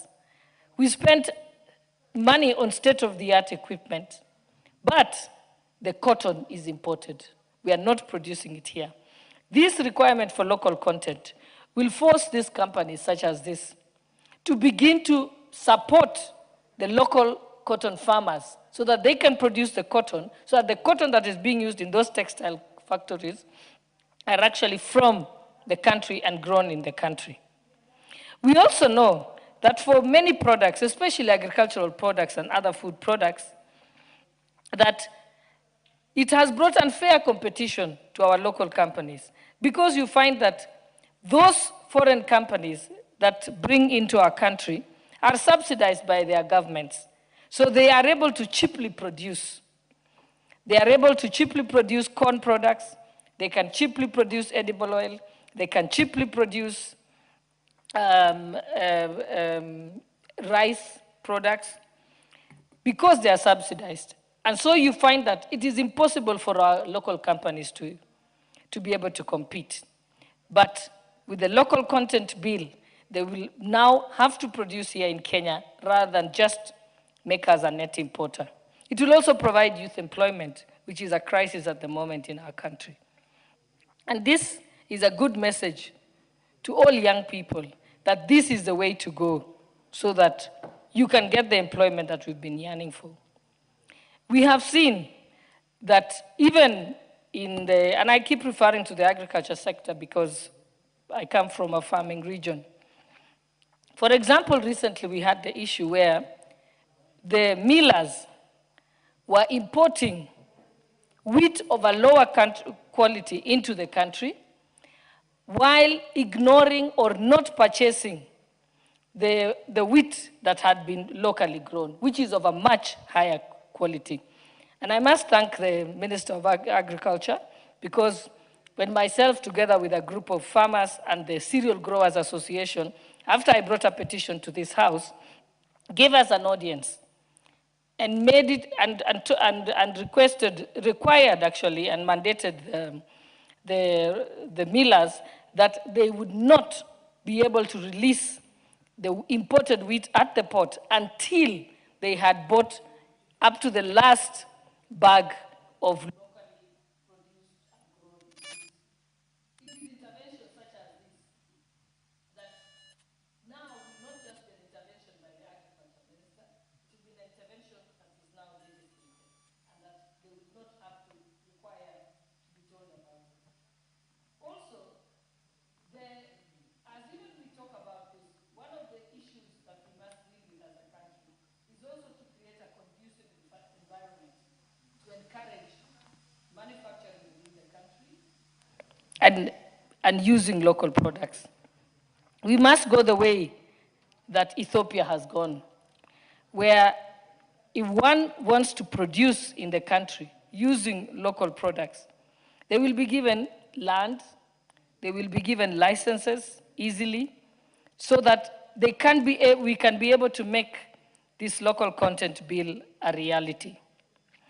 It will also prevent us from exporting our forex, because the reason why we end up having the shilling going so high is because we lose all our forex importing things that we can actually produce here, can be used here, and services that we can give over here. So with that, those few remarks, I just want to again give my full support to this bill and also congratulate again my colleague, Honorable Chen Kagiri, for this very progressive bill. Thank you, Honorable Speaker. You, Deputy Speaker. The Honorable Member of Parliament for Isambu, Augustine Mwafrika. Thank you, Mr. Speaker, for this opportunity to contribute to this bill, which seeks to introduce a framework to regulate the local content, requiring foreign companies to prioritize local goods, services, and also labor. Mr. Speaker, allow me to pick on the transport business in Kenya as a case study of my argument. Mr. Speaker, we have few multinational companies which operate transport business in Kenya. That is, to mention a few, DHL, AGL, African Global Logistics,